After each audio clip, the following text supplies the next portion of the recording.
My name is Dima Rajeli, and I'm a first-year medical student at Michigan State's College of Human Medicine. I've been a part of NAAMA Next Gen since 2018 when it started, and I'm currently the national co-president. And my name is Suma Al-Zuhaili. I am a second-year medical student at the Wayne State University School of Medicine.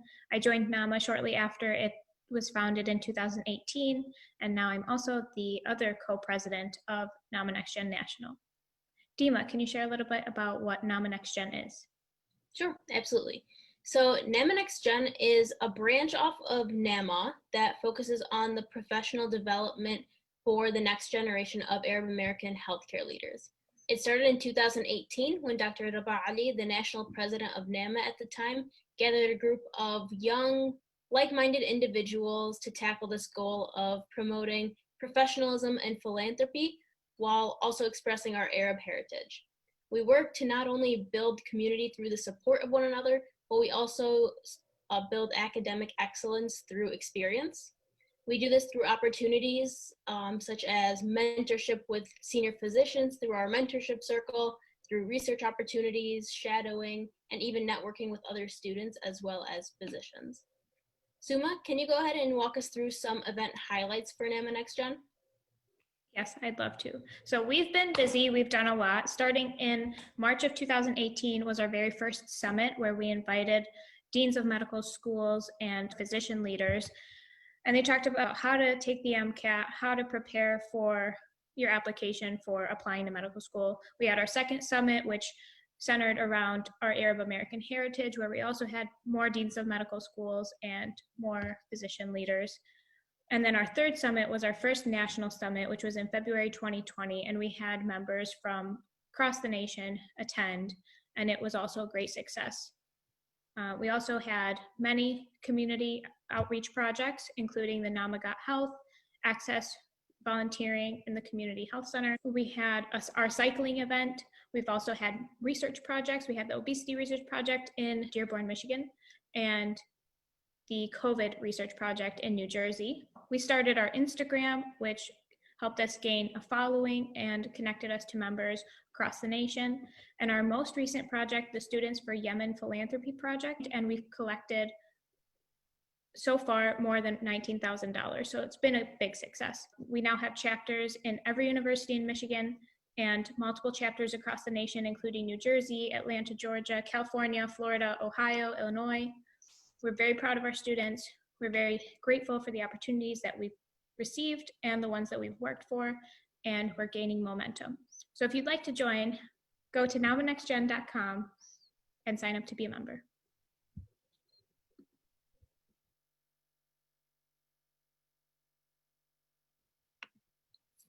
Hi.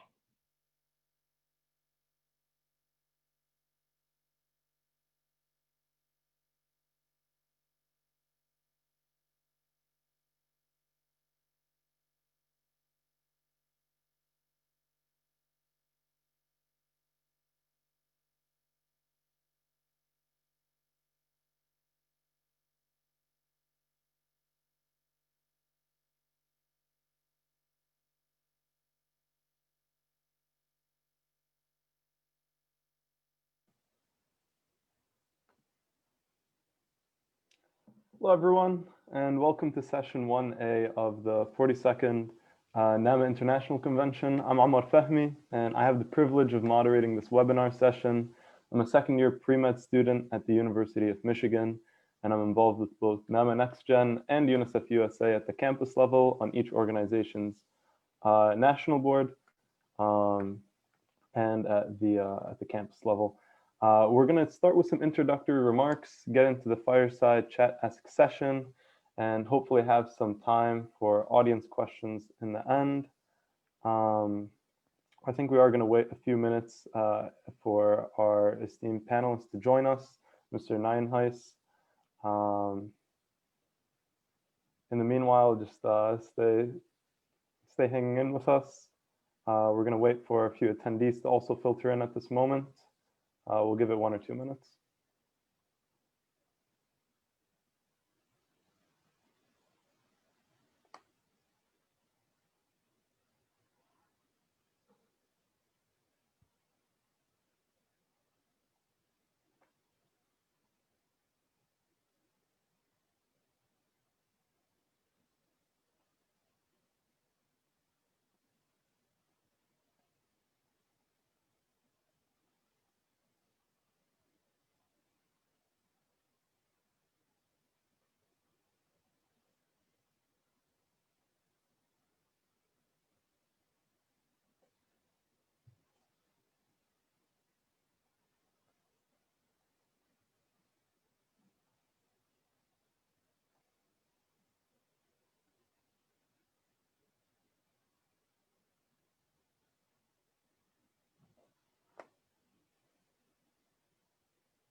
As we wait for Mr. Nanhais to join us, I'm going to tell you a little bit about NAAMA and NAAMA Next Gen's work with UNICEF in the past. We've had several years of working together, starting off with the Keys for Syrian Kids event, which started about 5 years ago. This event to date has raised about $108,000 thanks to your generous support from the NAAMA community. Most recently, we were able to do a Students for Yemen project, which was fully ran by NAAMA Next Gen members, along with help from members of the UNICEF community. This was truly a from students to students effort, and we were able to mobilize about 20 student organizations outside of the 13 NAAMA Next Gen chapters. With this, we were able to fundraise about $20,000, engage about 400 participants, and we were able to put up over 500 Instagram posts, and really a very exciting project to start off, the next year with NAAMA and UNICEF USA. Very excited for the future of the two organizations.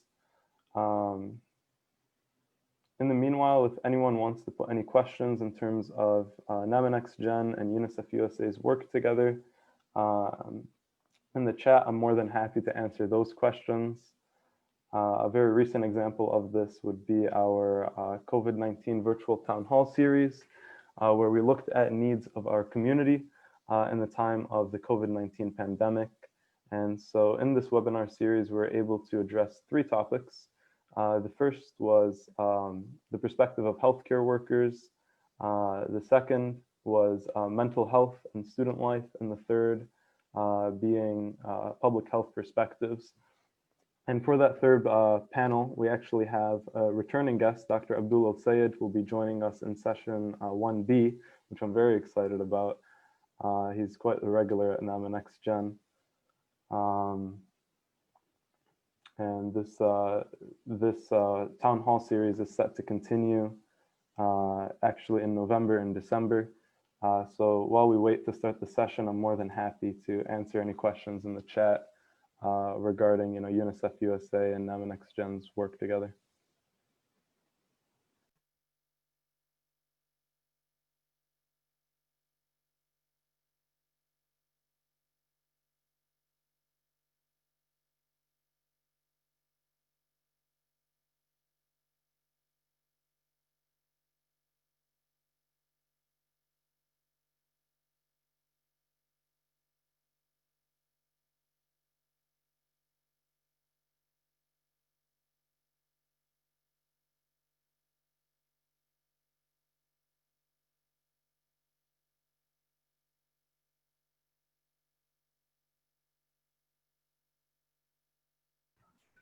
Good morning, everyone. Hi, Omar. Thank you so much for introducing. Unfortunately, Michael had an emergency and he will try to come, but they send us Mrs. N. Griffin.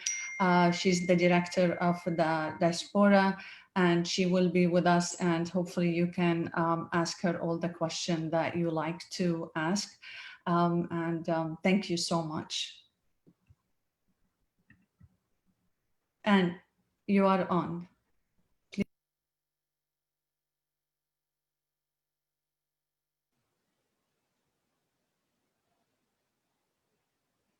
I know things can be the last minute for emergency, so sorry about that, but I truly appreciate what NAAMA Next Gen usually do, and they step in every emergency, and in the programs that you held so far is really outstanding.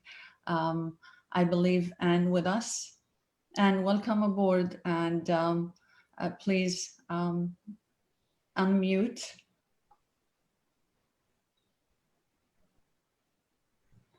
Well, Ms. Griffin, whenever you're ready, we're more than happy to have you join us. In the meanwhile, there's a few questions in the chat that I'm more than happy to answer.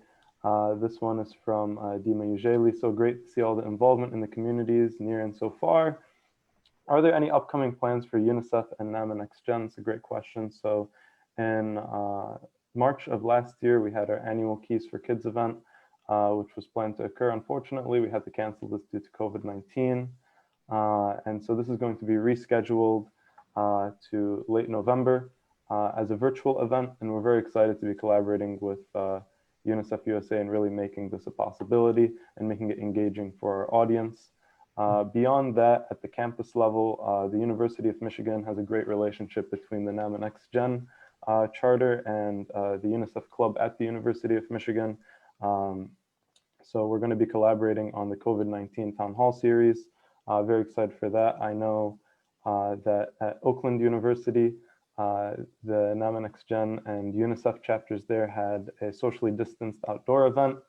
It's always very exciting. And I think it's really a matter of connecting these chapter clubs and also, working on bigger initiatives such as the Keys for Kids initiative. I think lastly, the only other thing that comes to mind right now would be doing a Students for Yemen-esque type project, something at that scale, perhaps later in the year, really engaging student organizations and in a sense giving them a prepackaged fundraiser. So for those of you that don't know, Students for Yemen, in short, was kind of like a fundraiser given to student orgs. We were able to give them materials for a social media campaign, and then culminating in a fundraiser with all the instructions on how to recruit their participants.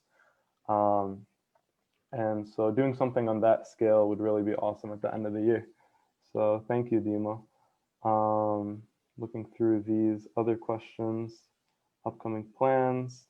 Can you tell us about your collaboration with UNICEF regarding Yemen? So yeah, I briefly touched upon that. Essentially, we're able to put together a social media campaign, which was 7 educational posts regarding the Yemen crisis. And we're able to disseminate this to all the NAAMA Next Gen chapters. We're able to reach out to many UNICEF clubs, of which our community had connections to, and so we gave them the social media campaign. They engaged in it, and additionally, we had other events. So we were able to engage in a virtual running event with, I believe, 10 running clubs across the nation. We were able to do a Yemen-themed sticker sale, like a laptop sticker decal sale, which went great. And we were also able to do a raffle, which we were able to get over 100 entries. And what was so great is that we're able to promote these events to all of the student organizations and their members that participated in the social media campaign. So it was very much a two-part effort. And for those of you who are actually interested in learning more about that project, which I'm not really doing justice at this point, it was really an awesome project, and I'm very proud of our national board for putting it together. You can head to, oops, I sent that to the panelists. You can head to studentsforyemen.com and check out all of the details there. So looking through all of these other questions. Yeah, beyond that, I mean, I can tell you about myself as a student and what I'm involved in, and I'm more than happy to answer those questions while we wait for our panelists to arrive. So I'm a second-year pre-medical student at the University of Michigan. I'm involved with UNICEF USA on the national board, and I've been involved with them at the regional level as well.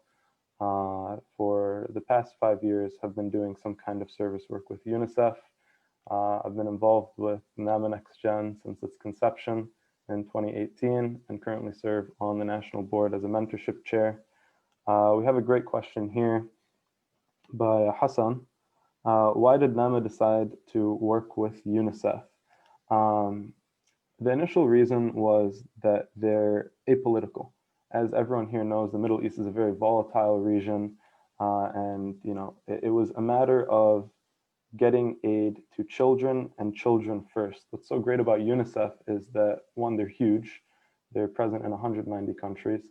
And two, they're apolitical. They have boots on the ground. They don't need to give any of the funding to anyone specifically. They're able to administer the aid themselves. And they're able to ensure that those who need it most, children who have no say in any side of the conflict, who can't be left or right, who can't be one political party or the other, get the aid that they deserve. And beyond that, UNICEF's mission is not only to ensure that a child's quality of life is restored, but also promotes the conditions for them to thrive. And so that was really something that resonated with the NAAMA community. And beyond that, UNICEF truly is a community. Working on the Students for Yemen project has really shown me that we're able to reach out to organizations, UNICEF clubs across the nation and collaborate with them. I have many friends in the UNICEF community where I was able to just pick up the phone and talk to my friend in California who's done similar scaled projects, and really get his input, work with the regional team. And so it's that apolitical nature of the organization, the fact that they're so all-encompassing, and the sense of community. And so with that being said, Arantxa and Anne, thank you so much for joining me. I know we had a bit of a technical problem earlier. Glad you guys can make it. Well, it's great to be here. Are you able to hear me? I can hear you. I think if we could get someone from the chat to confirm that we can see our panelists, that would be great. Okay, we can hear and see. Awesome. Great. Wonderful. Great. Well, it's a pleasure to be here. There must have been some technical difficulties on Michael Ninehouse's side. And so I just wanted to apologize for that. And I'm sure if he can join us, he will join us at some point during the course of the morning. And like I said, apologies for that. I'm Senior Director for Diaspora and Multicultural Partnerships at UNICEF USA, having joined the organization about 6 months ago, and work with our Global Cause Partnership Unit. Okay, great. And am I addressing questions to both you and Arantxa? Yes. And I can quickly introduce myself. I'm the manager for the Diaspora and Multicultural Partnerships within the Global Cause Partnerships team here as well. Okay, awesome. Thank you so much for both of you joining us. I gave my little why UNICEF just a little briefly. So I guess for the first question, and it was also asked in the chat, there are a lot of humanitarian organizations out there. What sets UNICEF apart? Sure. And I'll start off, and of course, Arantxa, you can join in.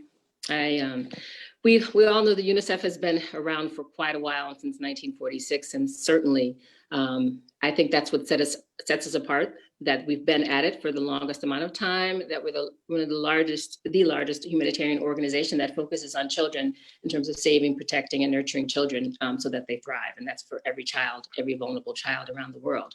So I think that in itself is quite a significant achievement, and the reputation and the brand, of course, that goes along with that is key to differentiating ourselves from others. One other thing I should just mention, I don't know if Arantxa wants to come in, but I think that when you think about UNICEF and its work, certainly the breadth of the work we do, and we're in 190 territories and countries around the world, and the fact that we are on the ground with local offices is quite an important aspect to the way in which we work and implement the programming. So I think that's another significant advantage we have.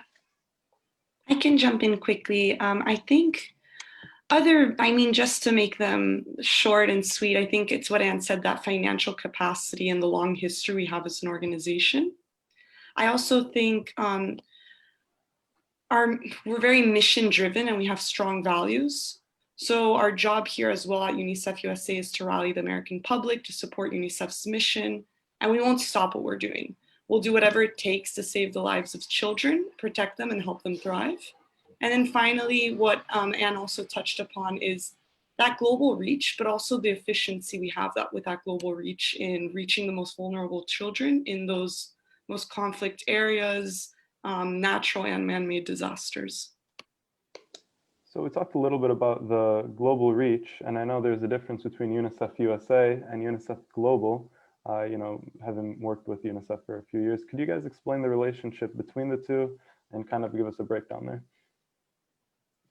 Sure, and I'll start off, and I think the biggest difference is that UNICEF USA really supports the work of UNICEF in the sense that we provide funding as well as serve as a channel for funding and really a part of the marketing and communications aspect of what happens on the ground around the world. So UNICEF USA works with UNICEF, the global headquarters, and I think that's probably the best way to understand the relationship between the two. There also are other they call them NATCOMs, national committees around the world. We of course focus on US-based organizations and individuals. There are I think about 35 other national communication committees around the world that also support the work of UNICEF. I think, Anne, you summarized everything. I will highlight one more thing on UNICEF Global. It has helped save more lives than any other humanitarian organization. We're very lucky to have you two today as the partnership experts.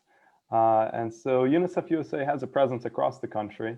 And I know that your work has meant multiple collaborations and partnerships with groups that share similar goals to UNICEF. Could you please tell us about what an ideal collaboration looks like for UNICEF USA?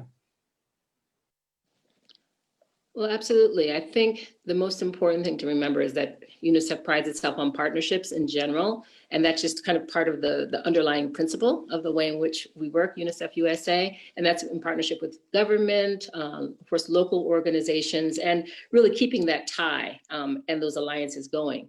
In terms of partnerships on the level of organizations, which we of course foster through the Global Cause Partnerships Unit, our partnerships really are like to focus on groups that have large membership bases, of course, a lot of influence, and are able to help us in our effort to increase the awareness of the plight of children around the world. So the ideal partnership really would involve an organization that really takes along with us that same sense of values in focusing on children, and in particular, wanting to make sure that there is that local tie. And I think that's a part of really the work we do with the diaspora unit, in the sense that we know that there are groups around the world who have a strong tie, ancestral tie to certain regions. And we want to build on that and help in terms of making those connections. And so an ideal partnership would be helping to liaise with our country offices. Certainly a partnership would entail fundraising and building awareness and engagement, in particular with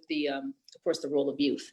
And that's really key to what we do, not only in terms of having youth as our target population, of course, but also those who are active agents, for change and building development in areas that are presenting challenges around the world. One example I can give is our partnership with the Sudanese American Medical Association, SAMA.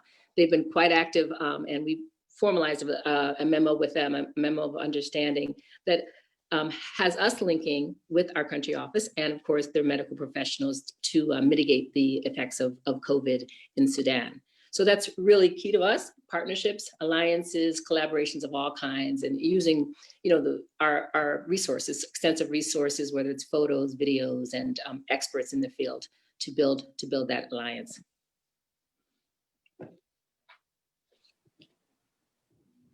Then Aransha, I guess as a very similar follow-up, what really, what can we point to that makes the essence of this partnership so ideal?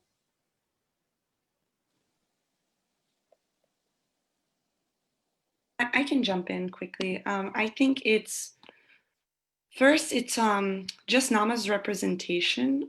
We have so much different tentacles between NAAMA and UNICEF USA. So firstly, Omar, the moderator, you serve on UNICEF USA's National Youth Council, and Ruba, who is the former president of NAAMA, as many of you know, also serves on the regional board for the Midwest in UNICEF USA. And through these positions have helped UNICEF USA combine the strength and symbolic power of NAAMA as a diaspora organization with compelling efforts throughout UNICEF. So thank you both so much for that. And we just want to continue building off of that partnership, because we know you also work with so many different teams and departments within the organization. So on our end, creating a cohesive work stream amongst both our organizations and also within our organization. And NAAMA has also really demonstrated the importance of diaspora organizations in the US that are led by professionals who share UNICEF USA's mission and values. And we want to express their special affinity with the geographic area that focuses on vulnerable populations close to their ancestral homes. And if you would like to add anything else.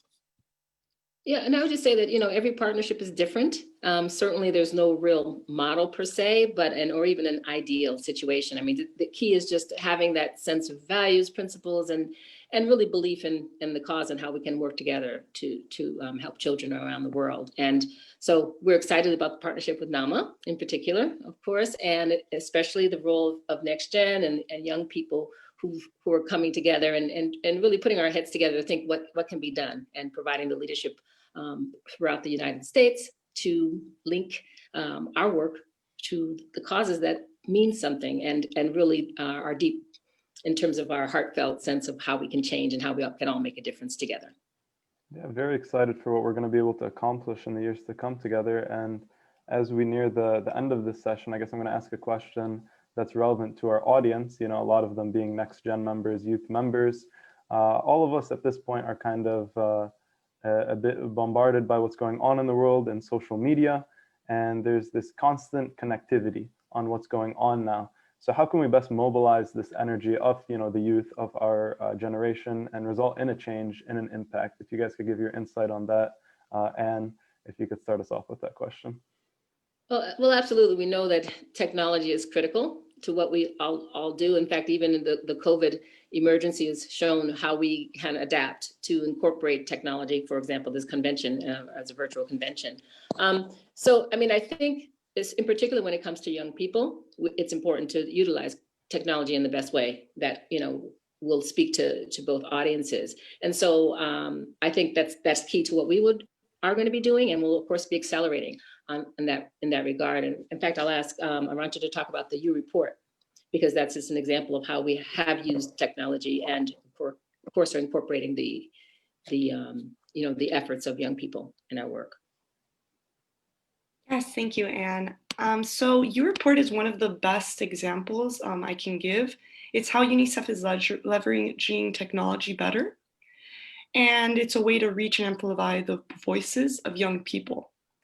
And so U report, just to give some context of what it is, it's a free and anonymous mobile platform that allows young people to share their opinions and report out on issues that are important to them, whether the issues related to, let's say, child marriage or employment discrimination. It really can be anything that you want to express.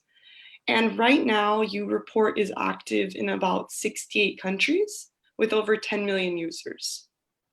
And we're able to use U report to share vital information to youth in times of emergencies across all these areas and countries, and these areas that impact young people's lives the most.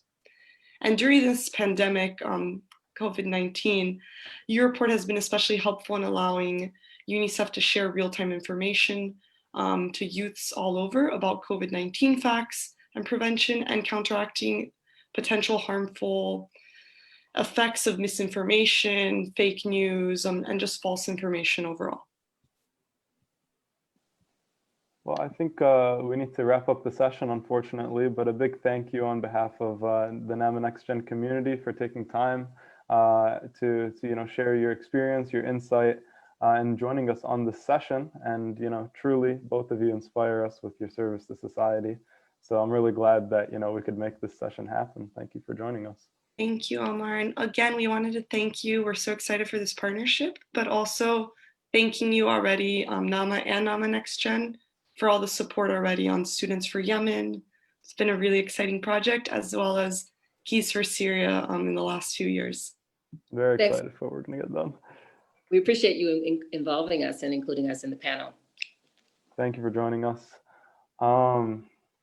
So I think at this point, we're going to move on to the next session. I'm getting a few notes that I need to speak louder, so I'm going to try talking like this. At this point, we're going to move on to session 1B. We're good to go on that. I think there's going to be a brief transition in between.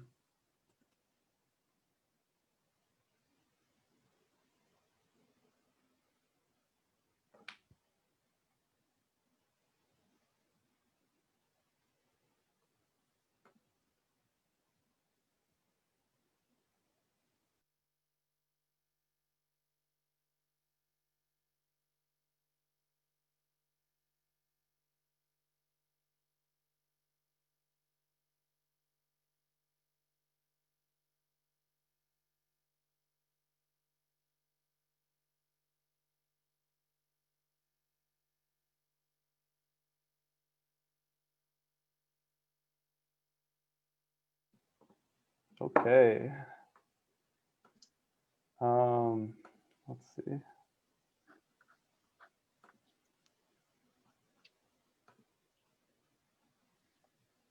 Dr. El Sayed, I can see you. Thank you for joining us. Yeah, thank you for having me. Excited to be here with you all. Awesome. And so at this point, just to run our audience through a quick run of show again, we're going to do some introductory remarks, get into the fireside chat, ask questions, and hopefully we're going to have time for audience questions in the end. So without further ado, it's my pleasure to welcome back Dr. Abdul El Sayed. And I say welcome back because Dr. El Sayed is a community favorite and a regular with us at NAAMA. He joined us at the national conference about 2 years ago at the COVID-19 virtual town hall series. And the man really needs no introduction, especially for us at NAAMA Next Gen. But for everyone else, I'm going to do a brief overview of his bio. Dr. El Sayed is a physician, epidemiologist, progressive activist, educator, author, speaker, and podcast host. He is the chair of Southpaw Michigan and a political contributor at CNN. He's the author of Healing Politics, which is a great book, would highly recommend. He's the host of America Dissected, a podcast by Crooked Media, which goes beyond the headlines to explore what really matters in our health. He's a DeRoy visiting professor at the University of Michigan, go blue, and a scholar in residence at Wayne State University and American University, teaching about public health, public policy, and politics. Formerly the health director for the city of Detroit and a candidate for the governor of Michigan in 2018. Dr. El Sayed, awesome having you as always. Thank you for joining us. Omar, thank you so much for having me. Excited to be here with you all today. So start us off, I want to talk about your podcast a little bit. On one of your most recent ones with Bill Nye, it was titled Science Always Wins. It's really a revealing title. And so can you tell us about what the science says now about COVID-19? I bring it up because in the podcast with Dr. Fauci, an earlier podcast, you guys talked about how science is not always static. It's a learning curve. It's always evolving. We're learning new things. So from your vantage point, what do we know about prevention at this point? The successes, the failures, and a lot of our audience is now the next gen. So really from that, for that youth group as well. Yeah, well, let me talk about this in a couple of different ways. Number one, from the perspective of what science is and how that then means that science does always win. And then two, what the science tells us now about this particular pandemic. Science is not a body of knowledge, right? Anybody who's ever studied science knows that if you think that science is just something that you pull out of a book, you're not doing science right. Science is a system by which we ask and answer fundamental questions about how our world works. And the thing about it is that it is literally the rigorous, anti-biased approach to asking what the truth is. And if you believe the truth always wins, and science is a function or a process of trying to find the truth, then science always wins. And the hard part about this is that we're seeing a lot of people are trying to manipulate science around their political interests rather than manipulate politics around what the science is showing us about what we need to do. Now, look, we have a lot to learn about COVID-19, but we've also learned a lot about COVID-19. Dr. El Sayed, I hate to cut you off. I think you cut out for like 5 seconds. Sorry about that. Am I back now? Yeah, it actually might be my Okay. internet connection. I'm unsure. If we could get someone confirm in the No chat. worries, no worries. I'll just say that if you believe that science is the process by which we find truth, and if you believe that the truth always wins, then science always wins too. We've learned a lot about COVID-19, even though we do still have a lot to learn, and in particular around the prevention of COVID-19.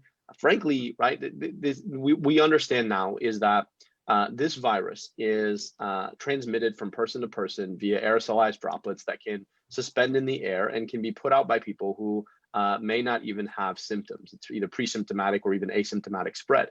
What that suggests to us is that all of us ought to be wearing masks in case we are one of those people who may be carrying COVID-19 and spreading it inadvertently. The other point here, and there's some interesting science that's starting to come out now that shows that for people who do wear masks regularly, it's plausible that if they do get COVID-19, that their course is shorter and less serious because a mask is not intended necessarily to protect you unless you're wearing an N95. It's intended to protect everyone else from you.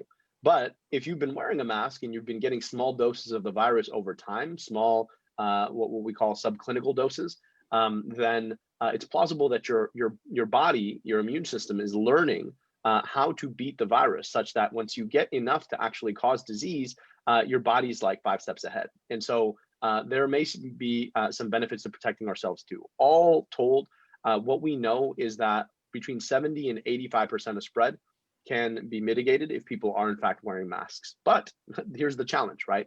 We're not necessarily doing that. And what we do know about COVID and how it's been spreading, that leads us to recognize that the reason we're facing a surge across our country and frankly the rest of the world is because as temperatures get colder, people are continuing, unfortunately, not to social distance, maybe moving inside without wearing masks, and we're seeing spread of the disease, which then reminds us that science, unfortunately, always wins. If we don't pay attention to what the science is telling us about how to prevent this serious disease, and unfortunately, we're not going to be able to prevent it. And here we are. So there's this idea of science always wins that you keep bringing up, and the same token, there's also this other idea of like an infodemic, that there's this massive spread of information.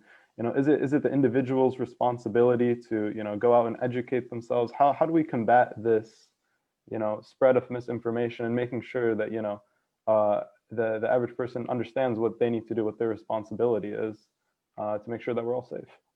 Yeah, well, as we think about misinformation and disinformation, we've got to separate between the mis and disinformed versus the mis and disinformants, right? And when it comes to mis and disinformants, we need to aggressively take them on and counter their narrative. Now, the key thing to remember here about countering the narrative of disinformation is that you don't have to debunk disinformation. You just have to move the truth out, right? And the golden ratio, they say, is 5 to 1, right? For every one person who hears a piece of disinformation, you've got to get to 5 people with the real information. And the problem, right, with trying to debunk misinformation is that you end up spreading the misinformation rather than just getting the truth out there and pushing the truth out, right? It would be like saying, you know, you've got a big noise on one side and another noise on one side, and this noise is too busy trying to tell this noise to be quiet rather than just trying to overpower the noise, right? And so if misinformation and disinformation are noise, we've got to amplify the truth. The other point, though, is that for people who are misinformed, right, we've got to do a couple things. Number one, we've got to inoculate people, vaccinate them against misinformation by getting them the truth first, but also by teaching people how to differentiate between the truth and falsehood, right? What does it mean to assess a piece of information for veracity? What is the source that it's coming from? What are the basic sort of hurdles of skepticism that you ought to be bringing to any sources of information? Where are you hearing this? In what context? Can you cross-validate it from another reliable source? These are basic sort of points of internet hygiene that all of us need to be teaching and making sure that we practice, lest we make the mistake of spreading mis or disinformation ourselves. But the other point about this is that most folks who are subject to misinformation or believe in disinformation do so because they're primed for it. And they're primed for it out of a position of fear and mistrust.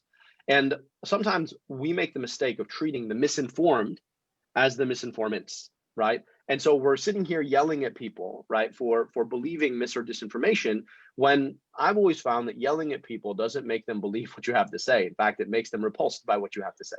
And so rather than yelling at a bunch of folks, right, and trying to tell them how wrong they are and trying to debunk, what we should be doing is asking, you know, what don't you trust and why don't you trust? What are the ways, you know, who do you trust and why do you trust them? And then here's the truth, and just keep pushing the truth in a calm, collected, honest way. Because the key thing we have to be able to do is cleave the mis and disinformed from the mis and disinformants. And you know, we've got to remember that for mis and disinformants, there's always something that they want on the other side of misinformation, right? They want political power, they want money, they want prestige, they want fame.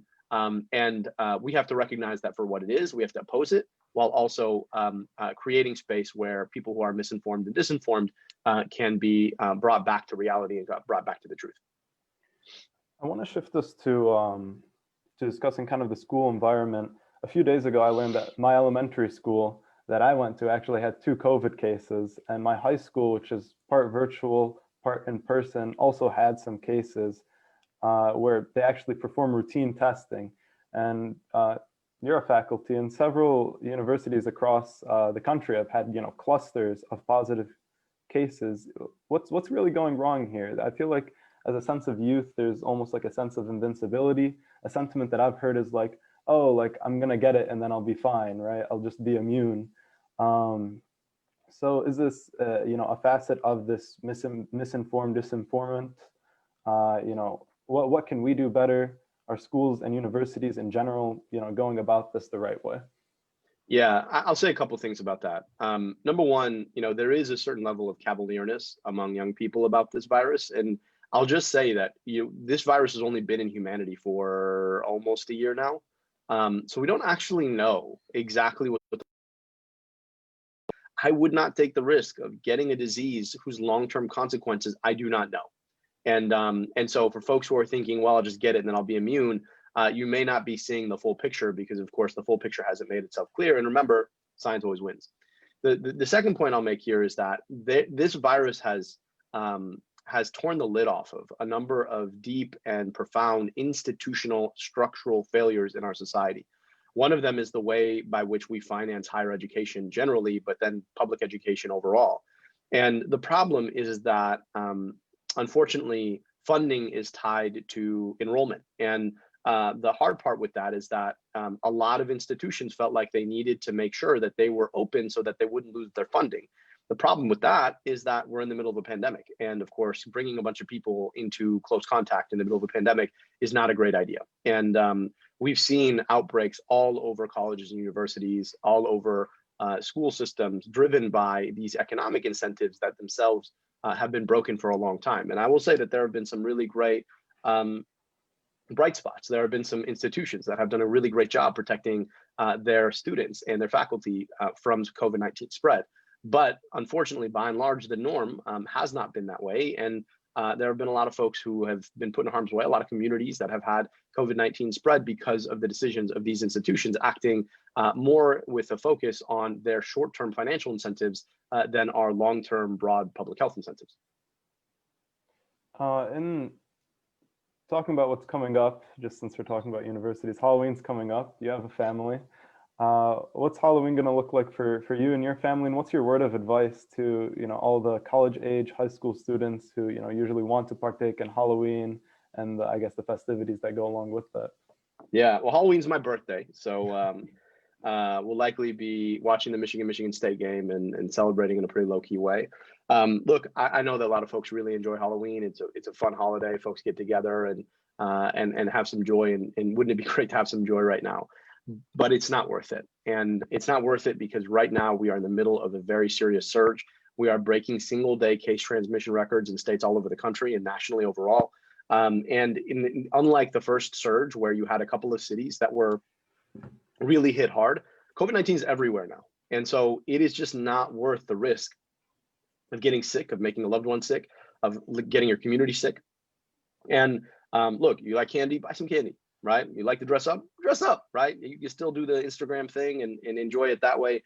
I just don't think it's worth the party because the outset, the back end of that could be really bad. And so my hope is that folks are thoughtful and responsible about what this means this year. And I know it sucks. Like, I should be honest with you, social distancing sucks, masks suck, but COVID-19 sucks worse. Like, that's the point, right? And so, we can't go around pretending like there's no cost to this. Right? In public health, sometimes we're like, oh, wear a mask. It's great. It's not great. It's just like really not great. But COVID-19 is far less great. It's already killed 223,000 people in our country. And we can do our part to stop it. And so this is a time of sacrifice.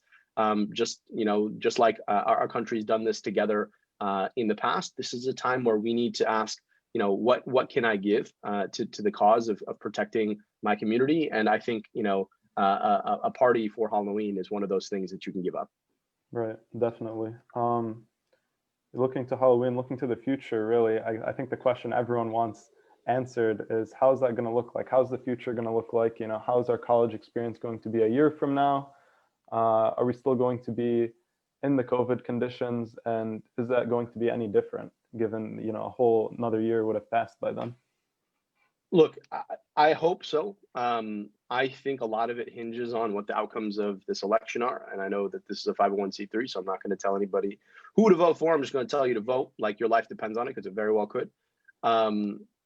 The other part of this is that there is a lot between having a vaccine and getting vaccinations out, right? A vaccine is not a vaccination. A vaccine is the theoretical existence of a compound that can be put into somebody's body to elicit an immune response. A vaccination is what happens when they actually do that thing. And given that public trust has so fallen in the vaccine process, and we've got an administration right now that has not coherently handled any of the logistical deficits that we have seen in the context of COVID, I worry a lot about whether or not we can turn a vaccine into vaccinations. That said, if we can do that, right, and we can really lay out and address the logistical hurdles, I do think that there's a real possibility that by quarter one, end of quarter one, and certainly quarter two, right, so end of March or end of June, that we could be seeing a real turnaround in terms of the way that this affects our life. But that's still 6 or 7 months away. And I want folks to understand that we've got to be in this for the long haul. I wish it wasn't the case, but we've got a choice, right? A lot of the models predict that we could be losing 400,000 people, right? So another double, almost double of how many we've lost so far by February. And whether or not that happens is a choice that we make. And I hope that we'll make the right choice. I can't help but wonder if you had actually been the governor for Michigan. So I'm going to ask you a tricky question because we do need to remain apolitical here. But putting aside, any other personal concerns, that Governor Whitmer has faced, what would have been your biggest concern as the governor, and how would you have handled the COVID response in that position? Well, I will say that. How would that, compared to other states, what would that be like? Yeah, I mean, look, the governor has done a fantastic job sticking in and doing what the scientists suggest she does, and has faced some real intense political backlash. Had I been governor, I'd have some advantages. I would have been the only governor in the country who would ever actually run a pandemic or an epidemic response as a former health commissioner. And at the same time, let's be clear, right? Like, I am an Arab American Muslim. There are a lot of stereotypes about us and conspiracy theories that are formed around our identities. And given the way that Governor Whitmer was responded to by some of the most extreme elements in our society, you can imagine what they would have done with the fact that I was a governor. The thought crossed the mind, yeah. So all of that is to say that I think she's done a fantastic job. I think right now, we've got to focus on empowering our local communities and our federal government to do a fantastic job too. Because right now we've asked governors to do all the work, and we've had, especially in these purple states, whether it's here or Wisconsin, in Michigan or Wisconsin, we've had this sort of revenge taken by opposing parties and Supreme Courts to take away governing powers, which now leave us very, very limited in terms of what a governor can do to protect her state. And so the federal government needs to act. The federal government should have been acting back in January and February when they knew what we were facing, but they haven't. And so a lot of the things that you can do as a governor have for the most part been done, but we need action from the federal government if we're really going to take this thing on. Thank you for sharing with us. I want to talk about NAAMA Next Gen. So like other similar youth groups, we've tried to contribute to the awareness of COVID-19. We've had the town hall series, we've had social media campaigns, and you and other thought leaders have been very generous with your time and regarding working with youth groups and raising awareness to share information. What's your advice to us? What can organized youth groups like NAAMA Next Gen do? And especially now, really, in anticipation for a surge in COVID cases. Yeah. Well, look, first of all, it is my privilege because, you all are the future. And if we're not invested in the future, what are we even doing? I'll also say this, like the people, right now, when you look at where spread is happening and why spread is happening, the folks with the most power are young people, and they have a power to choose where this pandemic goes. And you all as young people have a lot of power. And I would just be asking, right? Like one of the hardest things about public communication is that sometimes we forget how to talk about things as if we didn't know about them, right? And the trick to public communication is understanding how other people understand an issue, not how you understand an issue, right? And so as someone who spent most of my life in public health, talking about and thinking about public health, the mistake I would be making is to assume that everybody else cares about public health like I do, right? And similarly, as folks who are committed to public health and medicine as future careers, not everybody cares about public health and medicine like you do. So the trick is, how do you imagine yourself as someone who didn't care about these things? What could you tell that person to get them to care a little bit more, right? And that would be my challenge to you all. How do you do that? And how do you deliver this message in a way that people don't have to self-select into, right? So not everybody's going to come and join us on a Sunday afternoon to talk about these things, because if they don't care about them, they don't care about them. So how do you get the message that we're talking about right now into those kind of spaces? And how do you leverage the fact that you are also young and also share a particular perspective in order to be able to translate what you're hearing here and in these spaces to folks who don't necessarily think about them every day? Because that's going to be really, really critical in terms of stopping this virus from spreading.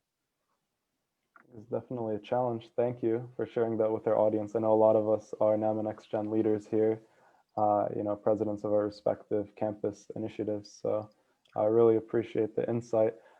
I want to tell the chat right now at this point, if there are any questions for Dr. El Sayed, please put them in the chat and we'll get back to them in the end. And I'll make sure to relay them.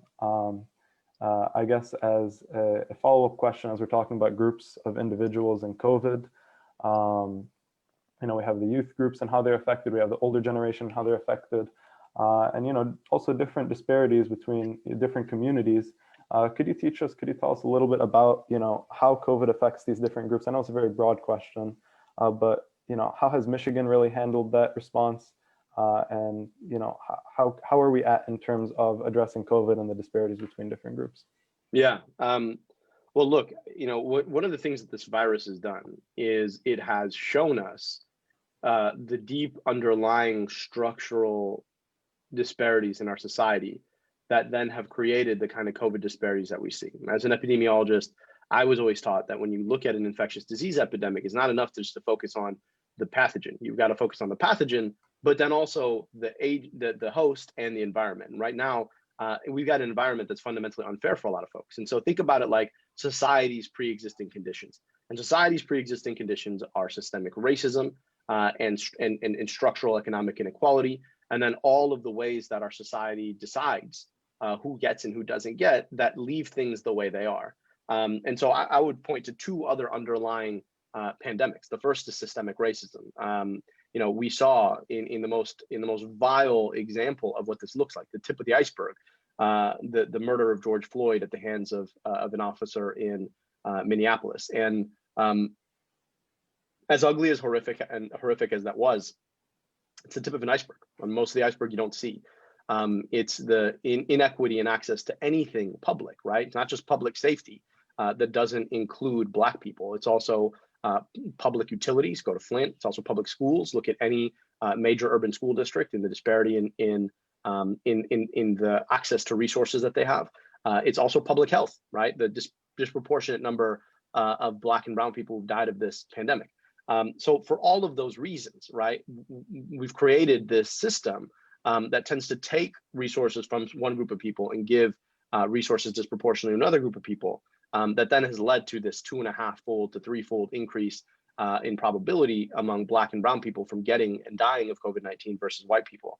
But then it's not just that, it's also structural inequity. It's this epidemic of insecurity that I wrote about in the book, in Healing Politics, and this notion that for a long time in our society, we have assented to this notion that we should give the basic means of a dignified life off to the largest corporations in our society, and then count on them to be able to provide for us. And the problem there is that they end up excluding the poorest of us and extracting from the rest of us. And what that means then is that we don't have those things, whether it's housing or healthcare or high quality infrastructure or a reliable voting system or an economy that delivers a good job that pays a living wage and good benefits.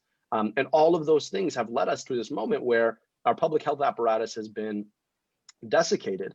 And our healthcare system is so focused on making money that it's facing bankruptcy at the same time as it's facing COVID-19. And all of those things together led to this moment and the structural inequalities we face. And so it's not enough just to beat this pandemic and go back to quote unquote normal, because normal was the circumstance that left us so precarious and so poorly prepared for this pandemic in the first place. Dr. El-Sayed, thank you very much. We have one question, actually, and it's referring to the title of your book, which you just brought up, Healing Politics, which I'm assuming can be bought everywhere books are sold. Would highly recommend.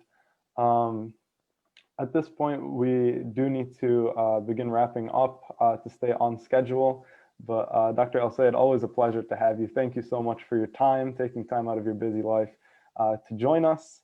It's been truly a pleasure, and for really inspiring us with your service to society. It's always awesome to have you. Muhammad, thank you for your leadership. Thank you all at NAAMA Next Gen for focusing on these issues and inviting me. And I look forward to seeing you all out there, okay? Hope to see you soon. Thank you, Dr. El-Sayed. So at this point, we're going to have a brief statement from Michael Nienhuis, President and CEO of UNICEF USA.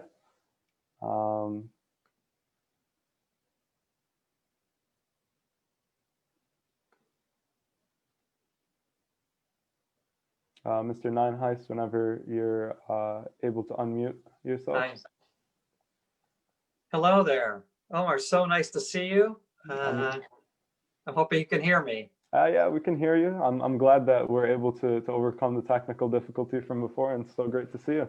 Yeah, so great to see you too. And sorry about that. And my deep thanks to my colleagues for pinch hitting for me while we worked all of that out, but really great to join you today. Excited to just be a part of your agenda today and for the ongoing partnership that we have with you. So it's always amazing to have you. I'm glad we could make it work. Yeah, I just wanted to say that I think, you know, the engagement of, I know one of the key topics today is the engagement of youth, and you're such a great example of that, not only for this organization, but for UNICEF as well, and in many other ways. And I think one of the most inspiring things for me about having joined UNICEF USA earlier this year was getting to know the youth that are engaged with us across the country. We have over 900 college and high school clubs and thousands of young people that are raising their voice, seeking change in our society, seeking change in the world on behalf of children, on behalf of the needs of children around the world. And it's just exciting to see the energy there. It's been fun to be in dialogue with you and some of the other leaders to hear not only your points of view, but your challenges to us as those who are leading these kinds of institutions today, to think deeper, to think more broadly, to think more aggressively about the work that's all before us. So really grateful for that. And we're really grateful for the partnership with the Arab American Medical Association too, you know, just to be able to be thinking about the needs in places like Yemen and how we address those together. You know, partnership is key and critical to making anything happen in the world. And I think this is true for UNICEF, despite the fact that we have a huge global footprint and 13,000 people around the world working on behalf of children. That really is just a drop in the bucket to the number of people who are engaged in this larger effort in partnership with UNICEF, and you know, medical professionals all around the world who team up with us, and associations like yours that team up with us to make a difference for people who are in need. So, you know, if we can get more youth voice out there, and if we can build deeper and stronger partnerships, we can really tackle the big problems that our world faces. I'm very excited for the future of NAAMA Next Gen and UNICEF and what that's going to look like, especially in the coming year and the many years to come. And you know, very, very happy to have your support in this aspect. I wanted to ask you a question that's very relevant to our audience today. You know, most of us being Arab or of Arab affinity. UNICEF, as we all know, is massive, present in 190 countries, some of which are conflict zones. And so in the MENA region, for example, many of us are aware of UNICEF's efforts in Syria and Yemen, which has been NAAMA's focus with UNICEF. So could you tell us about UNICEF's work in that region, maybe specifically in Yemen, you know, talking about health and nutrition, which is pretty relevant to NAAMA. You know, what are the challenges in that regard? How does that look like? Yeah, well, again, I mean, the statistics in Yemen, as well as I do. 80% of the people there, because of the conflicts over the last 5 years, are in need of humanitarian assistance, and UNICEF is one of the biggest players there, especially in the areas of health and nutrition. We screened 4.4 million children, and found so many tens of thousands, hundreds of thousands affected by severe acute malnutrition, just needing just basic nutrition every day that we're able to provide. And we've been able to mobilize because UNICEF has one of the largest humanitarian supply chain in the world, to be able to get therapeutic foods to the children who need it. Mobilizing over 25,000 healthcare community health workers to work on basic health there. Working hard to spread to combat the spread of cholera. So just doing the basic work there in Yemen is the essential part of UNICEF's work. I mean, in places where you need community health workers to just deal with the basic health concerns of a community, and where you need therapeutic foods to meet the basic nutrition needs, this requires a huge effort. And again, I think UNICEF is incredibly uniquely placed to be able to deliver those kinds of materials and those kinds of services to people, even in a conflict zone. Well, Mr. Ninehuis, thank you so much for joining us, for educating us. And, I think we're all very excited for the level of support that we're getting from UNICEF USA, and excited for our collaborations moving forward. At this point, unfortunately, we do need to move on with the program. And so it's a question I like to ask a lot of the panelists that I do sessions with. If there is, one comment, one word of advice that you could give to our predominantly youth audience, what would that be? I'm going to take this chance to have 2 words: speak out. Speak out. Yeah, I think this is critical. And for in my generation is to listen. We need to hear your voices. Thank you, Mr. Ninehuis. We have both generations in the chat, so take note, I suppose. Thank you so much for joining us, for your time, and truly for your service to society. It's really incredible to see the work that you do, and how we're able to work together to get so much done. Thank you for joining us. Great. Have a great conference. Thank you. Thank you very much, Mr. Ninehuis. Bye-bye.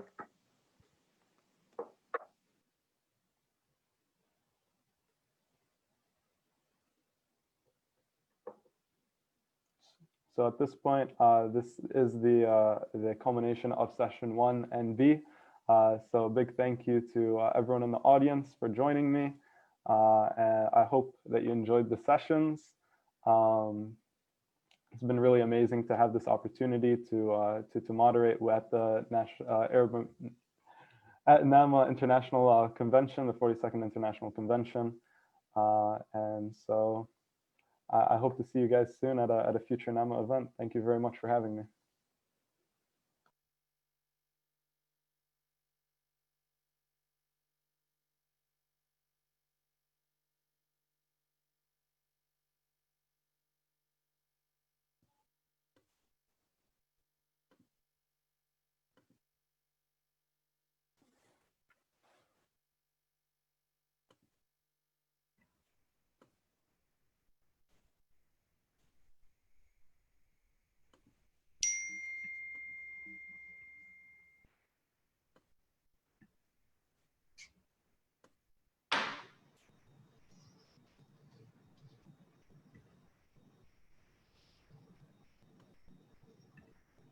Well, welcome to the 42nd NAAMA International Convention. This session is part of NAAMA Next Gen section. The topic is medical student life and education in the time of COVID.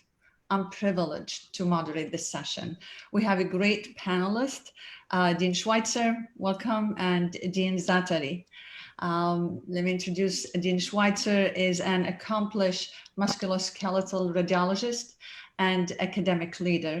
He has given over 500 invited talks in nearly 35 countries. He has published 400 peer-reviewed papers. Since April, he has been dean at the Wayne State School of Medicine, as well as vice dean for health affairs. Dr. Schweitzer, welcome. So happy to have you. And I have to mention that Wayne State and NAAMA has a history together. Wayne State has been great supporters throughout the years. My second speaker, Dr. Ghazi Zatari, a great and dear friend. Dr. Zatari is the interim dean and professor and chair of the Department of Pathology at the American University of Beirut. Dr. Zatari is a member of several local, regional, and international pathology society.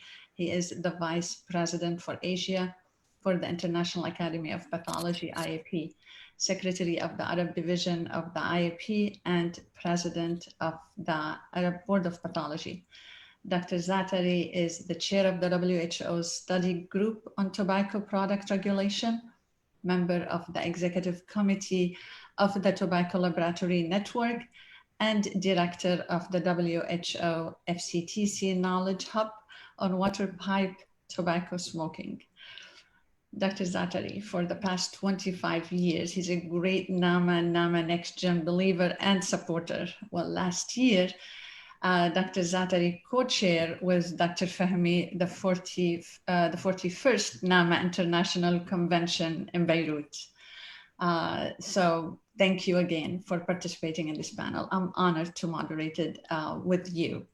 We have 25 minutes. We got some glitch, but we are almost on target. I'll try to keep it, on time. I'll ask the same questions for both of you. And I'll try to get some questions from the attendees. We have the chat box. So let's start. I know that you became dean at a very unusual time, COVID time. No one was prepared and there is no manual. Guideline kept changing and now you are the dean. Can you speak to that? Dr. Schweitzer. Well, I think one of the most important skills one can have as an academic, and one that we would aspire to create in our students, is to be agile. Steve Jobs used to say, everyone should count on having a minimum of 3 careers in their life. And although we only have one career, which is being physicians, there are different parts of that career, and each different part creates different challenges. So there is no doubt this is an exceptionally challenging time to be in medical education, but it's a far more challenging time to be in clinical care. And one has to be cognizant of it. So to me, it's a blessing in disguise in that it helps us create the environment in our students that one of the skills they will need for the rest of their lives and the rest of their careers is the ability to be facile. Thank you. Dr. Zatari? First, thank you for including me in your program. It's a pleasure to be again a part of the NAAMA education activities. And I think the topic selected for this session is quite timely. Like stated, I think we faced this unprepared for it. It has put an added dimension to the operation, and we had spent good time with the students trying to inspire them and see the challenge they have to take. This is a very unique, unprecedented experience in their lifetime when they have to deal with pandemic.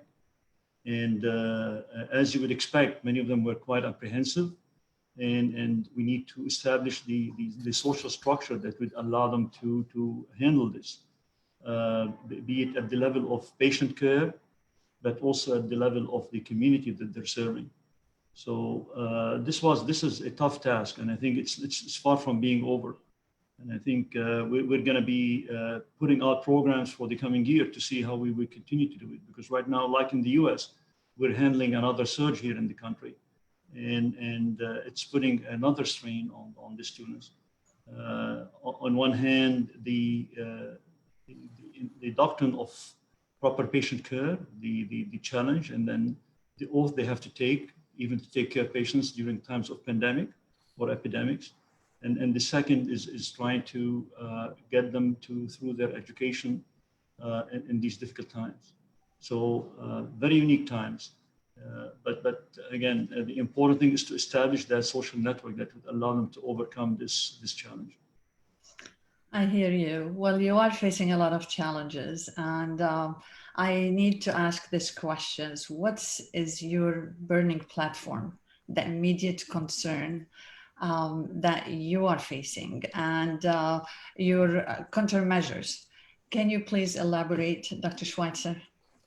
So the way I think of a burning platform is in terms of change management. Most of you don't know, but I worked in Canada for many years, and I went to business school in Canada. And when they taught us, the purpose of a burning platform is not the burning platform in and of itself.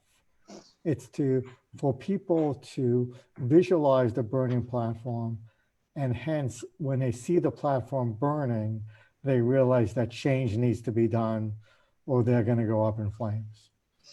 I think at this time in our history, no one fails to see the burning platform. It's out there, and our friends, our neighbors, and unfortunately our patients. So the way I see it is, again, it's an opportunity, because in this time people are receptive to change. One of the hardest things in change management is to get an individual or a group to be receptive to change, since inertia is such a powerful force. So, no crisis should go unwasted. So we should use how overt the burning platform is to allow us to accelerate some needed changes in medical education. Well said. Dr. Zatari? I fully endorse what Dr. Schweitzer had to say. However, my platform is a much more complicated one than what you are experiencing right now. I have multiple problems I have to deal with. So the burning platforms are multiple, unfortunately. As you're fully aware, the country is having a serious political and financial crisis right now, which has impacted every sector of the society. So the devaluation of currency, the challenges of economical growth and how to sustain faculty and keep them.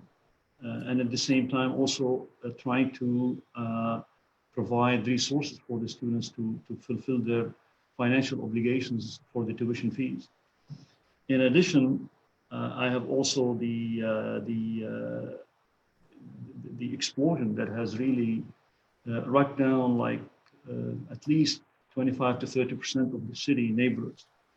So there are these kind of structural things that we have to deal with. However, in order to secure the education of the students, we had to take some immediate measures. One of which was to establish a task force to look at the medical e-learning education, to sustain it. And we have done a wonderful job in that. The other side was also trying to address the question of to provide scholarships and financial aid. So that was also a pressing issue, trying to support the medical students. We have done, I would say, relatively well over the past 6 months. So now I'm preparing myself for another cycle, because as we have the new academic year, so this is going to be another one that we have. And thirdly is trying to support my faculty, because again, they are shouldering the hardcore of the education. I'm really blessed with the team that I have. They have been very, very committed, and they have been doing a wonderful job. But it's no secret by now, I have like about 300 full-time faculty at the Faculty of Medicine. And now I have like at least about, I would say, 15% of them who are either resigned or have sought some leave of absence. So despite that, we have been able to sustain all our programs. So I think if I have to go about a burning platform for me, I think just right now is to have to be on the financial viability of the Faculty of Medicine, and at the same time to ensure that we are able to provide the quality education that we have provided our students. We're committed to that. To us, at least to me as a dean, this is a top priority. We have secured, the task force to come up with the recommendations to do that and implement them, both at the level of undergraduate education and postgraduate education, and also for the graduate studies at the Americans, trying to secure some research funding in order to allow these young students to carry on with the work. So this is in brief where, to me, my burning just right now is the financial viability of the institution in times of COVID, where, as I'm experiencing, the quality and the nature and the patient mix we're seeing at the hospital is very different than it was a year ago. And I'm sure it's the same at your end. I hear you. It is unprecedented time. And we say, Balarabi, God with you in Beirut. Let me move to another topic. Most of our NAAMA Next Gen members are pre-med students. So beside their school grades and with less access to research and extracurricular activities in time of COVID, how will students be evaluated in terms of being competitive applicants for medical school? Dr. Schweitzer? Yeah, and God bless everyone who's interested in becoming a physician or a healthcare professional, particularly now. But it is righteous work to do and to be commended if you want to spend your life doing it. I have a fear about this, that in Wayne State, we're historically have been a medical school in service to the citizens of Michigan. We've always had disproportionate new immigrants and socially disadvantaged students for our 150-year history, whatever those immigrant or disadvantaged groups happen to be during that era. That's our mission. And because of that, I've encouraged our admission staff to have a holistic approach to applications, i.e. look at the person as an individual in sum. And my concern is that it's not only harder to do that, in some cases it's nearly impossible to do that, because a lot of the portions of ourselves that make us ourselves are kind of frozen in time. And you're unable to do those activities that define you and those services that inspire you. And I'm also worried that this may lead to an over-reliance upon standardized testing, and in a way that creates its own biases and acts as something less progressive socially. So the short answer is I have no good answer or no good advice. We will be careful. We will be meticulous. But it's a tough year for us, but even a tougher year for the applicants. And I wish it was different. Okay. Dr. Zatari, how can you add to this? Give us some hope. I mean, most of our audience today is pre-med. Well, I don't want to give them no hope. Don't misinterpret what I said. I'm just saying it's going to be hard. It is unprecedented time. And I know every student face this. I know that the adults can take it differently, but I think they're doing great. And I can testify to Next Gen that they are so active in so many projects. So we're trying, and I hear you. It's unprecedented time. So they need to be patient, and I'm sure things will be evaluated in a different way, I hope, in the future. Dr. Zatari, what do you think? I think it's going to be difficult because then you have to rely on more parameters. For this past year, in addition to the standardized testing and the performance at the pre-medical studies, we've introduced what we call mini interviews.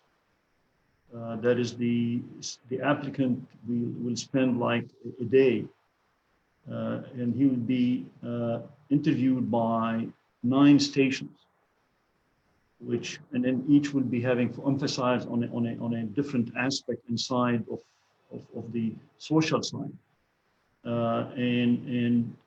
For the final score that we have, in addition to the MCAT and the scholastic performance at the pre-medical studies, we've given like 15% for that assessment that is being done. This includes social workers, psychiatrists, psychologists, standardized. So present them with cases and how they will deal them.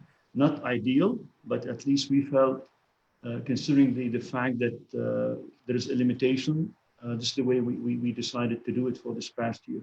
How we will be doing it for admissions for next year remains to be seen, but I think we'll be adopting probably similar method.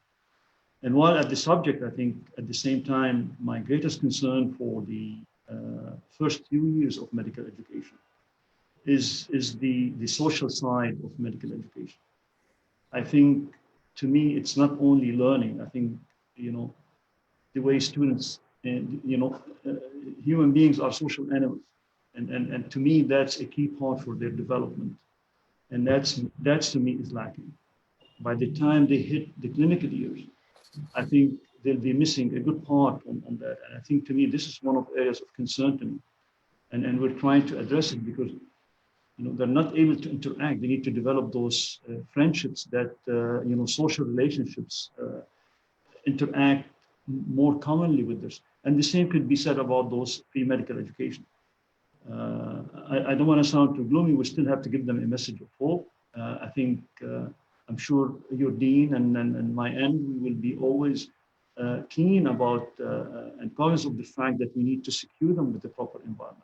I have, for example, here even students who are international students who are away from their homes, and then they are here in a territory where sometimes we have to keep them on campus because of the COVID epidemic, and then they're unable to go out and socialize and interact. So we were looking at all these variables to make sure that they are taken into consideration when ready to assess. So we're adding this parameter to our assessment when they're ready to apply. Thanks. I thank you. My next question is, the school had to adapt by implementing new and various methods of delivery, in person, virtual, small group, as you mentioned. How is this new norm working? What are concerns you hear from the students and the faculty member? Dr. Schweitzer.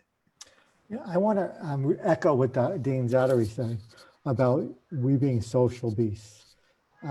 You can provide excellent education on Zoom. You can provide all the material in the world, all the written transcripts for them to study, all the access to libraries and books. But we are relationship driven. And those first 2 years of medical school are formative in maturation and forming relationships. I'm sure I speak to everyone on this panel that you still have dear friends who you met in your first month of medical school. So do I. And imagine if you started medical school without having the ability to have those dear friends and losing your social support system. So that's one thing. The second thing is, I would say half of medicine is communication. And 2/3 of that communication is receptive. It's listening to a patient, reading their body language, interpreting how they stand, how they walk, how they get into the room, how they leave the room, and the tone of your consultants when they describe something. And you can pick that up by Zoom, but I think you need to have learned it in person to be able to pick it up by Zoom. So I'm satisfied with the nuts and bolts of what we're doing in terms of adapting to remote learning. What I'm dissatisfied with is the loss of the intangibles that to a large degree make up that person's eventual skill and quality as a physician. I hear you. Dr. Zattery. I could the same. I think we have handled the online and remote education, I would say, relatively well. I think there is one thing that we have to realize, that the impact of this is going to be with us for a good time to follow, even after the epidemic becomes under control. And we have to adjust. We as educators have to be ready to a new phase of education, whether we like it or not. And we're making those steps. But at the same time, I echo what has been said. We wanna make sure we don't, ignore who we are and what we'd like to accomplish in education. Education is not only, learning the contents of a certain book or a certain seminar or this. There is more to it. There is the professional side of medicine, and it's going to be more and more important in the future. The professional side. So I think what we have implemented in the technologies, the software programs, and I think this is going to progress. I mean, I have no doubt about it. And it's going to be out there. I think we as overseers of education have to make sure that what we select and choose will serve the ultimate purpose of education, that is turning them into a mature professionals who are able to serve their communities with passion, rather than just dealing with these things on an inhumane way. So this is a key thing for us, and we're introducing all these with that spirit, and I'm sure the same Dr. Schweizer will be introducing it. This has had to be our effort in education. So with the feedback we've got is good, but at the same time we have again examples of situations where some anguish is building up among some students. We have few of them who are having we have like mental problems. And we have to deal with that too. So not everyone is comfortable. Luckily, the percentage is very small. But this again, some of the real issues that we have to be tackling. I think we have to prepare to a new wave of education in the future. We have to see how we can incorporate them more and more in a more interactive way. I think the onus is on us now to make them more interactive. It's a different generation, and I'm saying this in a positive way, not in a negative way. I think we have to fulfill the aspirations. If there are those who are listening to us, they have also to come forward to us and express themselves. I try to engage with the students sometimes, but many times, and I'm not trying to point fingers here, I would like to see more interaction, telling us what would, because quite often some of them may have this kind of the overconfident approach to it. But while others are more willing to be interactive and expressing of their needs and how we can make this better. It's a process, and we're going to be learning over the coming 2 to 3 years as we move forward with this.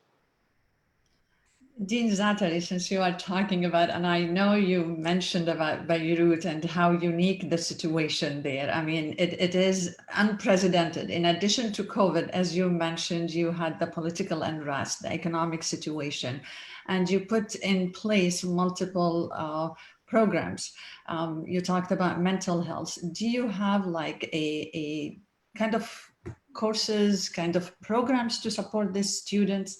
Like we hear a lot about students in IUB. So can you shed some light over 10, what are you doing there exactly? Yeah, for like I said, we're trying to there's the social support system. And there's also, we launched recently what we call mental health forum for the students. And this is again to allow to give them the support that someone that might need. Luckily, the majority of them have these kind of anxieties, and we need to alleviate those anxieties. So we have and also reinforce the role of the advisors. So in order to see how we can help. So already we instituted these measures within the Faculty of Medicine. Are they enough?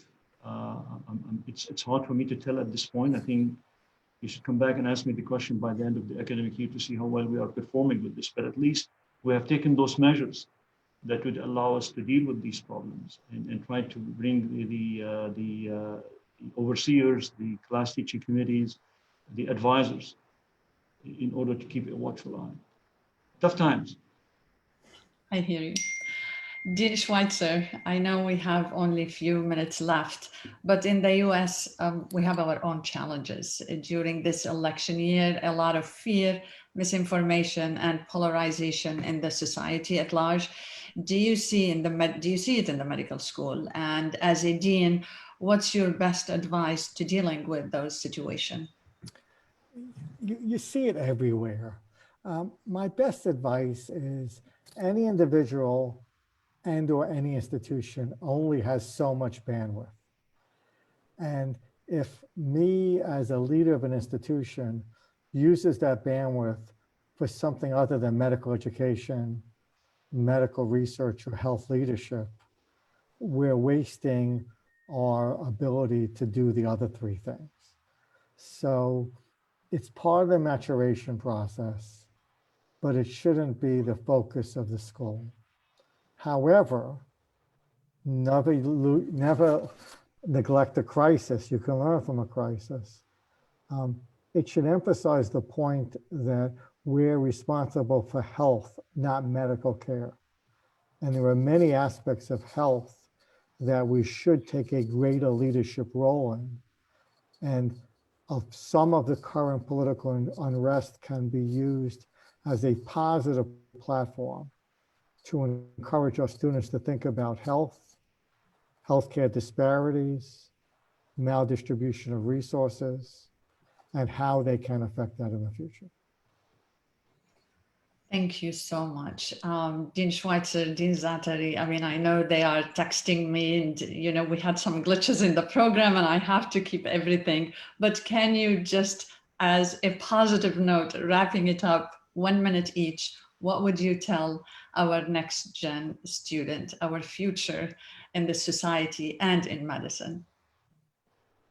I think what I would say, these are unique times. I think the medical profession is still a very good profession, and we need to bring in fresh blood into it. So I don't want the young people to be discouraged. These are unique times, and I think always there are, despite the challenges that are there, the difficulties there are, that at the same time there are opportunities for better things in life. And this is unique. It's a learning. They can turn this into a very special, unique experience that would allow them to move on in their lives by learning how to handle it and also be part of this community and also be healthcare workers. Thank you, Dr. Schweitzer. I would say be ambitious. I think everyone ultimately would like their epitaph to be, I left the world a little bit better than I came into it. And the best way to do that is not to settle. The 1/10 to 100% of men and women are the ones who can really make a difference. And if you believe that no doors are closed to you, you can be that 0.1 to 0.01% and be assured to leave the world a better place than you entered it. Thank you. Thank you so much. And this is not the last time we'll have you. We will have more opportunity to have you with us. We are really busy. So truly appreciate, and I'm thrilled to have you in our program today. Look forward to have you back in Beirut, I hope someday soon. We will, absolutely, absolutely. And while you're here, hopefully we could welcome you in Beirut too. We would love to have you. Thank you. Thank you so much, both. Great having you with us. Thank you, Dean. Okay. Thank you. Thanks again, and say hello to everybody. And I see all these young people before we started this program, and it's very exciting. This is the kind of we like to see these young individuals just carrying on the baton. Good luck, and we'll check with each other. So long. Bye-bye. Bye. Bye-bye. Thank you.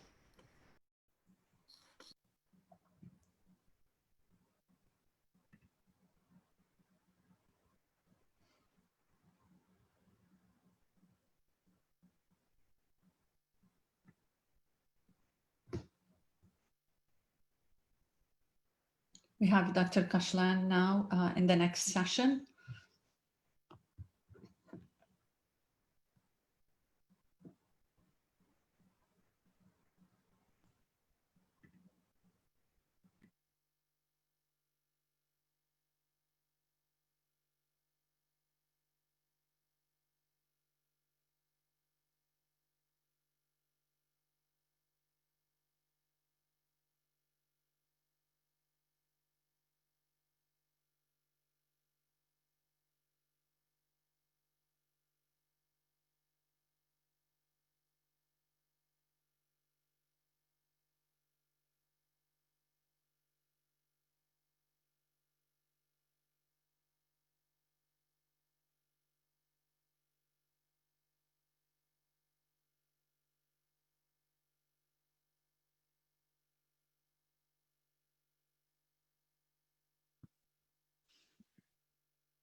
All right. Okay. Can you hear me?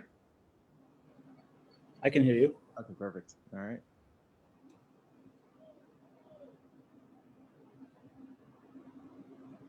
All right, there Hi. we go. So I think they'll introduce us and then we'll go live. Oh, it says please start. Okay. So let's see. Okay. All right. Can you guys hear me? So can everybody hear me? I can. Okay, cool. All right, let's see. Okay, so I got a text here from the team to start. Let's see. Okay, perfect. All right, so I can hear me. Hey, All right, everyone. so my name is Osama Kashlan. I'm one of the neurosurgeons here at the University of Michigan. I wanted to thank NAAMA for giving me this opportunity to be part of this session to really introduce these three remarkable individuals. The decision of a medical student in the Middle East to start this journey to do residency in the US is difficult, but is a very gratifying decision. It's a path filled with many challenges, but a lot of opportunities. So today I have the honor of introducing our three speakers who have really successfully navigated this process and are great training programs. In my hope, and I have no doubt that their advice and their words of wisdom will really serve people that are currently on that path or about to start that path in the future. So this session is going to be a little bit shorter because we're running late. So I will make the introduction of them shorter because I want them to introduce themselves. So our first panelist is Dr. Robert Abed. He's a third-year internal medicine resident at Mount Sinai. He did his Bachelor of Science degree in biology and got his Doctor of Medicine degree at Lebanese American University. He went on to get a master's in public health at Columbia before starting his residency with goals of becoming a cardiologist. Our second panelist is Dr. Joseph Track. He's a general surgery intern at Detroit Medical Center, Wayne State, and with plans of pursuing a career in OBGYN. He got his bachelor's degrees in computer science and biology from American University of Beirut and got his Doctor of Medicine degree at the American University of the Caribbean. Our third panelist is Maroon Yamin. He's a fifth-year integrated cardiothoracic surgery resident at Mount Sinai, received his bachelor's degree and medical degree from the American University of Beirut. Between medical school and the start of residency, was a research fellow at Harvard before starting his cardiothoracic residency at Mount Sinai. So thank you all for being here and giving up your time to be with us. So I first wanted to start by maybe Robert, can you start by telling the audience about your story, when you decided to go into medicine, when you decided about internal medicine, and what your career goals are? Yeah, so first of all, I just want to say thank you to NAAMA for this wonderful opportunity. So, I mean, I think a lot of Lebanese families have a lot of doctors in them. So I have two brothers and a father who are doctors. So I think I was exposed very early on to medicine. And I kind of saw myself in this field, and throughout my high school and biology, this interest kept growing and my passion for medicine kept growing. At the LAU School of Medicine, I think I started feeling that I want to come to the United States, and I can talk later about why. And then I had some time to between medical school and residency to figure out something else that I needed to do, and I decided that an MPH was the best decision for me. So I pursued that, and then after that, I joined Mount Sinai for an internal medicine residency, and now I'm in the process of applying to cardiology fellowship. Awesome. All right. Well, that's awesome. So Maroon, can you please tell us a little bit about your story as well? Sure. So my interest in medicine started also early on, like Robert said. A lot of people influenced me, family members, and other people as well. Every step of the way was a big decision for me. We're always sorry about that. I apologize. That's a cardiothoracic resident's life. Yeah. The decision to move forward with every step, is very well calculated. You want to make sure you're taking the right step towards the future, toward your goals. And I was very lucky to have good mentors at every step of the way. Getting to AUB and then at AUB and then thereafter coming to Boston and then to Mount Sinai. I think for me, it's the fact is that you want to know what you want to do, and then try to get as much people with experience to kind of help you figure out what is really you want to do and what's the best way for you to get to your goals. The best way for me might be a little different from other people, but I was very lucky to have people who guided me throughout the way. That's a great story. And Joseph, if you can also tell us a little bit about your story before we start going into the topic. Of course, yeah. Again, always thank you to NAAMA for having me on board. I was born in the States. I grew up in Dubai, spent most of my childhood in Dubai. Then I went to the American University of Beirut for my undergrad degrees, and then to American University of the Caribbean for my medical degree. But when I was growing up, I always would like to tinker with household appliances, fridges, freezers, electronic cars, remotes, things like that. Love to take them apart, love to put them back together, sometimes even fix them. So that gradually grew up into or manifested as fixing cars, boats, generators, stuff like that. And in Lebanon, we have plenty of generators there. So that kind of morphed into wanting to know how to fix the human body and figuring out how that works. So that's where I kind of shifted that curiosity and that drive. And I got into medical school, got even more curious about how things work, how to tackle certain aspects of medicine, how to establish lines, how humans intervene to save lives and to help people. And at this point in time, this manifested as getting into a general residency program with the ultimate goal of getting into OBGYN. That's amazing. Those are all remarkable stories for sure. So now you all decided to go into medicine. You're in medical school. So Robert, if you can let us know, when you're in medical school, what made your decision, or what helped you make your decision that, I want to go to the US for training. I don't want to stay in the Middle East. I don't want to go to Europe. What made you make the decision of wanting to come here? Yeah, Osama, this is a very important question. So I think there's no doubt about the quality of training here, and I think it has to do with the richness of the country itself. And it's not only about the economy, but I think the diversity of its population. And I think this richness provides lots of opportunities, whether it's at the training level or opportunities for research or leadership roles. I think that's a very great place to be. And I think in medical school, the mentors that I connected most with, maybe it was a coincidence, but they were all board certified from the United States. So I think that kind of affected my decision in medical school. And I know healthcare is a very debatable issue and polarizing issue in the US, but I think compared to what we have, at least back home, the healthcare here is very robust. And on average, it will always allow you to provide a cutting edge treatment to your patients and be at the top level. And of course, the US is where most guidelines, international guidelines emerge from. So to be able to train in a country who's at the forefront of medicine, I think kind of shaped my decision and wanted me to train here.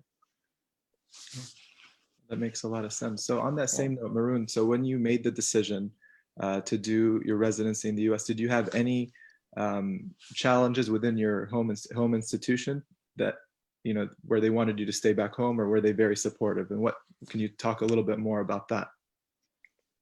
Well, it was always both a personal and institutional conflict. Do I want to stay and help the institution that I grew up with and that had taught me everything I know at that point? Do I want to help develop the institution, help develop the country I'm in, versus do I want to go and pursue something in a different place where I can get a different type of training? It was always a big challenge to decide what to do. And I actually did do 6 months of research in cardiac surgery at AUB. But for the exact same reasons Robert was saying, sometimes you feel like there's a different type of training, there's a different type of approach to training in different places, and you want to see how different places do the same thing you eventually plan to do. And also, we're also trained to be to work hard to get to the best place and achieve the best version of ourselves that we could achieve. And that's when I decided to shift my priorities to, build my career and then try to help my institution, my home country, and the rest of the Arab world in either an indirect way, or at some point maybe going back and using all the things I learned, all the expertise I gained back in my my home environment. And that's amazing. That's absolutely amazing. And we have a question here from one of the attendees, from George Shadid, and we'll get to his question a little bit after a little bit. So please ask any questions, and we'll try to get to them as soon as we can. So that was a great response. So let's say you're in medical school, you decided that you wanted to go to the US for the reasons that you mentioned, Maroon.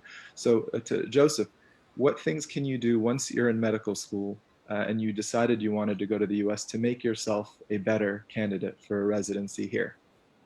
Okay. I would definitely encourage people to get involved. And I would recommend that in the first 2 years of med school. I would recommend med students get involved in community projects, research projects, especially in the first 2 years, because that's when you get to build those relationships with faculty, with physicians, educators, professors. You build those networks, you build those relations, and from there you spiral down into research opportunities, advice, recommendations, mentors even. As that goes on, once you get to third and fourth year of med school, I encourage people to just be available, be alert when on rotations, I mean. Be available to help the residents. It might sound like it's mundane work, it might sound it's boring work, but without you realizing, you're actually gaining experience. You're getting knowledge, how to start lines, how to place tubes, how to administer medication, what medication to administer, why in this dose, why in this form, why IV, why oral. Those things you kind of acquire as you get your hands dirty in the field, during the various rotations. Ask many questions, because this is your time to ask questions, to learn, to get exposed, and also step out of your comfort zone. Don't just stick to one thing because you feel like you're good at this. You don't learn if you don't go to the unknown and venture into the unknown. So step out of your comfort zone and step out of your job description title. Go and help nurses as well. You learn a lot helping nurses, helping social workers. There are so many things you grasp and you learn by just doing things that you technically aren't supposed to be doing, but you learn by watching and observing other people do. So that I would recommend those things. If I may comment on what Joseph was saying and actually add a little bit, I think this is all exactly what we should all be doing, and we all did at the level when we were at medical school. The thing is, it's not just about learning medicine or learning the science behind what we do. It's also getting for people to see that you're also responsible. So if, like Joseph was saying, you're asked to put an IV, it's not a job for someone who is below you. In fact, this is how you can show that you actually care for your patient, how you are responsible. If you're held up on a task, then you'll take it seriously and you'll perform it. And then people will say, well, with these smaller tasks, this person has shown responsibility. Let's see if he can take bigger tasks. And that's how you improve, and that's how you show people that I have a lot of values, not just my knowledge of a certain topic that should let you or should, have you take a chance on me. But I also have a lot to offer to the program, to the environment, to my team members. 100%. Yeah. No, that makes a lot of sense. And so, doing all these things makes you best prepared for residency. What things would a program director, what do you think program directors are looking for in your application? So maybe Robert, you can answer that. And at the same time, if you can, because of time, if you can tell us what is going to change in terms of what they're looking for now with COVID, like we talked about, or like in the last talk with Dr. Zafari, things are going to be different now because of COVID. So what are programs looking for in general, and what do you think things are going to be a little different because of COVID? Yeah. So, I mean, I'm going through this process right now. I'm applying to fellowship, and I can extrapolate to residency as well. So I think for programs directors, they look mainly at 4 points. So there's no way around it. USMLE scores, whether we like it or not, are very important. And this has to do with the amount of applications each program receive. And there's just no way of getting into each application and evaluate each application like equally. So they have to have some sort of a filter to narrow it down. And most often is the USMLE scores. And I heard that step 1 is going to be pass or fail, maybe 2022, but step 2 will remain a numerical score. So I think maybe there will be a shift in the focus from step 1 scores to step 2 scores. So that's number 1. Number 2, the personal statement. That's another big point on the application. And my advice on that is to make it honest, genuine. It has to tell your story in a genuine way, why you want to pursue the field that you're pursuing, why you're interested in their program, and what do you bring to their program, like what qualities you bring.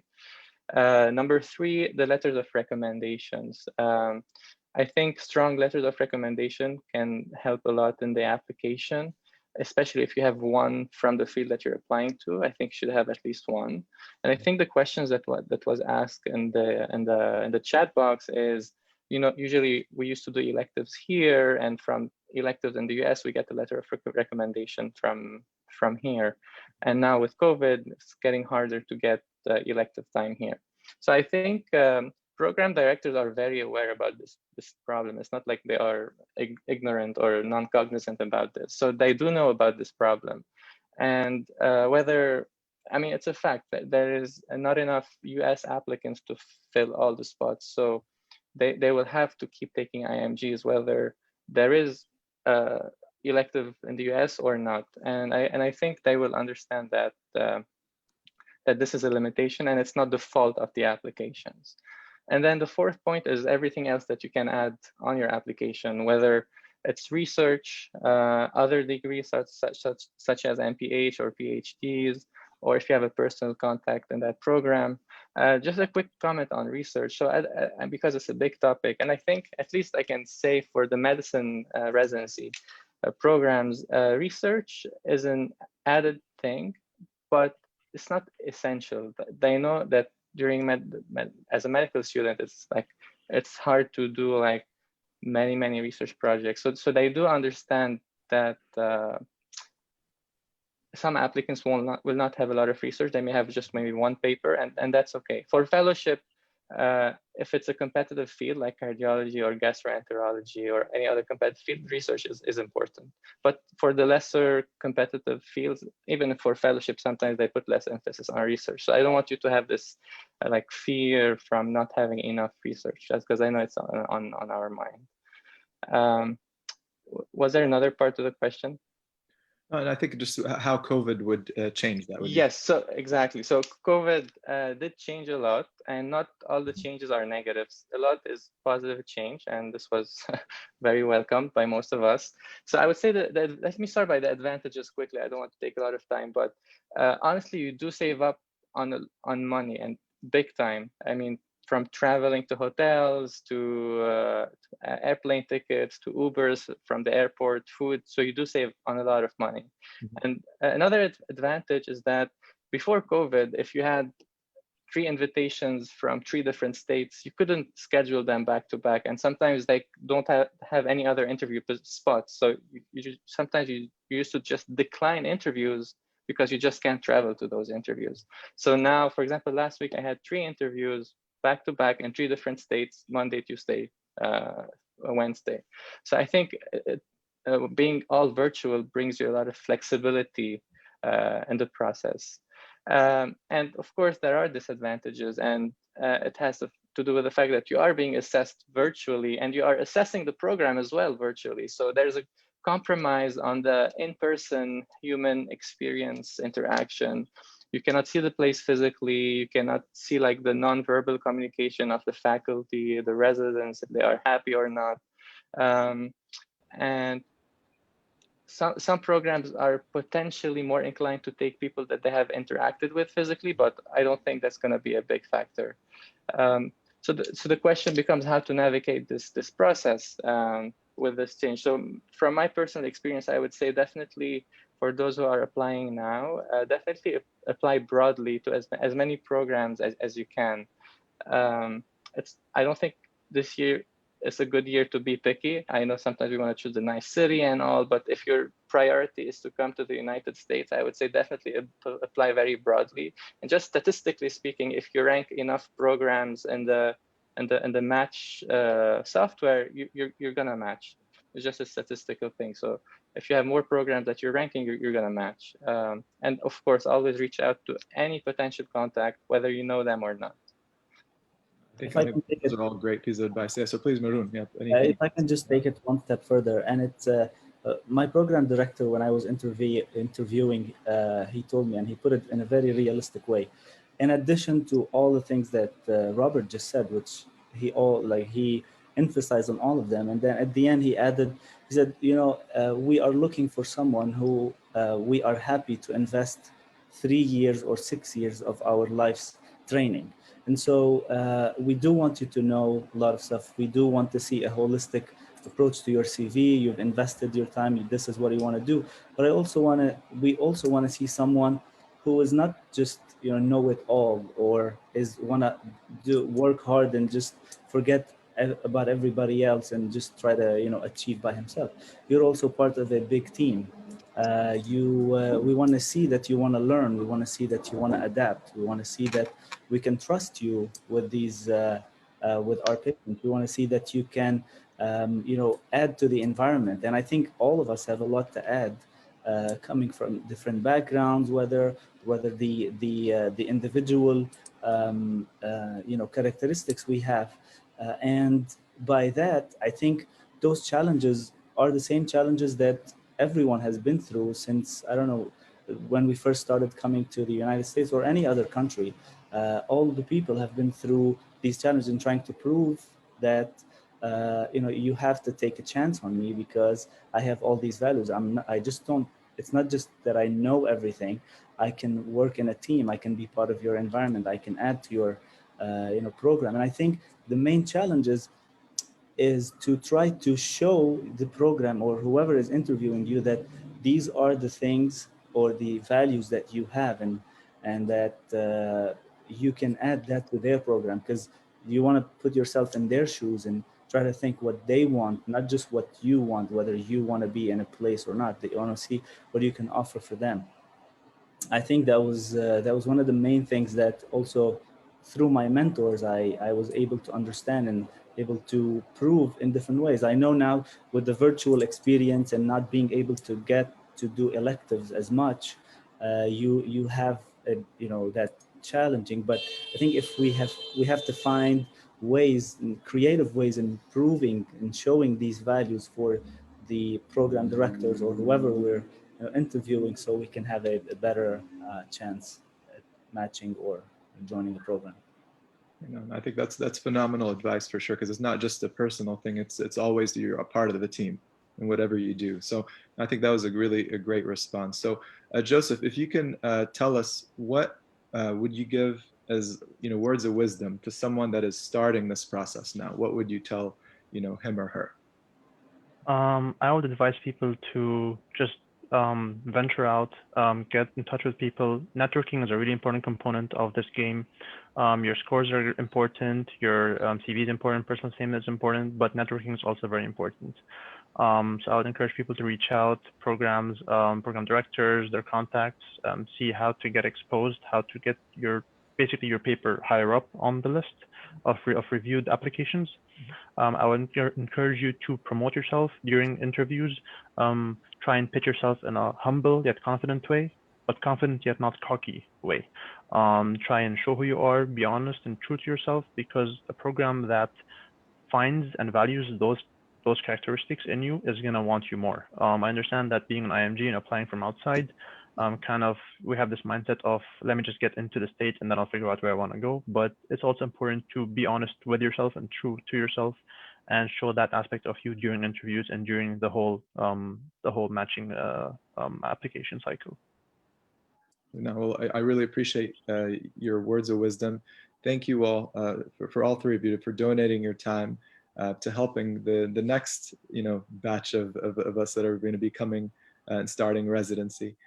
So there are a couple of questions that we did not get to answer, but we apologize. We ran out of time. We'll try to go through them and answer them in the chat or by email. So thank you all for asking the question, and keep asking them. But thanks again to the panelists. Thanks to NAAMA. And one more thing. Yeah. For everybody who's listening and is in the process, please feel free to reach out to any one of us. Absolutely. We're all happy to help, and we thank NAAMA for this platform, to be able to help others, and we were very honored to be part of it. Well, thank you. Yes, please reach out. Same here. Yeah, I'm leaving my email in the chat box for anyone who wants more questions. I will as well. Thank you, NAAMA, for having us all.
Okay, are we ready?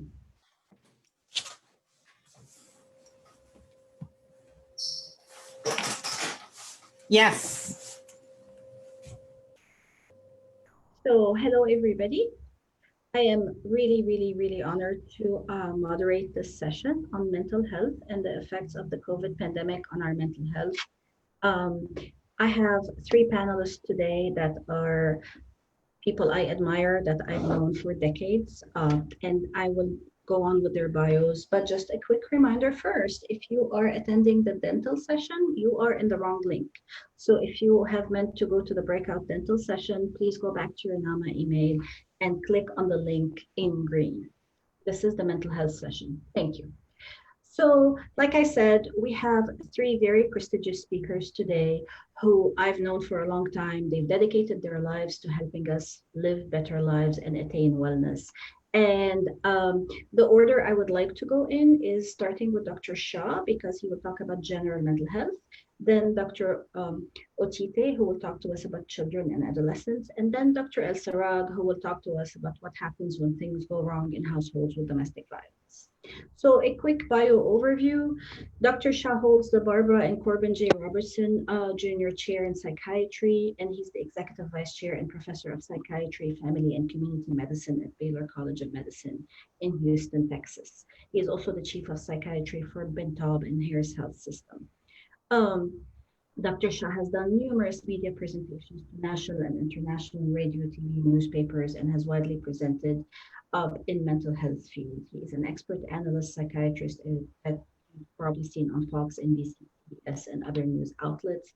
has more than 130 peer-reviewed publications and book chapters, has received multiple awards, Fulbright and Jaworski Teaching and Evaluation, the Rising Star Clinician Award, and has been named by Houstonia magazine as their top doc list since 2013.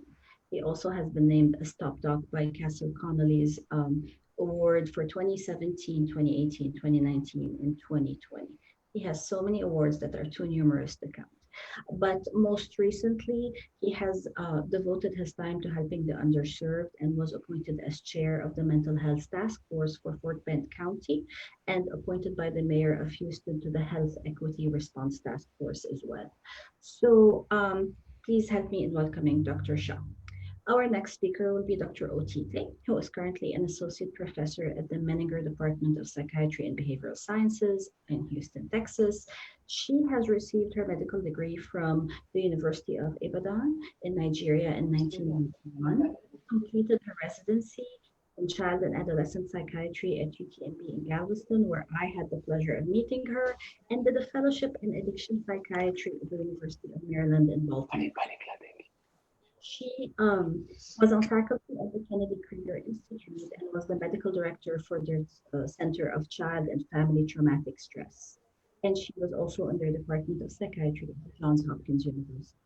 We are very lucky that she joined us in 2014 at Baylor. She's one of those unique unicorns who is triple boarded in child, adult, and addiction psychiatry and has both clinical and research interests. And today she will talk to us about this very important clinical population.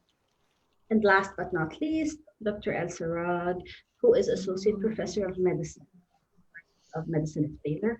Dr. El Sarag has served as Medical Director of the Women's Veterans Health Program at the Michael E. DeBakey Veterans Affairs Medical Center since 2004. In this role, Dr. El Sarag has developed a large comprehensive healthcare program for female veterans, focusing on the expansion of gender-specific services and improving healthcare quality, access, and patient satisfaction to reduce healthcare-related gender disparities. She has worked very hard on providing clinicians and patients in the area of women's health, and she has been instrumental in the creation of this large new women's health center at the VAMC. They offer an integrative approach to patient care for women, and they offer services ranging from primary care to mental health and specialty care services.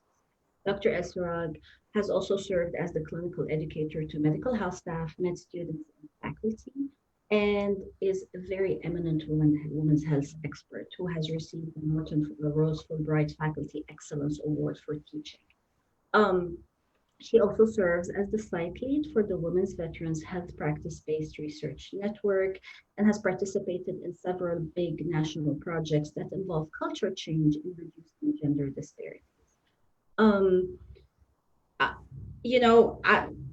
Like I said, I know these people, and I can tell you that what the one thing I remember about Dr. El Sarag is that the first thing she had to fight for is a separate entrance so that women going to the VA would not be traumatized. So with that being said, let me turn it over to our speakers. We're going to start with Dr. Shah, as I said, for a global intro, and then we will move down the list. Go ahead, Dr. Shah. Thank you, Rida, for a wonderful introduction and for this topic. I don't know whether some of you know, but I'm myself out of country right now, so I hope my voice quality is good and you guys are able to hear me.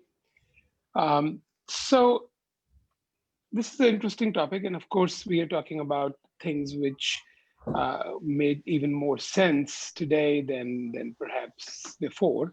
Most of us are passionate about caring for the underserved. Most of us are passionate about taking care of people who perhaps nobody wants to take care of.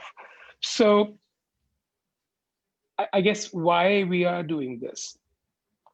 So if you think about it, in this setting, we have been stuck with this pandemic, and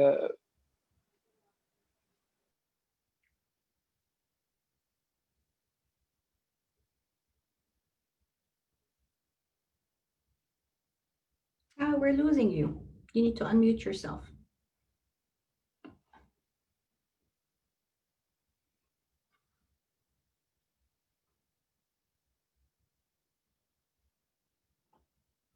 I think we just lost Dr. Shaw.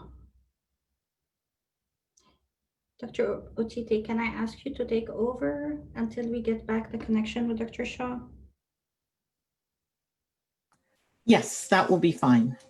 Okay, so, and I really look forward to hearing what Dr. Shah has to say, but thank you for having me. I really appreciate this opportunity to kind of share what I've learned in this pandemic with this important population. So for the children, in this pandemic, there's been so much noise and so many things have been thrown up in the air that the voice of the children has been kind of lost in everything. So it's not like the elementary school children, for example, have a union that they can and say, you know, this is how we're experiencing this and this is what we need, etc. But what children have to do is they have to kind of explain their experience in the best way they can through parents and teachers and other adults who now kind of sieve that information and then present it to the recipients. So we're getting kind of a different feel from what the original experience is for the children. So in terms of the this pandemic, we have to keep several things in mind. The first thing is going to be timeline. So timeline where kids are concerned. So we had the beginning or the crisis period of the pandemic where everything hit and suddenly the children's worlds was in turmoil. Many of them, at least in the US, were on spring break. So they went on an extended spring break, didn't know if they were going back to school, eventually went back to school in some kind of watered down fashion because the school system was not ready for the online platform. Then the summer came, and the difference in summer was it was just a stay-at-home summer.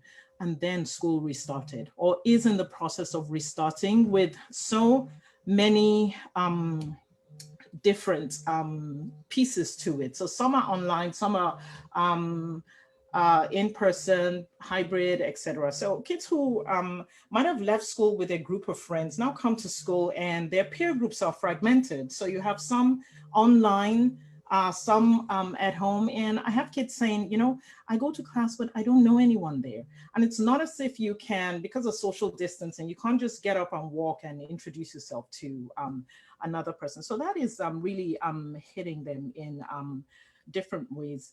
In general, there have been very few surveys that have actually surveyed kids, but we have at least one that shows that depression is has almost doubled in children. So, and the rate they quote is about 22%. Now, this is kind of lower than the study with the CDC that said about 40% of adults had mental health, struggled with mental health problems. But the 22% was at least higher than the pre-COVID amount, which was 13%. In addition to that, people who there was a lot of anxiety, and specifically in kids who had experienced the virus in one way or another, either they got it or someone they knew got it, the anxiety in their group was particularly high. So I'd like to point out that there are, as far as experiencing this pandemic, there are kind of 4 categories of kids. The first category is those who no pre-existing mental health condition and how they've adapted to things. Then we have those who have had the pre-existing conditions, pre-existing mental health conditions. So those with ADHD, autism, depression, anxiety, etc. And then there's a special group of children who came in who were socially disadvantaged coming into this pandemic. And they got hit really badly from different directions. So those especially, and it relates to the social determinants of health, their status coming in, and then how the pandemic has really hit different ethnic groups, different socioeconomic groups, and whose parents have actually had to work more just to make the ends meet. So that's a different kind of experience they had.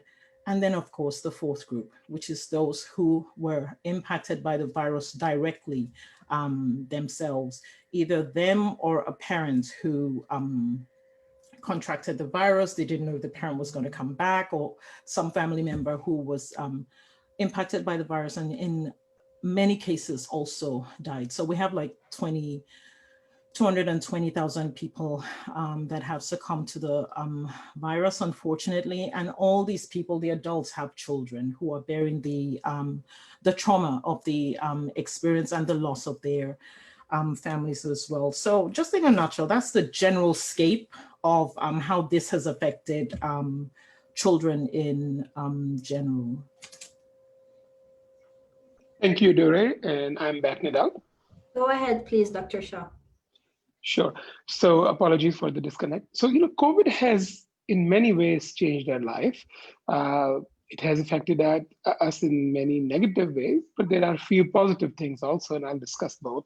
So if you think about our field, psychiatry, mental health, what we have seen in COVID is that we've seen these days, usually people don't go to the emergency room with chest pain, with stroke, because they're afraid that they're going to catch COVID. But the number of psych patients in the emergency rooms have increased tremendously in the US. We have about 35% increase in the number of ER visits from psych patients. The increase in suicidal ideation is also close to 30 to 32%, which is huge and a lot. With COVID, a lot of people have lost insurance. So, as I was mentioning earlier, my passion is to serve underserved and uninsured patients. That number has also increased tremendously. As any disaster, as any trauma, the effects of COVID will be seen for a long time. We know that traumas, disasters, which were one day, like 9/11 or Hurricane Harvey or Katrina in New Orleans, even those effects have been seen more than 40 years after the effect, or after the trauma, or after the disaster. COVID is an ongoing disaster, ongoing pandemic, ongoing trauma. It's 7th to 8th month now, depending on when you're counting the start, and it will continue for another, 6 months, 8 months. So this disaster is going to impact our lives, maybe for a decade mentally, maybe even more. I hope not, I hope I'm wrong, but that's what it seems like. And the people who are affected by COVID are a different group of people. Of course, kids are very important, and Dr. Tide mentioned kids. And one thing I would like to add for kids is that kids younger than 6 or so, please, we think, and I think that we need to keep them away from news media, because sometimes it affects their brain negatively. Elderly people have been very affected with COVID, and they initially were the target for mortality, and they have been very strained. Socialization has been affected with COVID. First responders like us have been affected with COVID. And the other thing is that while all these things have been affected by COVID, there are negative things about COVID, people are staying home and all. What are the positive things? The positive things is, in our field, we are doing telehealth, telepsychiatry is there, and that's working very well. We have seen people pick up their old habits, which they were unable to do because of time constraints. People have started cooking, gardening, that is good. Zoom has been a new invention, although it was there before, but right now we are on Zoom, and Zoom is a new and good invention. Like, we all are sitting in different parts of the world right now. I'm sitting way far from everybody else right now, and we are talking right now. So that's a big advantage of COVID. Families are spending more time with each other, which is a big advantage of COVID. And lastly, pollution has decreased, according to one study, 30% at least, because the traffic is less on the streets. So while COVID has affected us negatively in many ways, I'm a positive and optimistic person. So to me, there are some positive aspects of it also, and I mentioned those. Thank you, Nidal. Thank you. We'll move on to Dr. El Serag. Hello, thanks for having me today. I'm very happy to be here. I think it's very timely and important to talk about the impact of COVID on our mental health, and I'm going to focus specifically on the impact of COVID on gender and on women specifically. So I'm going to share my screen. So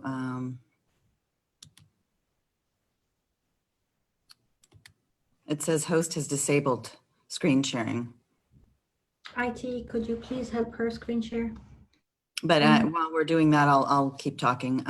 So I think, as our other speakers have mentioned, that we have seen increase in mental health conditions, depression, anxiety, suicide, substance abuse. All of those things have increased during COVID because of increased stressors. And so when we think about women and interpersonal violence, what we need to think about First of all is that you can screen share now. Okay, let me get my slide.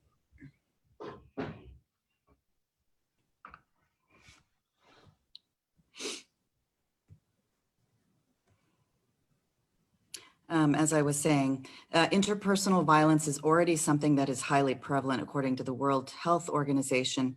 About 1 in every 3 to 4 women experience interpersonal violence. And although we don't have the data yet in terms of how prevalent or what sort of increase has occurred during the COVID period, I think most of us are expecting that it's going to be significantly increased, and this is kind of what we're experiencing clinically. So we need to think about the socioeconomic impact of COVID. And I think a lot of the initial data, there were studies in the media, stories in the media based on our epidemiological data that, COVID has a greater impact on men because mortality is higher and other outcomes might be more negatively impacted in males versus females. But if we think about the broader picture and the entire psychosocial picture of this pandemic, there's actually some very significant stressors, and it ultimately probably will come out that it has a higher psychosocial impact on women overall. And some of the reasons are some of the studies coming out of China initially and in the US and in Europe are showing that women are facing a disproportionate amount of mental and emotional health. In addition, women are facing more challenges with access. This is something that we're seeing here a lot because of childcare and children are not in school. And the World Health Organization has also reported that women are having more difficulty obtaining information related to COVID globally. Let's not forget that globally women make up 70% of all healthcare workers. So that is a significant impact in terms of the risk they put themselves at, exposure to COVID. And then when we talk about job loss and unemployment, even though they represent 39% of global employment, they're actually accounting for 54% of overall job losses. And there have been some recent media articles about how women are leaving their jobs more and more in the last few months. And that all has a lot to do with this burden of unpaid childcare and domestic work. All of this has increased, and traditionally this is disproportionately carried by women. So it's made a significant impact. And we already mentioned closed schools and daycares. Of course, that has added a completely new level to the balance of work and home life. And so all of these have really contributed to many things, including mental health, but also chronic medical conditions. We're seeing that, in the clinic these days. But if we think about COVID and its specific impact on IPV, intimate partner violence, we see that, in general, we see violence does tend to increase overall against women during any crises, particularly during epidemics. But whether it be wars or other crises, that has been demonstrated.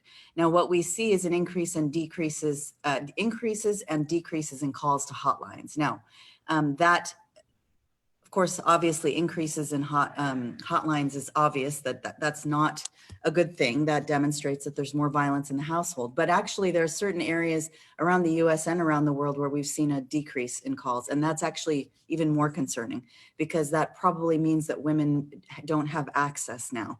And because of the COVID virus and because of the quarantining, women have limited access really to reach out for help. Some of the reports from China and around the world have already looked at the specific data and suggested that there is an increase in the COVID related domestic violence. And this has led the World Health Organization to start a campaign that's specifically geared at reaching out to women during this period of time who may be experiencing increased violence.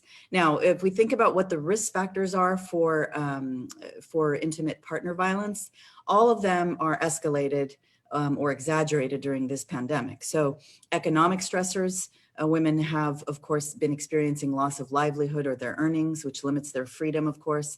Access barriers, right? They have restricted access now to basic services, especially because of childcare issues and financial, and they have a decreased ability to leave abusive situations. There are significant increase in psychological stressors, stress related to social isolation and quarantines, right? And I think social isolation is a big risk factor here because it's difficult for women to reach out to people who may have protected them previously or at least been a source of support. And then there's the physical confinement of women within the home with a violent partner. And of course, the longer the physical confinement, the increased likelihood that there will be violence and overall lack of support. And so, so these are all issues that are contributing substantially. And finally, I just want to make one mention though about telehealth and the significance of telehealth during this time. In our clinic at the VA, we already have a highly traumatized population. A lot of them have PTSD related to partner violence, sexual trauma in the military. So we had already been offering telehealth and video health as a modality to help decrease some of the barriers that we face in trying to reach out to these women and have them access care. And so now during the pandemic, one of the good things I think that's occurred is that there's been a substantial increase in telehealth services for people all over. And this can be particularly important for women with intimate partner violence because first of all, as I mentioned, there's a reduction in their access to care, and there's more barriers than they've ever experienced because of this quarantine. In addition, they often can create a safe space within the telehealth, a virtual safe space, if you will, between the provider and patient that allows them to maybe feel a little bit more comfortable, to feel safer, to have more trust. And so, and we know from evidence-based medicine that trauma-informed care can be practiced through telehealth and actually has been associated sometimes with better outcomes in terms of being more patient-focused, overcoming some of the delivery barriers that we face in this population, and just offering a greater range of options for treatment engagement. So I do encourage you to screen for intimate partner violence during your telehealth sessions or your video health sessions, because more likely than not, you will find issues that are going on in the home. And the telephone or the video modality can be an excellent modality to try to start to tackle some of these issues. And I will stop there. Okay, thank you. So as we were putting together this session, I think the main theme that came up is we are talking about challenging populations, intimate partner violence, children and adolescents, and then underserved populations. So I'm going to turn to challenges, and I'm going to start with Dr. Shah. Dr. Shah, in terms of taking care of the underserved population, and in terms of what we're trying to do here with getting telepsych to our patients, or screening for diseases, or even getting people into care who have not been into care before, can you tell us about the challenges globally? And then the other two speakers can comment on the individual challenges with their particular populations. Sure. So there are numerous global challenges, some of which we have, I guess, with the passage of time taken care of, and the others are ongoing. Of course, the first challenge always is access and early access. So that was a challenge initially that with COVID, people, as Dr. Sarag mentioned, and by the way, both of the other speakers gave a wonderful intro, so I appreciate it. As she mentioned, people were struggling to even work because kids are at home, they have to homeschool the kids. It's just not easy to go to work. Telehealth did solve some of those problems, but telehealth has its own challenges, and it still does. While it is a good treatment modality for anxiety, for depression, for some other diagnoses, it could be challenging if you're prescribing Suboxone, like Dr. Mukaddam does. It could be challenging if you see a psychotic patient. It could be challenging if you're seeing an acutely suicidal patient or a manic patient, because they won't sit still. So there are some challenges associated with that. So there is some room for in-person visits and in-person practice. But number two is that with people losing job, with people losing insurances, the uninsured, underinsured population has increased, and we have to give support to them, and we have to provide care to them.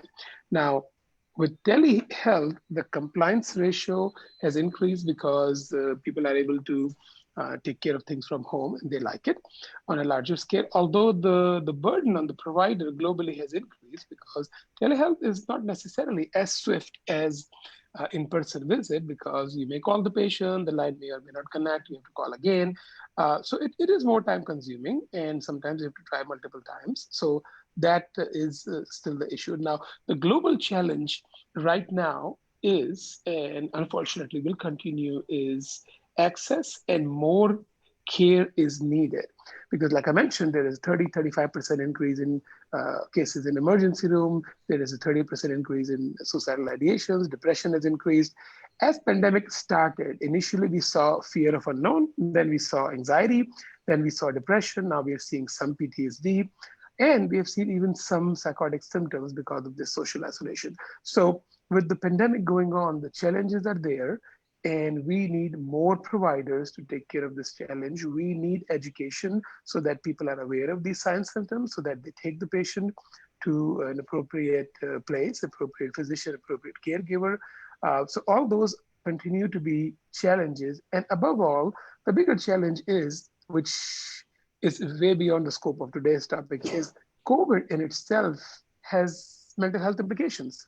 We don't know. COVID in itself has implications on heart, on kidney, on mental health, on your bones, on so many things. We are slowly seeing some of those challenges, but we will continue to see. I've seen so many people who complain about motor coordination problems, complain about some slight memory problems because of COVID. So the two set of challenges. One is a set of challenge in which we are seeing people who are having more needs because of COVID. And the second set is needs which have increased because they have suffered and they have had COVID. So challenges continue, but I hope that we are able to handle those. Okay. Dr. Otite and Dr. Sirag, can you tell us about the challenges in your specific populations?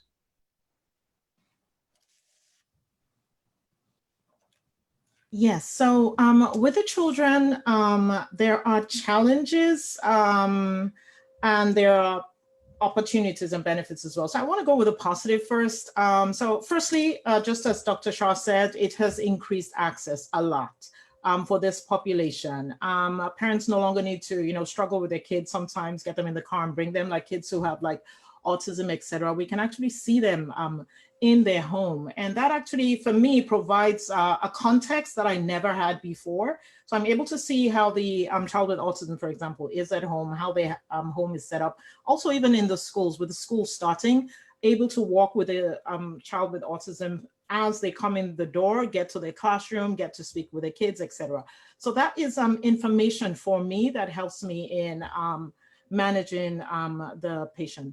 I find that we're able to use more time all the time, the minutes on medication decision making. So that is really good versus, having a disrupted child come in, you first have to settle them, etc. And then the locations, parent may be at work, child may be, if they're a teen and they have an adult with them, they may be in a different location, but we can three-way and do a video call. And that is really helpful as well.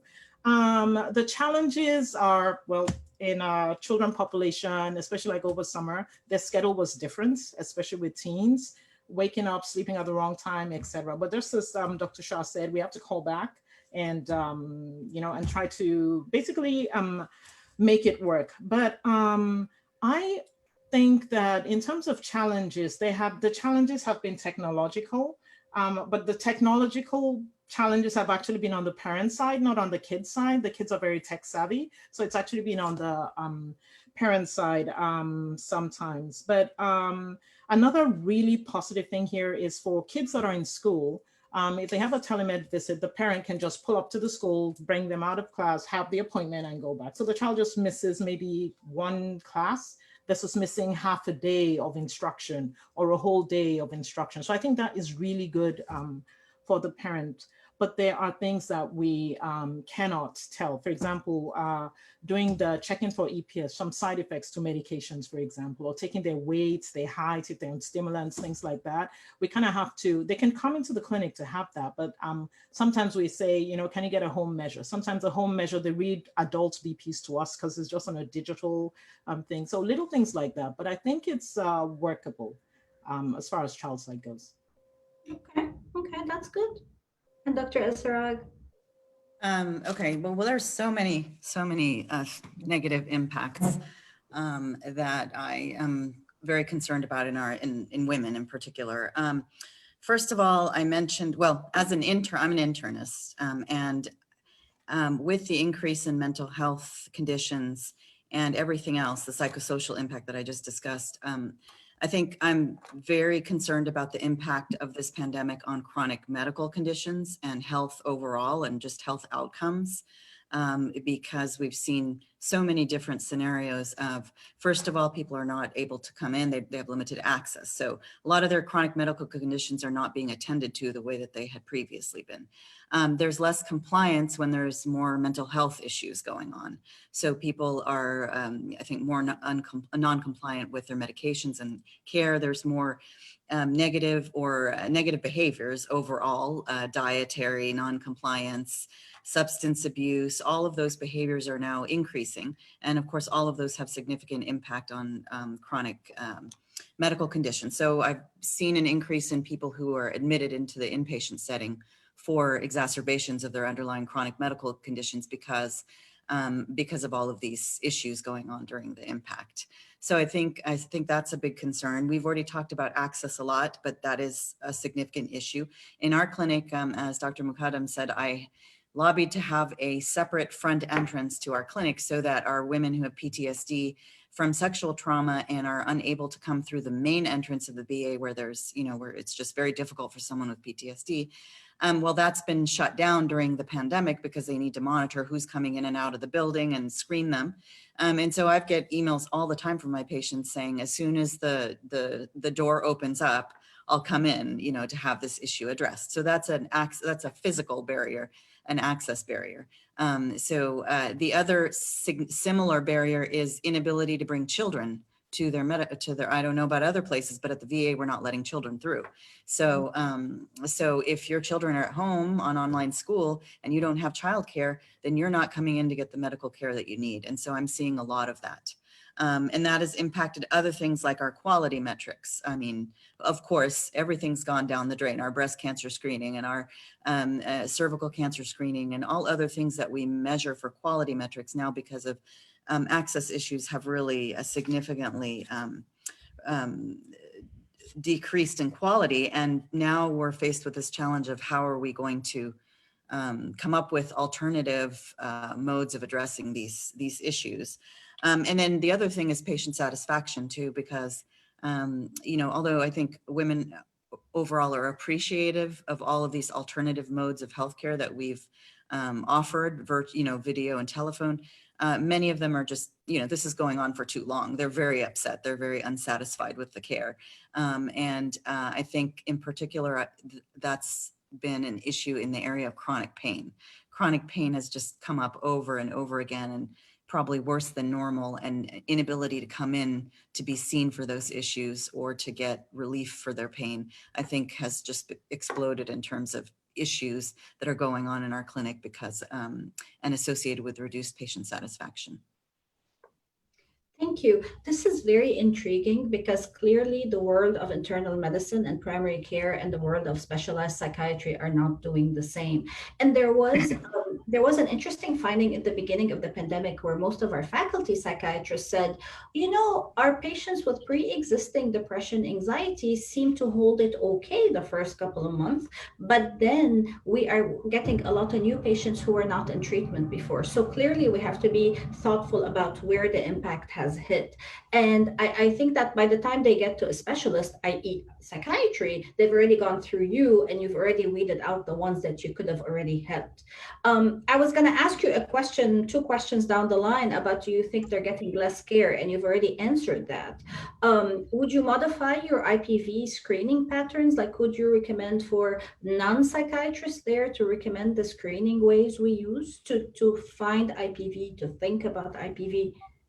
Well, there's already, the U.S. Preventative Task Force already has a recommendation for generalists and internists to be screening for IPV anyways. And when I usually give my lectures in this area, it does apply in general to all providers, not just general practice. And there's so much increasing research now in different subspecialties of medicine that show that interpersonal violence is a significant risk factor for many chronic medical conditions, including cardiovascular disease. And that's been looked at and studied very well. And so the implication there is that, for women, there's always these non-traditional risk factors that we don't really tend to consider when we risk stratify them for chronic medical conditions, because most of the traditional research done in these areas, whether it be lung disease, heart disease, kidney disease, is mostly on male subjects. So they're more of a male, model. But some of these non-traditional risk factors now are emerging and being studied more and more, and they're actually very significant. So, there's been recommendations that cardiologists screen for IPV, for example, and other subspecialists. And so I think now during the pandemic, more than ever, knowing that the increase in prevalence, is substantial, I think everybody who is providing care should be really looking into not just IPV, but the mental health impacts and psychosocial impacts of this pandemic, because you cannot fragment. I mean, although people like to try to do that because it's easier, it's difficult to fragment patients into psychological mental health and then medical issues, because they're all interrelated. As I mentioned, it affects compliance. It affects, even these chronic, for example, cardiovascular disease. Why is interpersonal violence a risk factor for IPV? Well, it's not just, there's obviously negative behaviors associated with women who have IPV are going to maybe smoke more, or they may not be compliant with a healthy diet. But there's also other things like chronic inflammatory markers in the body are increased because of chronic stress. And those things actually physiologically contribute to an increased risk in cardiovascular disease. So again, all of these things are interrelated. And so that's why I personally feel that all providers who are reaching out to patients should play a role in assessing. So our take home from this first section is that we're all trying to increase access, but it doesn't come without challenges. And the mental health screening and IPV screening has to go beyond the primary care physicians and be everybody involved, every practitioner. Okay, Dr. Otite, can I move to you? And you've already told us about the effect of the pandemic on children, but could you tell us about the use of electronics? You mentioned it as a positive, but I think a lot of parents would agree that it's caused them problems. Yes. So that's a very interesting topic, and there's different aspects to this. There's the good, the bad, and the ugly, as I like to say. So the first thing is taking in account when the crisis hit. Perhaps it was a good thing that we were already electronically connected by the time the COVID hit, because we're physically distanced, but we could still connect. So humanity kind of remained connected. So that was a good thing. Now, at that time, gaming seemed to have been good for the general kid without mental health problems, because if you game, there's a reward to it. You feel good, you feel positive, less stress, etc. for a short period of time though. So parents, while they were kind of struggling with what hit us, what are we going to do, we're able to say, give the kids, do this for a while I kind of take a break. So it did serve a purpose there. However, this has gone on for way too long. It has gone on for way too long. So we had different categories of people. Most use games regularly, as in non-problematically. We had those who developed the problematic use, where it began to interfere with other things, chores in the home, interacting with others, etc. We had those who got addicted, where it began to affect their physiology, like they sleep, their eating, just their bathroom visits, things like that. I'm sorry to mention that, but those were like signs of addiction where other things began to fall. And then we had those, this was a big struggle during the pandemic, especially like in the summer, there was no school, there was nothing. And the gamers who were like their teens and aggressive, that was a big challenge as to how to manage them within, especially when they were in confined spaces. You sometimes had to coach parents on, how to take the remote from them or not to take the remote from them, because there's going to be a real serious aggressive outburst. And oftentimes the police had to be called. Unfortunately, the police would arrive and say, we can't take them anywhere. There's nothing we can do. So is there another relative close by that they could go to be with, etc.? So that was how they were able to, it's almost like respite care, but that was what they were able to do to kind of buy ourselves time through that period. So with the opening of schools, they're back in school. Many parents who have kids who suffered from gaming disorders actually wanted them to go back to school, which they have tried to do, which they have done. So with the gaming, and there was another piece to it that was actually positive. There's so many, I like to also check for the positive. So there were some kids, there was a lot of social isolation. Now, for some kids, gaming was the only way they got their group together. And it gave them a meaning, they felt like they were part of that virtual peer group. And it's like, if I'm not there, my team's not going to win, for example. And they felt, they're the leader, etc. So it did feel it did provide them with a role to some extent. But gaming now, in terms of the amount of, can I clarify something before you go? So is these are kids who had no problems with gaming before, but then acted and displayed symptoms of addiction, basically, right? Two categories. There were some who were struggling before and it only got worse. Those are the ones who typically got really aggressive.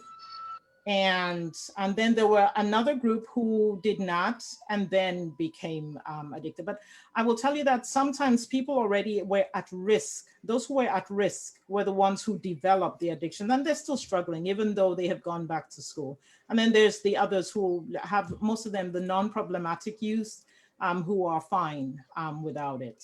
So there's different categories. And unfortunately, gaming is on a spectrum. And I almost want to throw in that we also have professional gamers who game for money, and their teams as well. So they get their groups together, etc. So it's very broad, kind of. But there's been about over 200% increase in the user base for gaming. Gaming companies have reported that. So it's been a lot that way. And there's also been an increase in gaming, obviously, more in the youth than in the young adult population. So it's a mixed bag. And there's other things we could talk about it as to the kind of socialization that's going on. Just to give you some examples. So, and I like to give an example because I think it drives the point home. So I was talking to this 9-year-old boy, and he is like, so what are you doing in this time? He tells me about his game. What do you do about your game? And gets really, really excited and tells me how he wins points. He wins points and I can get weapons and I can kill my friends. I'm like, wow. Win and kill friends. It's so, it's weird. It's very weird, as in pro-social, anti-social, all mixed together. So the impact of what that's going to do to their socialization down the line is really interesting, because there's this competitive aggression that is encouraged against your own team member now. So it's, some of these things we are only going to be able to know down the line.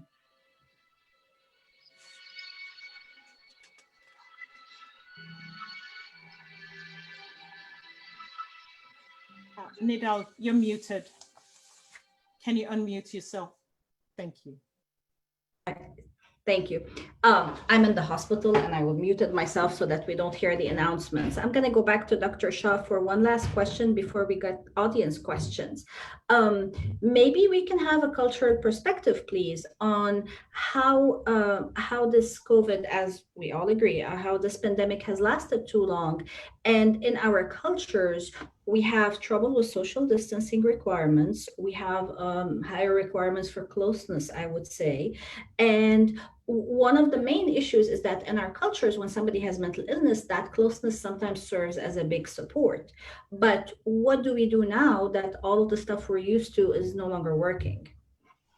And that's perhaps the very important question, and a question which is asked a lot. So first, social distancing. I don't even want to ever use the word social distancing because as a psychiatrist, I feel it's a very depressing word. And the actual word should be physical distancing because nobody ever tells anybody to be socially isolated.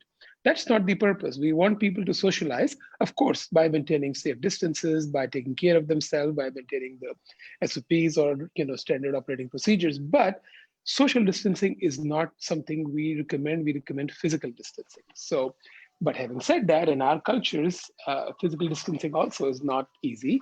A lot of our religious holidays, people hug each other, people touch each other, and culturally people hug and touch and kiss. So that becomes difficult and that becomes an issue. So what do you do in those situations? So first thing is that, I was myself very, worried that what's going to happen when people will stop shaking hands. It's been 7 months. People are not shaking hands. They're sometimes doing high fives, sometimes doing elbow knocks, sometimes doing their wrist touchings and all of that. But people are surviving without handshaking. So it is not as bad as we thought. Absolutely not seeing people is bad. Absolutely not having a social contact is bad. But there are numerous ways to have a social contact. Backyards, front yards, outside. It's so much available. So much is available. Go out and have contact with people. Nobody's stopping you from that. Wear a mask, keep physical distance of 6 feet, contact people, touch people from distance, don't come close. And the other thing is, everybody should develop a safe zone. Of course, your family is your safe zone, but you can develop a little extended safe zone, maybe your brother, sister, maybe one of your close friends, maybe your parents. So you can have a couple of family members who will be your social support. You mentioned a good point that in mental illness, social support is extremely important. And with this, perhaps we will lose social support. It's up to us. Maybe we can change the definition of social support, have selected people who are our safe zone, who may be even tested, who may be using more precaution than others. And that's our safe zone. In our hospital, in our department, we are each other's social support. And we see each other, we talk to each other, we go to work, and we try to be safe, of course, but we all are each other's social support. And I think that's what everybody needs to do. We need to develop our own social support. One more thing I would like to touch is that touching is a very important thing. Why? Because there's a phenomenon called touch starvation, because lack of touching impacts us negatively. Touching releases hormone oxytocin. Oxytocin helps reduce our stress and improves our immunity. When we don't touch people, of course, oxytocin is released less, immune system may be suppressed, and we may be more stressed. We can compensate that, A, by distant touching, B, by digital touching. Zoom is a way of touching. I'm so delighted to see Didal right now that she's in the office. I'm so delighted to see Dr. Tite. I'm so delighted to see Dr. Sarag. So, really, you get a sense that you are connected with people. So digital touching is also good. And I think we need to use our teenagers to teach us digital touching, whether it is Zoom or FaceTime or whatever, because they are much more expert than us. Thank you. We have a question from the audience about sleep issues, sleep quality, and people asking for sleep medication, sleeping pills. Just to put context here, I think that specialists and primary care physicians have very different experiences because we are used to this as specialists. This is what we deal with all day. But primary care physicians and specialists who are not psychiatrists are now dealing with this massive increase in anxiety and depression. So let's hear your opinions, please, about sleep issues. I can. If you want, please go ahead. Okay, in our primary care, I mean, I guess because of our subpopulation has a high mental health burden, I think we are probably more used to than most primary care and internists in terms of prescribing antidepressants and sleeping medications. We do that all the time. But I have noticed that there has been an increase in requests. And I also have noticed that many people, someone mentioned the fact that there's a lot of people who hadn't been seeking care for a long time who are coming back and requesting new consults to mental health. And so I've seen a lot of that, but I've also seen a lot of people who haven't filled their medications in over a year or even 2 years who are requesting refills now for both sleeping medicines and antidepressants. I've certainly noticed that that's increased. Mm-hmm. Dr. Shah and Dr. Otite, you want to comment on that? Yeah, so mine's yeah, sure. really, yeah, so it's for the children and teen population, it's a little easier, as in when school started, then requests came back, but during the summertime and at other times it was not as much.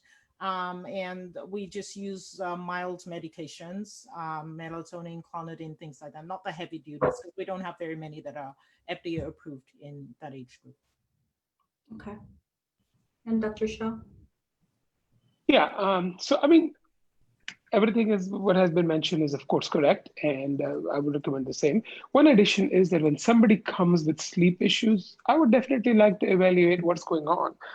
Are they not sleeping because they're anxious? Are they not sleeping because they're depressed? Are they not sleeping because something else is going on?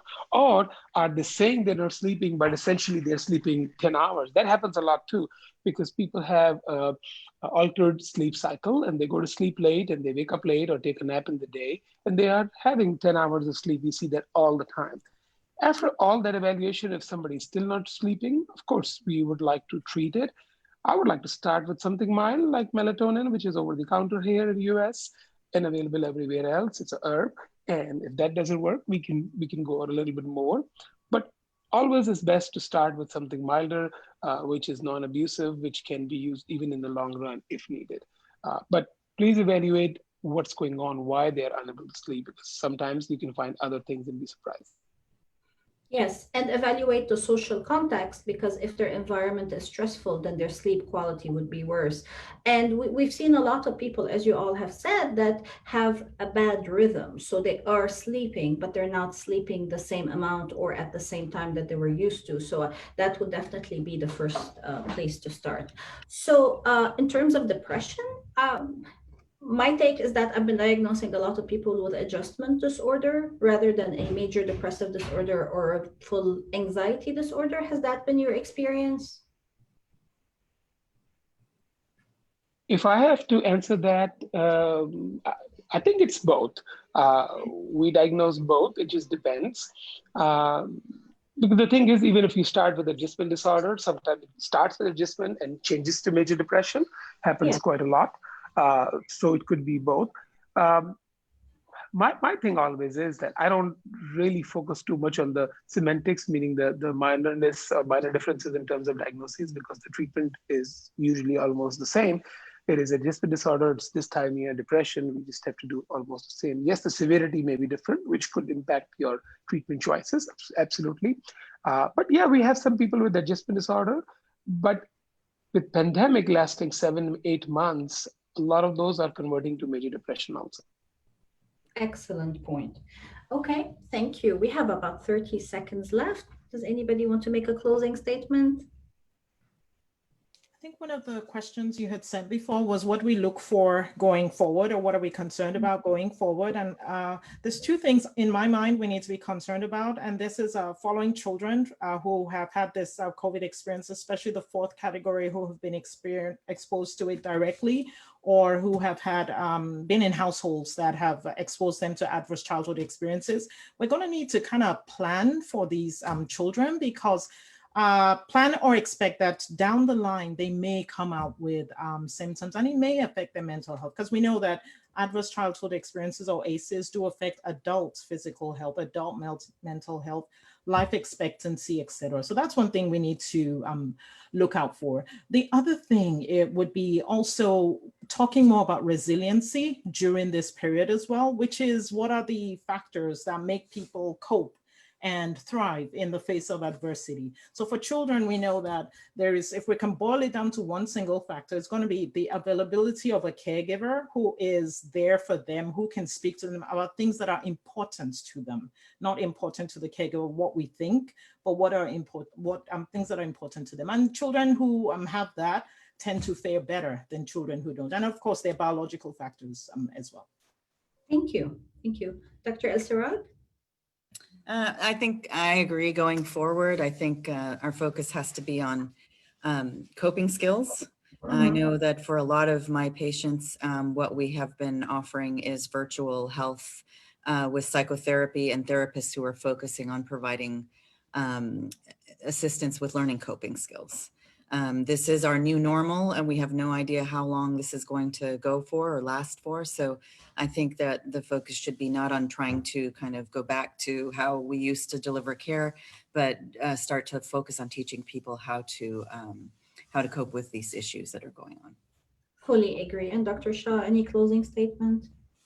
Yeah, everything has been said, but I would like to add that truly this is the pandemic of enormous magnitude. Our focus should be to stay positive because we need it definitely. This is not going anywhere. We need it. We need to take care of each other.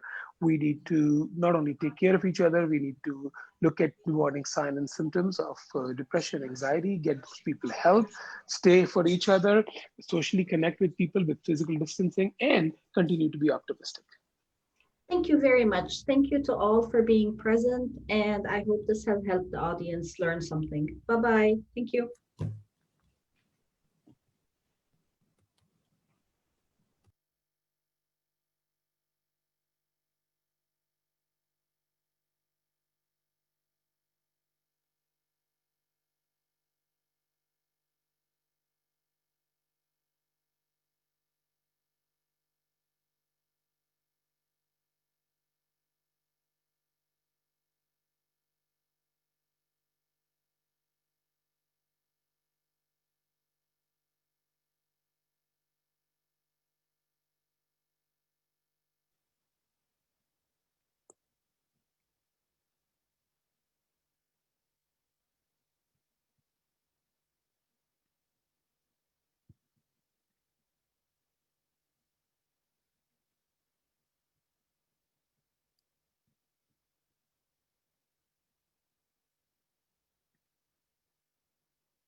I think we're just waiting on one more panelist.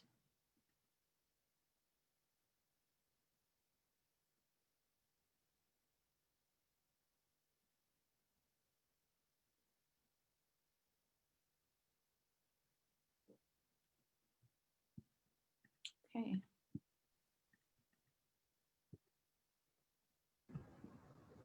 Okay.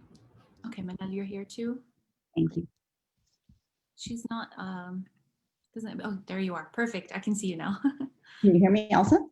Okay, everyone. Well, thank you. Welcome to the Pharmacy NAAMA session. Thank you all for joining us this afternoon. My name is Yaman Kake. I'm a partner at Salis Vitae Group, a healthcare consulting company. Prior to my current role, I was a professor at the Purdue University College of Pharmacy and the Indiana University School of Medicine, and I practice as an inpatient clinical pharmacist. I was asked to moderate this important session highlighting the traditional and non-traditional roles of pharmacists during the pandemic. As has been heavily emphasized over the last couple of days across multiple NAAMA sessions, healthcare professionals have faced unprecedented disruption in the quantity and quality of care. As the COVID-19 pandemic spread across the world, it inevitably exposed the vulnerabilities of our healthcare systems, impacting our frontline workers, basic medical needs, and the global medical and pharmaceutical supply chain. The pandemic has brought to light different roles of frontline healthcare workers, pharmacists being one distinct and important group. Across the globe, pharmacists on the front line continue to fight COVID-19 and its continuously evolving physical, mental, and economic consequences, armed by their knowledge, professionalism, and dedication. Not only do pharmacists continue to care for patients as they did pre-2020, but this year in particular, they have been brought front and center as they referee misleading drug information, manage a dwindling drug supply, and will be directly affected as important administrators of the long-awaited COVID-19 vaccine. In today's webinar, we will look today's panel discussion, we will look into how pharmacists across multiple settings are reacting and adapting. We will also discuss innovations in pharmacy practice and opportunities for collaboration and interdisciplinary care. And while I realize this audience is extremely diverse and not comprised of only pharmacists, it is important to highlight the magnitude of importance of the pharmacy profession within the scope of healthcare in general. Medications are and continue to be one of the most important interventions in modern science. Just try to treat an infection without antibiotics, or treat diabetic ketoacidosis without insulin, or try to intubate a patient without paralytics and sedatives. Truly, effects on pharmacy have a trickle-down effect to almost all areas of medicine, dentistry, and behavioral health. And we have seen what is happening to the world without just one vaccine. So before I introduce our distinguished panelists, I would like to ask that you please write out any questions you may have in the chat box and indicate if you are addressing the panel as a whole or a particular person.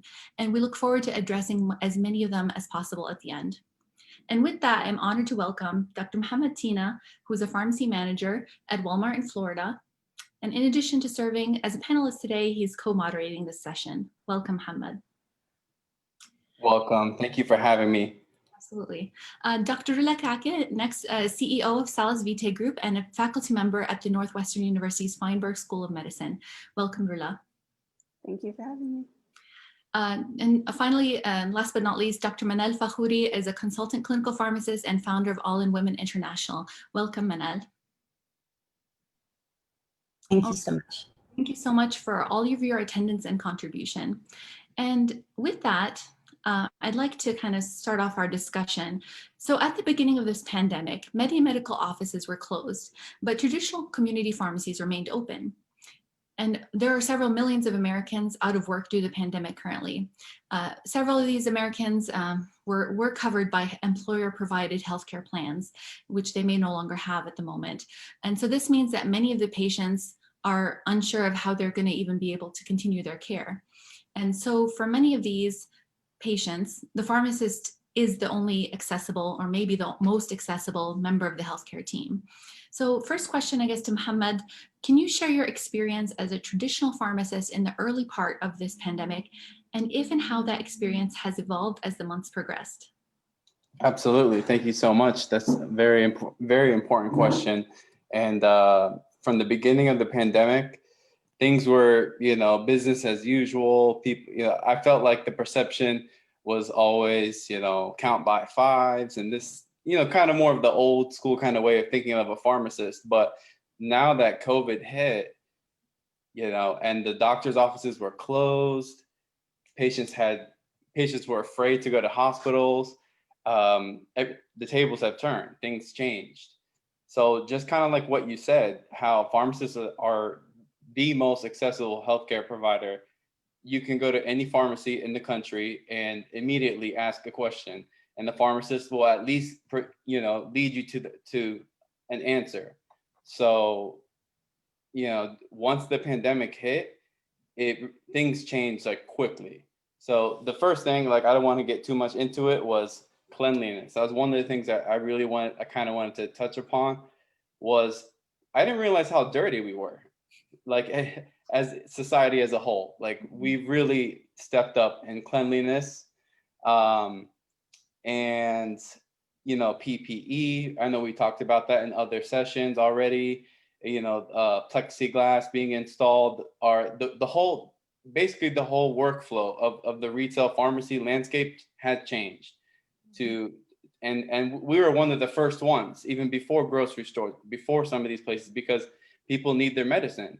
And we just finished off a mental health panel, and actually very interesting stuff there that I felt like I've seen an increase in sleep medications. I've seen a rise in anti-anxiety medications. I've seen a lot of that, and it really correlates directly with pharmacy. And one of the biggest things that pharmacists in my field of pharmacy, I felt like I really had to step up was with my corresponding responsibility as a pharmacist. I really felt like now more than ever, I had to make sure that prescribers were prescribing within their scope of practice.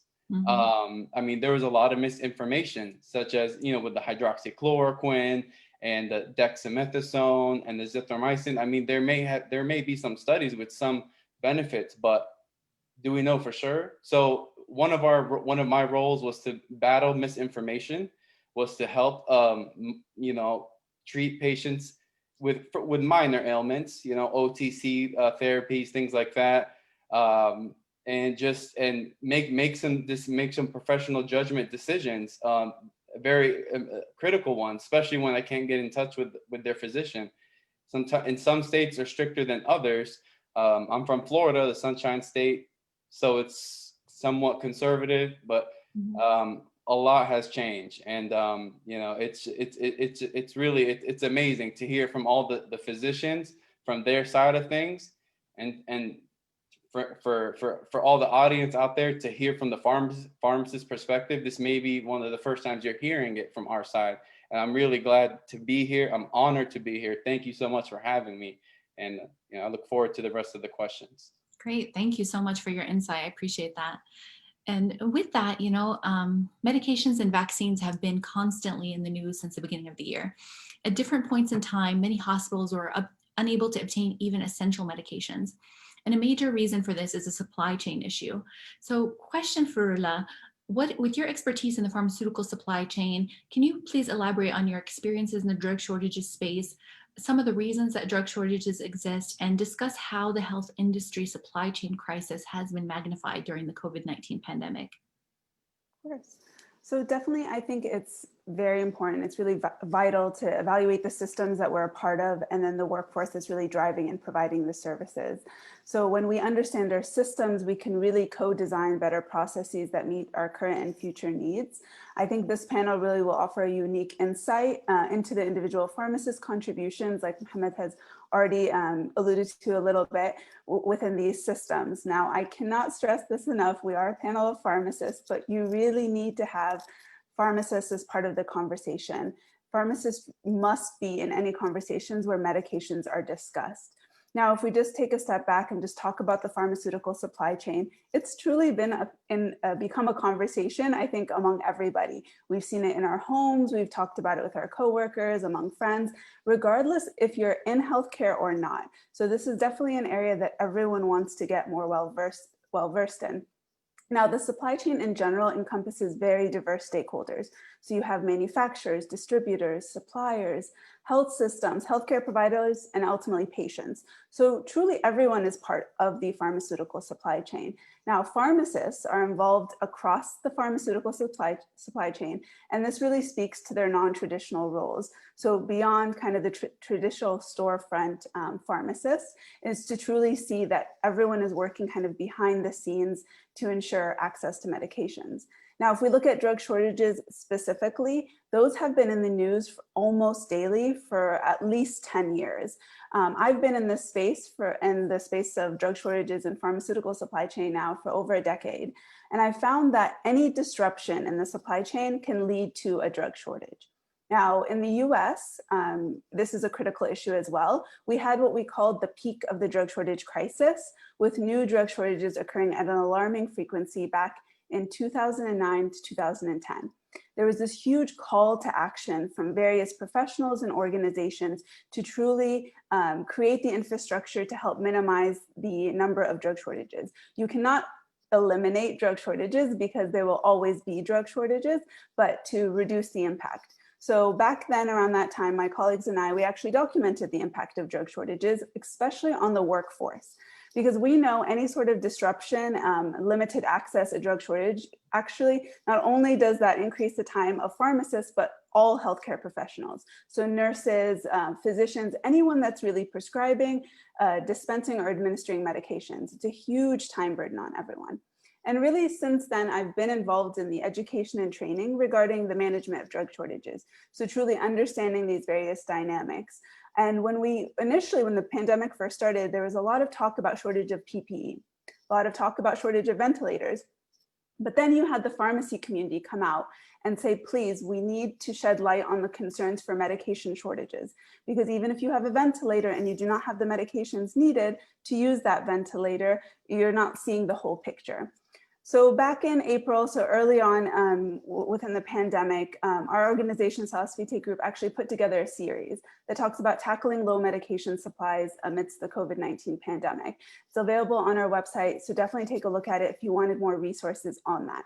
But over the past several months, we've kind of continued to talk about this issue because it is something that the pharmacy teams and pharmacists can truly play a significant role among all teams. So if you don't have a pharmacist on your team, and regardless of whatever setting, I truly encourage you to reach out to them.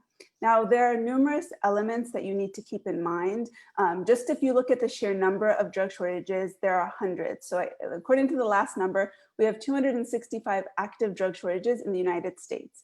And that's really important to look at because some of these shortages have been ongoing for years. So this isn't something that we need to think about the next 6 months, 18 months, or 2 years as we start thinking about kind of creating this new normal. This is something that can go on for several years. So kind of building the infrastructure for that. If you look at the supply chain in general, I think that throughout these past 2 days, there's been a consistent theme that none of us operate in silo and that we truly need to help each other with regards to what do we need. And the same applies for the pharmaceutical supply chain because it is very global, it is very complex. There's all these different individuals that are involved within that. So I think drug shortages in general actually serves as a prime example of one thing that can have a huge ripple effect on many elements of healthcare delivery that really negatively impact access to medicine. So why I say that is that it touches on transparency, it touches on accountability, on drug pricing, on decision-making process, whether you're, again, prescribing, dispensing, or administering this medication. It talks about communication of information and how vital that is. And we've seen that when the wrong information or the specific information comes out about a medication, what that could ultimately do. And it really highlights how quickly a decision made within the pharmaceutical supply chain can reach a patient, right? And whether you get that phone call or whether you're in the pharmacy or whether you're in the clinic or in the hospital and then realize you can't get that medication. So it truly highlights that. But within that, we have to then focus on our communication, our policies, how we collaborate across the industry to really address those types of issues. It also builds on a lot of the themes that we've been talking about the last 2 days in terms of building credibility and public trust with the vaccine and with the treatments and how it's our individual responsibility to ensure that with our patients. So I think it definitely touches on multiple parts. And then if you look at just drug shortages in general, the reasons before the pandemic, if we now move towards the pandemic, for drug shortages, a majority of the reasons were actually manufacturing or quality issues related to those medications. Now, when COVID came, the concerns for drug shortages during COVID was due to the spike in demand. We actually you saw that with the concerns for antidepressants and other medications, where any medication, not just COVID related, when there's that spike in demand, you could see a drug shortage. Now, in the particular case of COVID, the shortages and potential shortages that resulted early on and that we were concerned about were medications used during intensive and emergency care. So those medications were particularly vulnerable. And then the teams, specifically the pharmacy teams, recognized that very early on and set up those infrastructures to try to reduce the burden of that. So on a basic level, you need those medications like sedatives and paralytics for the ventilators. So I think that just kind of speaks to how pharmacy teams operate and how pharmacy teams over the course of a decade have really built their own teams out to create and evaluate their processes, create contingency plans, and really kind of take a holistic approach with their healthcare teams. Thank you so much. That's very insightful. I appreciate that. Now, the next question is for Manal. So you work as a consultant pharmacist in what many would consider to be an interesting non-traditional role. Can you elaborate more on your experiences today and how non-traditional pharmacy has been impacted by the pandemic? Sure. Thank you, Yemen, for inviting me. I'm delighted to be here. And I've said that I've waited 42 years to come to this conference. And the other thing I wanted to share, a little bit of trivia, is does anyone know where the Doctor of Pharmacy degree or the PharmD degree gets started? Probably not. You do, Muhammad. University of Southern California, USC started. So they were a pioneer, and that's my alma mater. So I had to let you know that's where my bachelor's and my pharmacy degree came from. And the thing that I guess for me as a communications individual is to always make sure when we use a term that people understand. So you, for example, said to me non-traditional. And within the scope of pharmacy and the profession, many of us pharmacists understand all the different career paths. We're so fortunate, there's so many options, but perhaps our audience may not realize. And I think the image that we mostly think of when we hear about a pharmacist is in a community pharmacy, in a chain drugstore, using the word retail, independent. And of course, even within hospitals, we have the staff pharmacists, then we have the clinical pharmacists. So you would not ascribe the term clinical without your PharmD degree. And also just to clarify further that we actually get CE and have two different licenses that we have to apply for. So for example, every other year I'm applying to get my continuing education for my consultant pharmacy license. Now, as far as the different roles that we pharmacists play, whether it's ambulatory care, there's specialties just like in medicine. You have the general family practitioner, but then you have the specialist. Pharmacists also specialize, whether it's pediatrics, oncology, even drug information is a specialty, critical care is a specialty. So there's many, many roles. I have been fortunate to play a role in many of them, including for the pharmaceutical industry. At one point, I actually had a chance to go in and intern within a company. So I love that I've had an opportunity to work in these many different roles. And truly, I say that I have a nice type A personality. And I have 5 children. So with each child, I gave up a role because I was always curious to learn more about our profession. So I would do the relief pharmacy work, even though I was a clinical pharmacist at the hospital. And then I started my own business as a consultant clinical pharmacist. So to give you a little bit more explanation, most people also may not realize that when you have a surgery center, like a physician, an ophthalmologist, or even let's say the prison, that's another one of my contracts, they have pharmacies and they are required by law to be audited. And that is something a clinical pharmacist can go in and do. As far as impact, I believe Muhammad touched a little bit on it. It went across the entire profession, the misinformation. We're getting more phone calls and we have to play a bigger role in providing good information to the medical team as well as just the general public. Even access, when we think about spread, and we've always heard about infection spreading through nursing facilities, for the nursing homes. So that became even a limitation. So for example, during the month of April, when for us it peaked even in Florida, and it was so interesting how many businesses, they had to be deemed essential to be open or else the police were going to come and shut them down. And I recall going into our own medical practice and my husband having a sign that says Homeland Security has deemed chiropractic a essential profession. And so it was interesting, the changes that we've seen, even let's say for me personally, from March to now, here we are in October. But other changes other than access, it's also, the information, it's the system of how to do it. It's also what we call cluster care and being creative to say to the nurses, let's look at a patient's medication schedule and see if we can reduce the frequency that a nurse has to go in there. Let's look at the length of administration of what we can do to minimize exposure to the patient and to the nurse. So those were some examples of things that we had to do, but probably the biggest shock was especially for the controlled drugs, because it's required that we audit monthly. And back in April, it was like, do not even go into the institution. We're allowing you to skip an entire month of auditing. So that was something interesting. But of course, now, when we realized all of the different things that we have now become accustomed to, and I like the word myself, I had tried to promote social, instead of social distancing, physical distancing. And the mask, I think, will stay around for years. I love Muhammad's comment about we didn't realize that, we could actually be cleaner, and we need to be cleaner with everything that we touch. But again, I think pharmacy, this has really elevated our role as pharmacists, and it's given us an opportunity to really add value to healthcare and to provide better care for our patients. Thank you. That's great. Thank you so much. I mean, I think you made some really valuable points, especially related to education and access, to patients. And I like the term that you use, which is cluster care, because I think we've been thinking about that for a long time, especially, I mean, I know that on the hospital side of things, we always thought about how to try to cluster care, but I think it's just been sped up this year. Everyone's just really been pushing hard to do that. And I think that we've seen that across multiple settings as well. On the note of, let's see, essential businesses. Did we lose Mohammed, or is he still on? Because I had a next question for him. Yes, I'm still here. Okay, I don't see your video for some reason, but okay.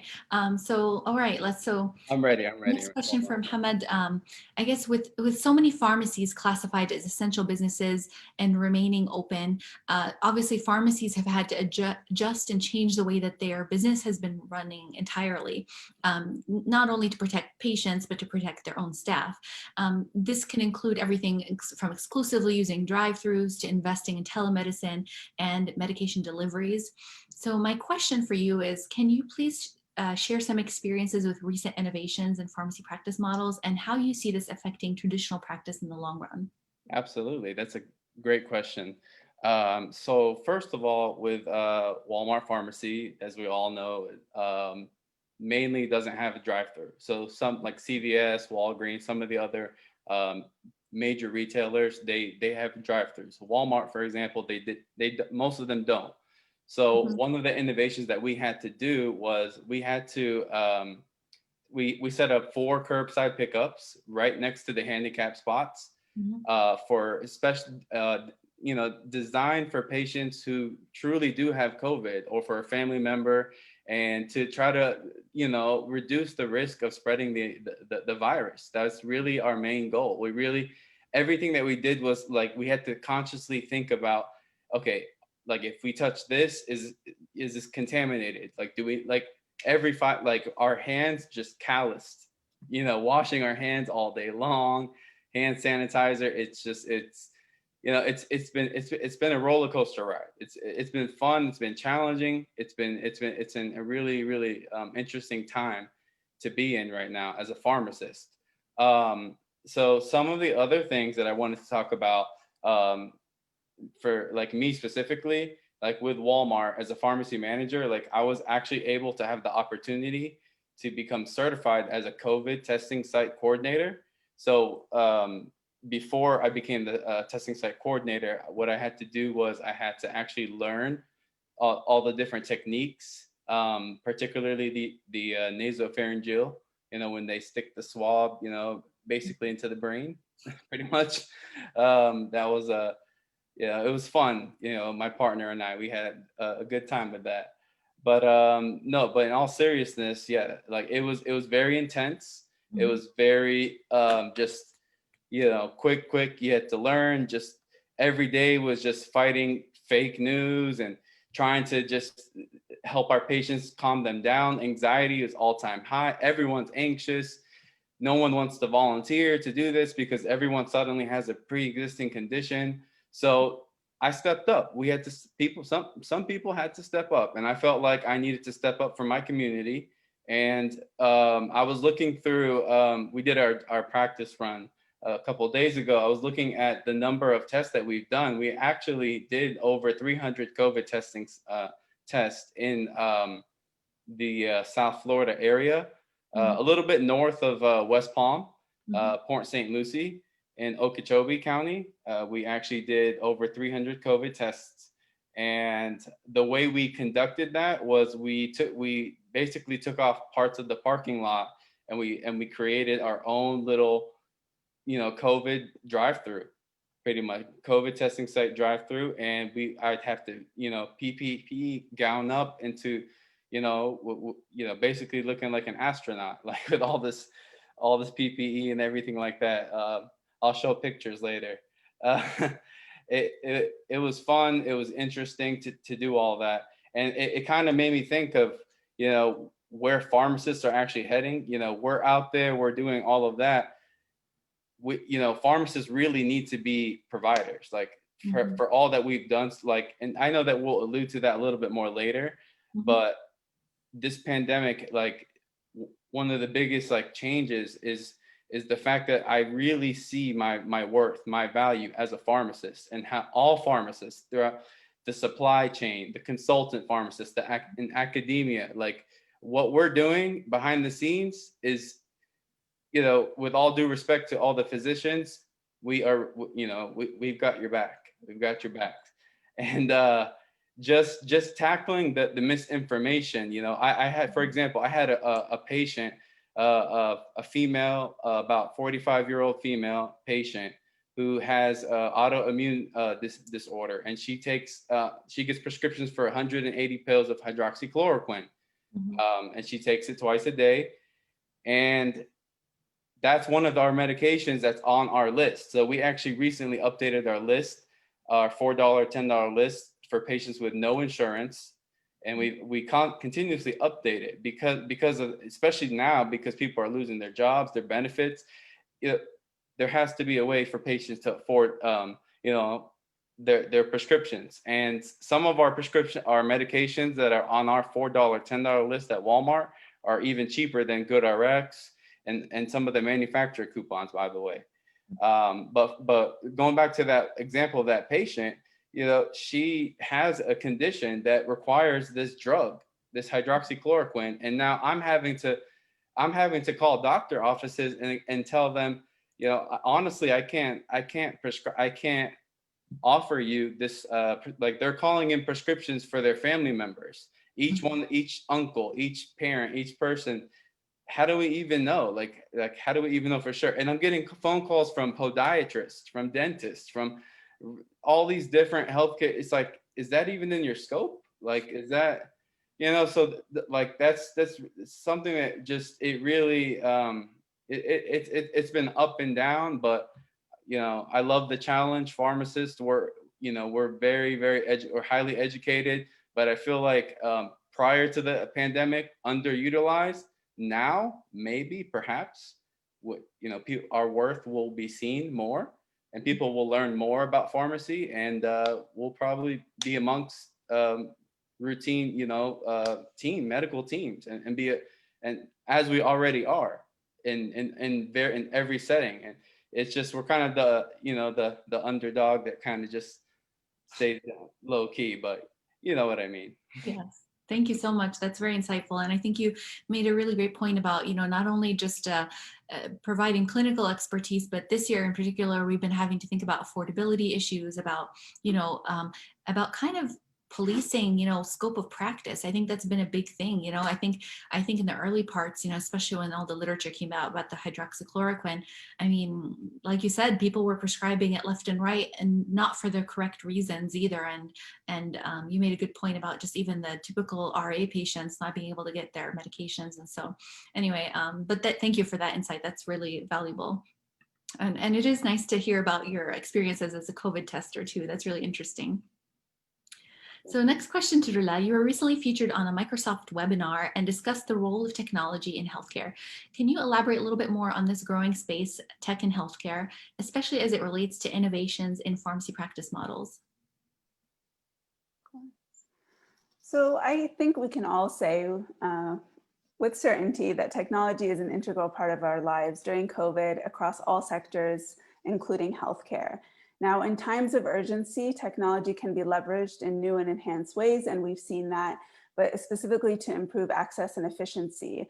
And we can also utilize it to partner with diverse stakeholders to provide that type of information that we have, to quickly communicate that with all those that are within the care of our patients. And definitely the ability for it to generate greater information and make that information more useful. We're seeing significant investment in technology and automation in general within healthcare, specifically within the pharmaceutical supply chain. The pharmaceutical supply chain over the years, again, there has been technology invested in it, but now we're trying to see more of that because technology has played a greater role.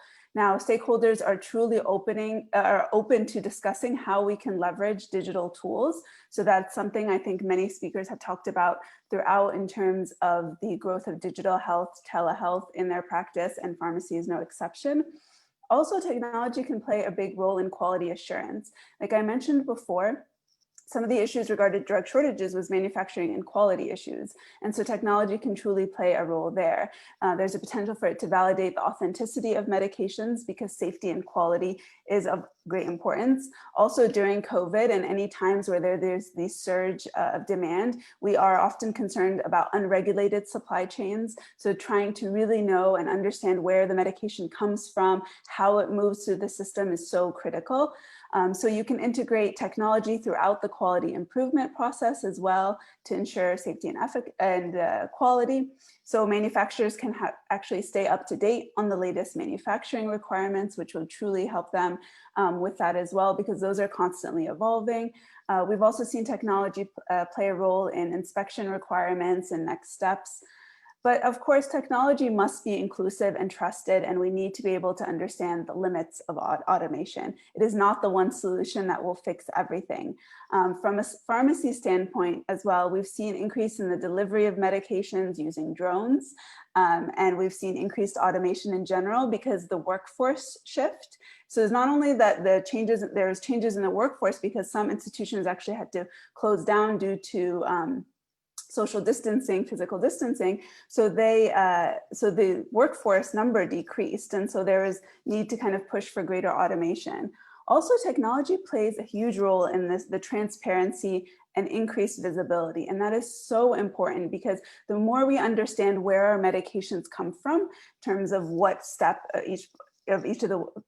what step they take within the pharmaceutical supply chain, the more critical it is. Because right now it's so global that yes, we have medications here, but we don't know where they've gone and where they've been. Transparency of information and data is also a huge area for technology. The tracking and traceability, like I mentioned, in terms of following the medication and tracking that data. We're also using technology to manage inventory in general, to truly try to see, because you would be surprised, even at large medical centers, sometimes they don't really know how many of that what's the quantity of the medication they have and where exactly it is, even within their own health system. And so when you get the call that you are not able to get that drug anymore, you have to quickly react. And so technology can truly play a role there. Also, there's a lot of conversations on stockpiles. So you have a national stockpile that does not just include COVID-related medications, right? It should include essential medications for the populations that they serve. But institutions themselves also have what they call their mini stockpiles of their own institutional needs. And those usually run from like 3 to 6 months, depending on how capable the institution is to have a stockpile for long periods of time. But stockpiles are carefully designed in that you have to look at your inventory. You have to understand what your needs are.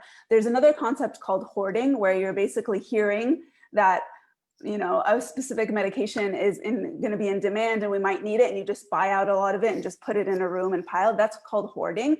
That's not the basics of why a stockpile existed. A stockpile is to meet your own needs. So technology can truly play a huge role there.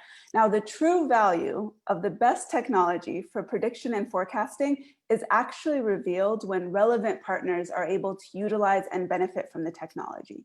So that means we need information that can drive action and behavior to the appropriate stakeholders. We have so much data now, but it's how we leverage that data. And I think predictive science is going to be very interesting and very critical to not only understand what we need in terms of medications, but also the talk over the past the past 2 days about also thinking about a possible next crisis and planning for that. So technology can and has been leveraged across the supply chain. Our future is going to continue to be very data-driven. Technology will augment our advances in our professional skills. So we've talked a lot about what is needed of us individually as a workforce as we build our capabilities, and technology will be there to assist. So the trade, how we trade in the global pharmaceutical supply chain will change. And so documenting that and understanding manufacturing process is going to be also very critical. And I think it'll allow us an opportunity to understand what we're doing individually and then talking about what we're doing as a whole in order to ensure equitable access. Thank you, that's great. Excuse yes, me. please, I Mohammed. kind of just wanted to make a comment, in my practice, and this kind of goes back to what Roda was talking about. for a lot of drug shorts. So recently, a lot of the losartan combinations with hydrochlorothiazide, lisinopril, hydrochlorothiazide, metformin, ER, amongst many others. So many drug shortages. I mean, you know, doctors' offices are closed. A lot of them were closed in the beginning of the pandemic. And even when they're open, you know, legally, we have to call the doctor and say, hey, can we, you know, separate losartan, hydrochlorothiazide? And then most of the time they kind of get annoyed somewhat. They're like, oh, just change it. Yeah, go ahead. Yeah. So a lot of these things, like I truly believe that pharmacists really need to take on more of a provider role, because we have the knowledge, we have the skills, and a lot of these supply chain issues can be easily mitigated. We might have a stockpile of hydrochlorothiazide and losartan. Hey, you know, the patient will just have to take that for a month or two until we get the combination back. So I really like that point. Yeah, absolutely. I agree with you, Hamad. And to touch base, Rila, on your, discussion about technology, I think it's really exciting.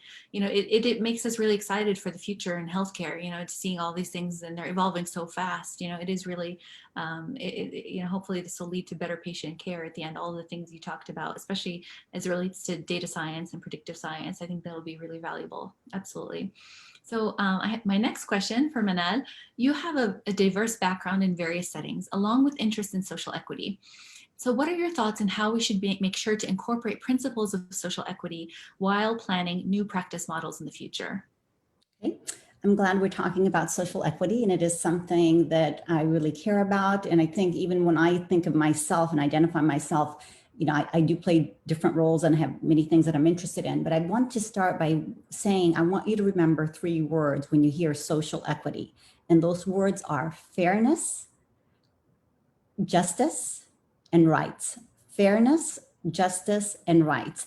And my personality is always to go from problem to solution. So I believe that social equity is really still misunderstood by many, or it's not even understood by many. And what we're talking about here is we're talking about public services that need to be available for everyone in terms of access, processes, qualities, and outcomes. And social equity itself is not a new idea. What's new is how we look at it. And I think finally what we're seeing is that this lens of diversity and inclusion has entered into our conversations. And really it has to do with public service perspective. I also believe that it's time that we start embracing the value of just not, being fair to some people, but being fair to all. And we need to start looking for remedies. We need to look for restorative type processes. We also need to understand that this is an opportunity to make real impact for real people when we talk about social equity. And the distribution of public services must be fair. And that's really what we're bringing to the table is and this goes back to even to our Constitution, honestly, like if you look at this in equity. And then this also takes me to say, people sometimes even confuse, and it's difficult to understand the difference between equality and equity. So quick example, we have, a loaf of bread, there's 6 of us, or let's say there's 4 of us, so we slice it into 4. But let's say Muhammad is completely full, he's not even hungry, he doesn't even want to eat a bite. And then we have Rula who's starving and she's malnourished. So if we were doing equality, not equity, we would give every one of us a slice of bread. But in order to practice equity, we would give Rula 2 slices, Muhammad 0 slices, and you and I would have 1. So just a quick scenario. And I love, there's a really great image where they do it with heights, where there's a wall. I think that's probably like one of the best examples to try to explain to somebody equity versus equality.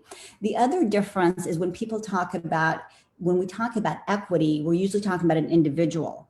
So when we introduce the word social, now we're moving from an individual to a community of people that we're working on. So again, what is it that we need to look at? We need to look at historic inequities. We understand that if we even look at the processes, and this really always comes under public administration. So in a community, who does public administrations? It's your city council, it's your county commission, and it's starting to say, is transportation, how do we address that? Homelessness, pharmaceutical costs, can patients get to their doctor's appointments? So as we're creating policy, and we pharmacists have an opportunity to get involved in policy creation, we need to have that lens, and it's not something that you address and you forget about. Unfortunately, it's something that you really have to have that mindset and saying, are we being fair, not just to the, the favored few, but to everyone? And the idea is to take that disadvantaged and advantaged, gap that currently exists and minimize that. So really what I see happening is you have to introduce it in pharmacy schools. We have to have more conversations publicly. People need to understand the definition, and because equality is way, completely different than equity. And I think for so long, even if we look at topics like when you hear about voter suppression, when you hear about just the policing, how it's unfair, and there's conditioning. Like if I am driving and I see a Black person and I have to put that, shame on me. That means I need to uncondition myself.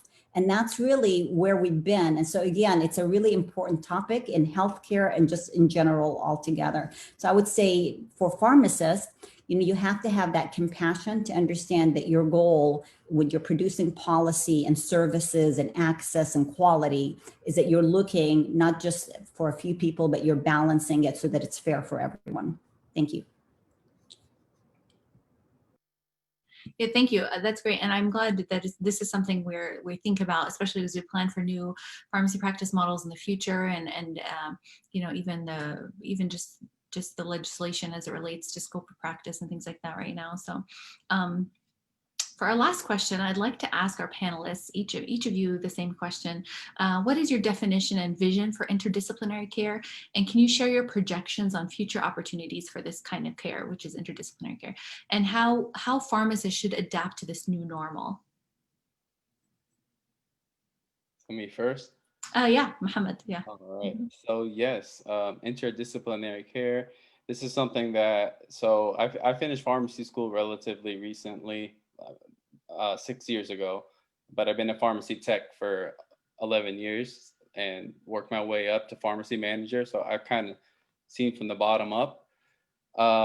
And I kind of, throughout my hospital rotations and different experiences in the pharmacy world, I've just seen how much better patient outcomes were when there was an interdisciplinary team. When you had pharmacists, you had nurses, you had respiratory therapists, you had the physicians, you had the MDs, DOs, you had all the different physical therapists, psychiatrists, psychologists, social workers, everyone working together on an interdisciplinary team is what really, like, there's studies out there.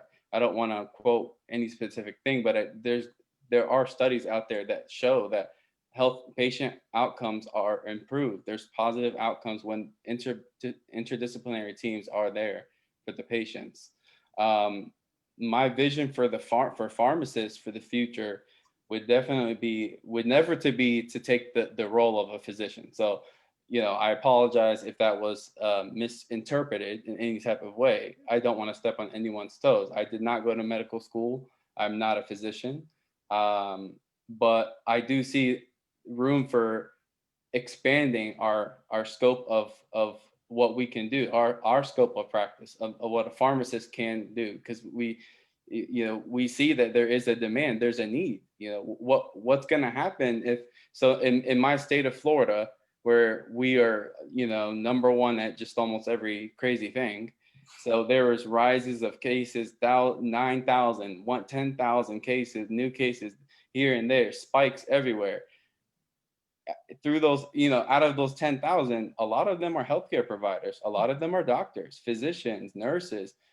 Who's going to replace those people? And I think pharmacists are just kind of like an untapped source. We're just we're kind of just in the background, ready for combat. We're ready to take on more of a leadership role, more of a, and not to take the place of a physician, because we're not physicians. But we can be providers. There are mid-level providers, nurse practitioners, there's physician assistants. We're already doing, most of my patients, when I ask them, have you gotten your flu shot? No, my doctor told me go to the pharmacy. Okay, they're diabetic, they're over the age of 65, they've never gotten their Prevnar 13, they haven't gotten, their Shingrix vaccine.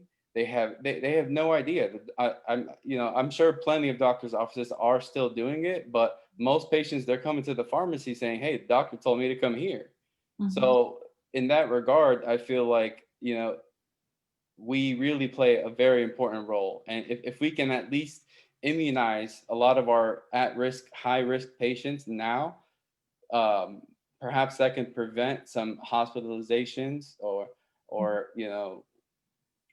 worse, outcomes. Because if a patient is going into the hospital for pneumonia, COVID's right there, and we want to prevent that from happening. So I truly, hope and pray that the legalities, the politics, and everything gets worked out, and that interdisciplinary teams across the world can actually see the true value of pharmacists and allow us to transition smoothly. Mm-hmm. Absolutely. And just to tack on to your point, I think, our goal is really just to, be able to expand access for all these patients and make sure they're actually adherent to medications that they've been prescribed. A patient can go to, their physician and have, aside from the immunization points that you made, which are excellent, but I mean, somebody could go and see their doctor for a series of like diabetic tests and run through all the testing, see an endocrinologist, have diabetic counseling. But if they can't afford their, their therapy and having the ability to kind of have an expert there that can help them with that, I think that's going to be a major issue. And so I think access is the biggest, being able to access a healthcare provider is kind of one of the biggest pushes for that. And ultimately, we all care, whatever discipline you're in, we ultimately all care for just making sure our patients are healthy. So I think that's what our main goal is. I love how you mentioned that, because in terms of like endocrinology, for example, like Walmart, they have rely on insulin. They sell so you can get 70/30, you can get R, you can get N for less than $25 a vial. Mm-hmm. They can get insulin syringes. Half the time when a patient gets prescribed Lantus Solar Star and they come to my consultation window, they're like, "What do I do?" Mm-hmm. I'm like, "Okay, well, first of all, what did your doctor tell you?" Nothing.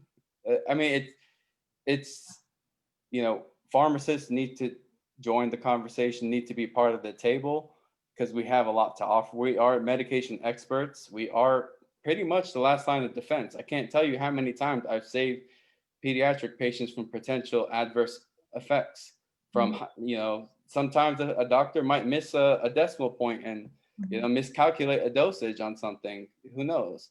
So yeah, that's great. Thank you so much. Rula, what are your thoughts on interdisciplinary care and vision for the future?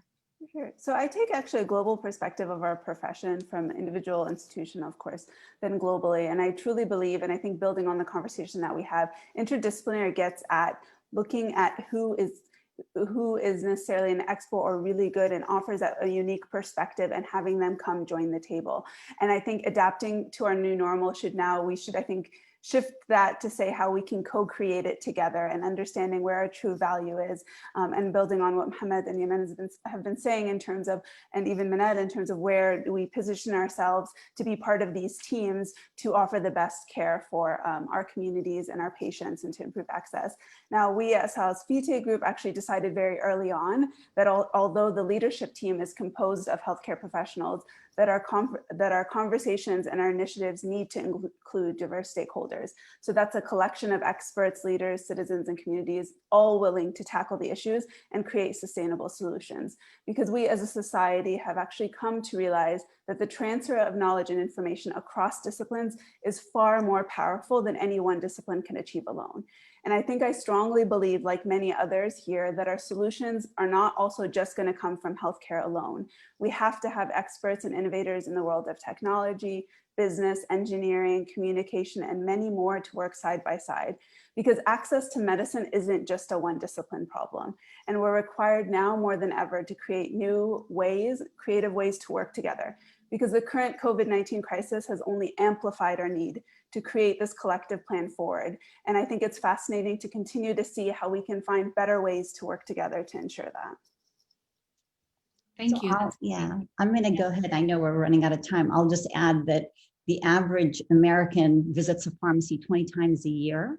And I believe pharmacists need to not only see themselves, but the whole profession and society needs to see them as a partner. And definitely, as we've all stated, that we are experts in medication. One of the things that I love is when I started pharmacy school so much longer than most of you, and our professor said to us, the difference is when a diagnosis is made, it needs to be made once. Where you need to focus on and where your value is as pharmacists is the therapy, because that's what you keep changing and continuing to modify. And what maybe some of you may not be aware, depending on your scope of work, but there's lots of hospitals that will say pharmacy to monitor, gentamicin, vancomycin, pharmacy to monitor, and Coumadin, same sort of thing. So it's nice to see that the value that pharmacists bring to the table is already recognized. But we now have gone from being connected to interconnected to hyperconnected to fused, and we see what is happening globally. And of course, and in some cases, many countries, our profession actually is ahead in third world countries where the pharmacist is actually prescribing, and that's where you go. You rarely go. You don't go to the physician until possibly you need surgery or something else very serious. But a lot of times for a minor ailment, you can just go to the pharmacy and get your medication. So I believe the value is there, and we have to basically use our profession and our voices to continue to show that we're providing a service, and many physicians honor that and they like that. And I always use the metaphor of building a house. The contractor, he's not the roofer, he's not the subcontractor, he's not the plumber, and that's where the physician is. He wants a team to help him, and in the end, who benefits? It's the patient. We all benefit. So thank you. That's a great point. Thank you. Him or her. Yeah, please do that. Oh, did you? No, I was just going to say help him or her. Yes, him or her. Thank you. and that kind of speaks to Dr. Ali's point I see in the chat here, just about how there are several, collaborations between physicians and pharmacists in different states. And unfortunately, it's kind of state by state. There are so many differences in scope of practice. I think in California and the West Coast, they have a much more significant scope, and in addition to some of the collaborations. But it is interesting to see how this all changes. In Ohio, they are testing provider status as well for pharmacists. So it isn't, in collaboration. I think speaking to Manel's point, it's just the team dynamic that is so important there. Just as we wrap up, we got the 2-minute marker. I guess I would like to ask our panelists if they have any further comments or closing statements that they want to add. No, I just want to say thank you for the opportunity to for having me, and this is such an important and such a great conference. This is my very first year actually attending this and being a part of this and helping you moderate, co-moderate, and be a panelist. It's great. It's something that's very important, and that, God willing, in the future we'll continue to keep this going. Sounds good. Thank you so much. Rula or Manel, anyone have something? I just echo what Muhammad said, and I'd say thank you also for having me. And I love how organized the organization is, and hopefully we added value to the listeners. And I look forward to just continuing to follow NAAMA and the great work that they're doing. So thank you very much. Thank you. And I just wanted to add this. I think conversation has been really great, but I think keeping in mind as we move forward, the themes that have kind of been consistent across the conference in terms of, breaking the silos that we have within our own individual profession within healthcare to truly help each other and not to just adapt, but to co-create. And then for this equitable access kind of across, whether it be to medications, to services, as we all try to, manage everything that's going on right now. So we are truly highly dependent on each other, and we just need to create the systems to ensure all of our successes. Thank you all so much. I appreciate the panelists, and thank you to the audience too. Please feel free to reach out if you have any specific questions or want to chat with any of us in more detail. Until next time, be safe and well, and look forward to the next session. Thanks.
Hello, good afternoon. Can you hear me? Yeah, good afternoon. It's a late evening here in Amman. Yeah, good afternoon to everybody in the United States. Good afternoon for our folks in over the Middle East. My name Imad Shabib. I'm a colorectal surgeon practicing here in Southern California. And I am the moderator of this last session of the convention. I want to thank the organizing committee to put me last. Our next speaker is from our lovely country of Jordan, and I'm honored to present Dr.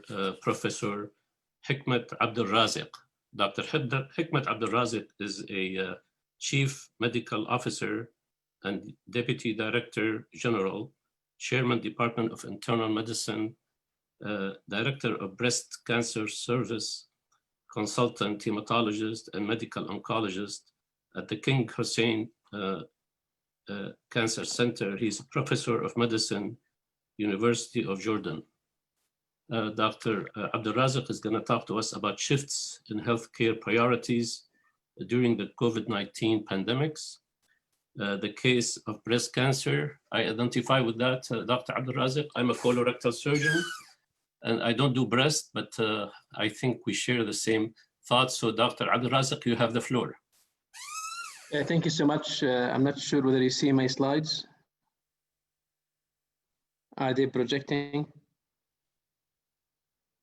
Yeah, just give me a second. Our IT team will help you. You're all good to go, Dr. Hikmat. Okay, if so, I'm going to start with this about the shift in healthcare priorities during the COVID-19. I'm going to take breast cancer as an example, but I'm sure this is applicable across all lots of the non-communicable diseases, particularly cancer. And this is the Jordan as a country. Let me just put a pointer here. Okay, this is the country of Jordan. It's a relatively small country, so you can travel from the northern Syrian borders down to the Saudi borders in less than 5 hours. And this is a country of the 10 million, and the 30% of those 10 millions are refugees. We have an annual population growth rate of 2.7%. And interesting enough that the 1/3 of the Jordanian population are under the age of 15. And also it's more interesting to say that less than 5% of the Jordanians are above the age of 65. This is something that we factor in when we discuss the preventable diseases and how we care about our own population. And life expectancy is better more than 75 years. I'm going to take the breast cancer example during the first phase of the pandemic, and just to give things into the context, this is the first of April when we have the total lockdown of the country, and until mid-May we had only 500 or 600 cases of documented COVID-19. This is compared to a little more than 50,000 cases reported already, and more than 500 deaths just 2 days ago. We see in Jordan a little more than 1,200 cancers cases annually, and we see a little than 500 extras from neighboring countries. So we see close to 1,800 cancers annually among Jordanians and non-Jordanians. And this is if you look at the cancers during the first phase of pandemic, we used to see close to 500. We peaked this month 600 plus, but during the pandemic we went down to less than 100 or so cases per month, and this is due to the lockdown. When we take breast cancer as an example, we used to see 120 per month, and during the pandemic we went significantly down to less than 40 or 50 cases per month during the first phase of the pandemic. And this is the breast imaging. We used to see close to 2,000 plus breast imaging. This is including breast MRIs biopsies, the ultrasound, etc. But during and after the first phase of the pandemic, we went down to 400 plus cases. Surgery for breast cancer went down from 90 a month to 52 a month, and we were about to do the same with the chemotherapy, but we discovered that the chemotherapy is not really as a risk factor, so that the chemotherapy did not really decrease by the same ratio. So where are the breast cancer patients hiding? If you see from the just a little data that I just showed you, that a little more than 2/3 of suspected breast cancer patients are either undiagnosed or untreated. And that's due to lots of factors. The terrifying media. It wasn't only the CNN in North America, but we have our own terrifying media too about the COVID-19. We do have a closure of all governmental offices that they used to grant insurance coverage for cancer, because the cancer is being treated at no cost by governmental insurance, and those governmental offices are closed during the lockdown. We have also lots of closure in public hospitals. They closed all the country, and they just used to receive only the COVID-19 cases. So it's feared that our healthcare system is not only that we have to deal with the COVID-19 cases, but we have also to deal with the postponed cancers, in breast in particular. So those are 2/3 of those cancer cases in the community, undiagnosed and untreated. So the healthcare system is already exhausted because of the pandemic, and also we have to deal with all undiagnosed or untreated cancer cases. And do we have any negative impact of delaying treatment of breast cancer? You bet. The time interval to treatment is a key performance indicator, is a KPI that lots of hospital and cancer center they follow. We at King Hussein Cancer Center follow 4 weeks between the first evaluation and the first definite treatment. And definite treatment really can be surgery or can be a chemotherapy. And lots of times we do have some deviation due to existing comorbidities. We do lots of genetic counseling and genetic testing that sometimes delay the treatment. And we have also insurance coverage. To address those points briefly in relation to the effect of delaying a treatment and the outcome, I would divide it into 3 concepts. First, the time between diagnosis and upfront surgery. The time between neoadjuvant chemotherapy and surgery. If the tumor of the breast is a bit large, nodes are involved, we usually give the chemotherapy, we call it neoadjuvant, i.e. just before we do the surgery. Or the time interval between the surgery and giving chemotherapy for those who need the chemotherapy, we call adjuvant chemotherapy or radiation therapy. Now, the negative impact on delays. Well, we knew 100 years ago by the father of breast surgery, Stuart Hall said almost 100 years ago, when he stated in the early stage of breast cancer, we no longer need the proof that the slightest delay is dangerous. And I will show you why. This is a study in JAMA, and it is about delaying the surgery. This is a big database from the SEERS database, a little over 90,000 patients. And those patients were divided into a 30 days increment, the time between diagnosis and surgery. And as you see here, there is a significant effect of delaying the surgery.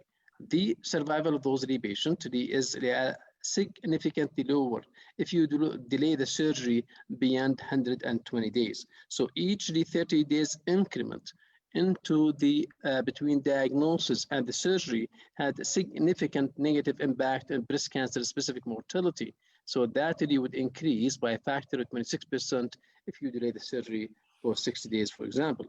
And this is from the same study by using another data set from the National Cancer Database, a little more than 100,000 cases, the same concept, the same principle. If you delay the surgery by 30 days increment, the outcome is significantly lower. Now, what about delaying the treatment between chemotherapy and doing the surgery, or what we call neoadjuvant?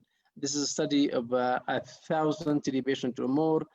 early stage breast cancer, stage 1 to stage 3, all those patients receive neoadjuvant chemotherapy, and they look at the effect of delaying the surgery beyond the 4 weeks after the last dose of neoadjuvant chemotherapy.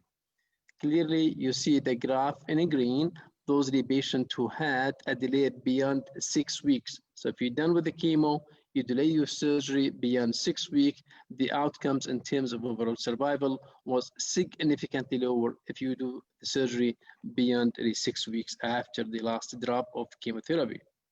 Now, what about the time to chemotherapy after surgery?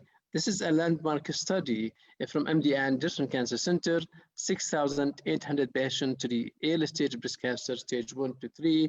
Those patients were categorized into 3 groups according to the time to adjuvant chemotherapy, 30 days or less, 30 to 60, or more than 60. And look at this.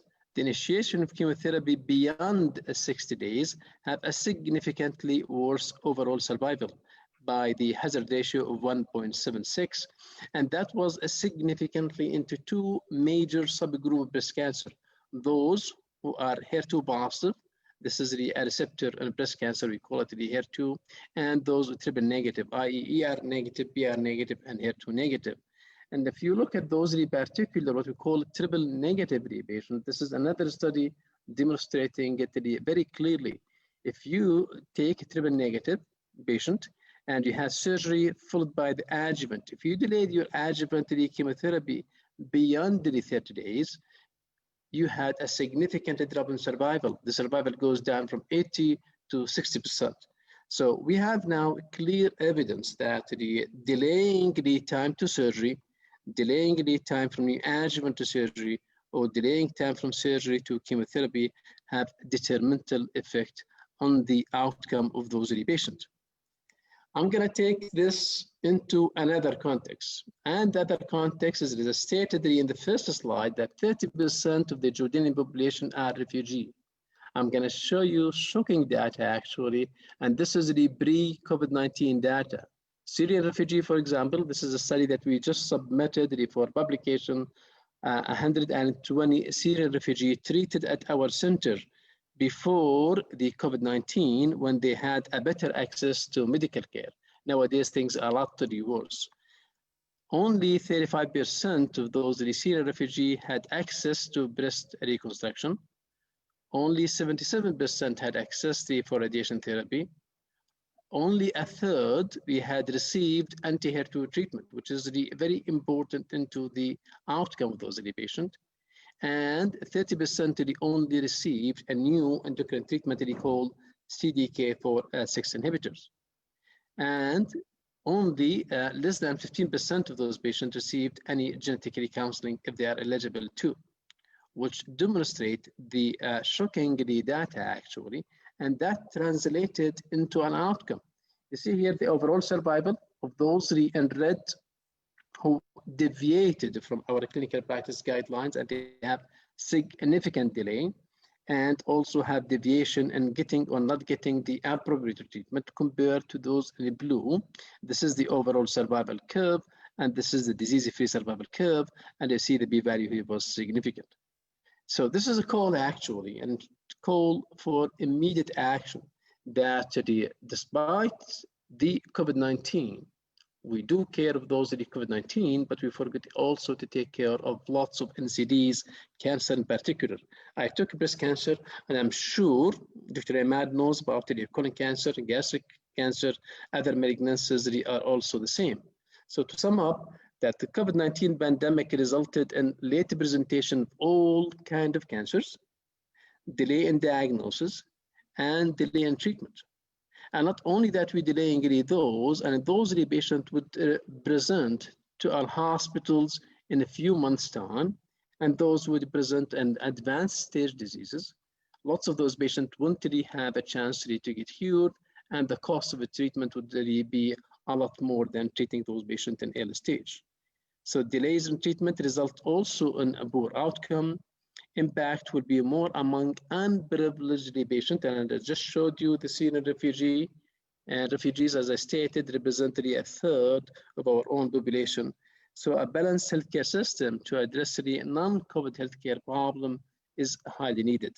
And I'll stop here, and probably we can address the important and shifting in healthcare priorities during the COVID-19 pandemic. And thank you. Thank you very much, Dr. Abdul Raziq. Regarding those refugees, what is the obstacle? What is the obstacle of taking care of the Syrian refugee in a timely fashion? What's the obstacle? It's only insurance, healthcare insurance. Lots of those refugees in Jordan, at least, they don't live in camps. They live in the cities with the Jordanians, lots of those. And those, they have access only to a small healthcare facilities, but the access to tertiary care centers like the cancer or cardiac or these kind of things is quite limited. And this is due to budgetary issues. So lots of those refugees, they didn't have insurance. They cannot recover. You know, the cancer care is a bit expensive, lots of new medication, immunotherapy, targeted therapy, transplant, etc. There's only a certain amount of the funds specified for refugees by donors, but that's not enough to treat lots of those patients. So what we did actually at the center, at least, we give lots of those essential medications. But when it comes to those fancy new immunotherapy, targeted therapy, expensive medications, or even genetically counseling, lots of the times we just cannot do it because nobody would pay for this. Right. Just in respect to Dr. Abdul Raziq's time, Dr. Abdul Raziq, I don't know if you can see the chat, see if you any question that you need to answer, because there are some questions coming through the chat page here. If somebody has any question, you can put it on the chat. There's a question, I think there's comment coming from Dr. Latouf that he said his very impressive work, and there's an opportunity for NAAMA to work with your King Hussein Hospital Medical Center and other medical centers in Jordan. So we will love to work with you going forward, Dr. Abdul Raziq. Personally, from NAAMA, I'd like to thank you personally to participate in our program today. And me as a Syrian graduated physician, I'd like to thank you very much to take care of those Syrian refugees. We believe that all Arabic countries are our country. Thank you. Any question coming to Dr. Abdul Raziq?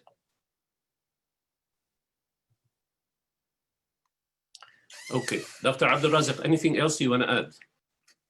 No, thank you. I would really thank our colleagues in NAAMA for the invitation. I think it's a great opportunity to collaborate. I think there's lots of venues to collaborate, specifically for those refugees, lots of unprivileged patients that we can collaborate.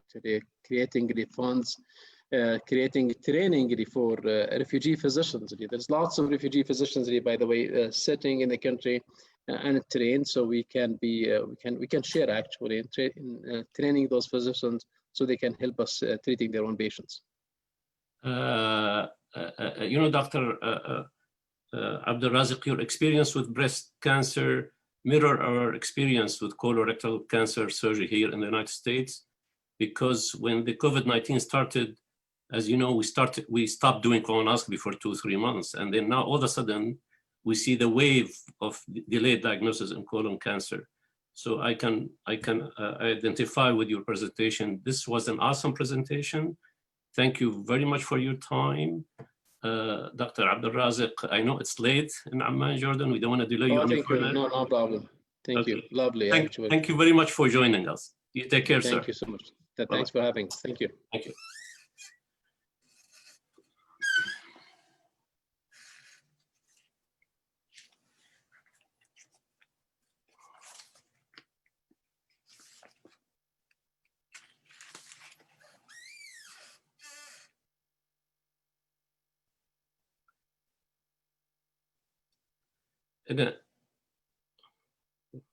Hello. Hello.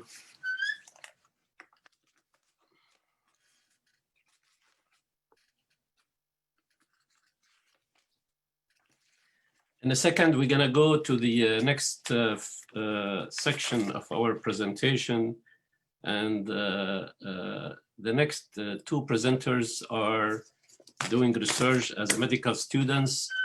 We are proud of our next gen and our medical students. They are the future of NAAMA. And the next presenter, I would like you to present yourself, Ziad Fahmy. Tell us what you're doing and what is your paper about. So thank you for the introduction. Oh, I think there's a problem with the slide. Yeah. I'm Ziad Fahmy, currently a sophomore at the University of Michigan, an undergrad, not medical school. Our study was on HPV and cervical dysplasia incidence in Arab American women in Southeast Michigan. Hopefully the slides will be shared soon. If not, if we can figure that out. Let's see. But I'm co-president actually of NAAMA Next Gen at the University of Michigan. And over the summer, we worked on this study, compiling data over the summer, and we've been doing the analysis since.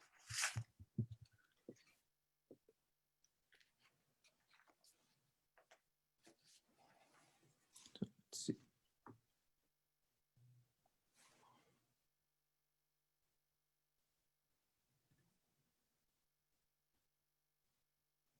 Oh, okay. There we go.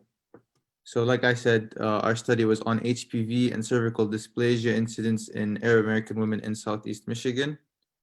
Could we go to the next slide, please? Thank you. So worldwide, cervical cancer is the second most common cancer among women. It accounts for over 270,000 deaths annually, and 80% of cases occur in developing countries.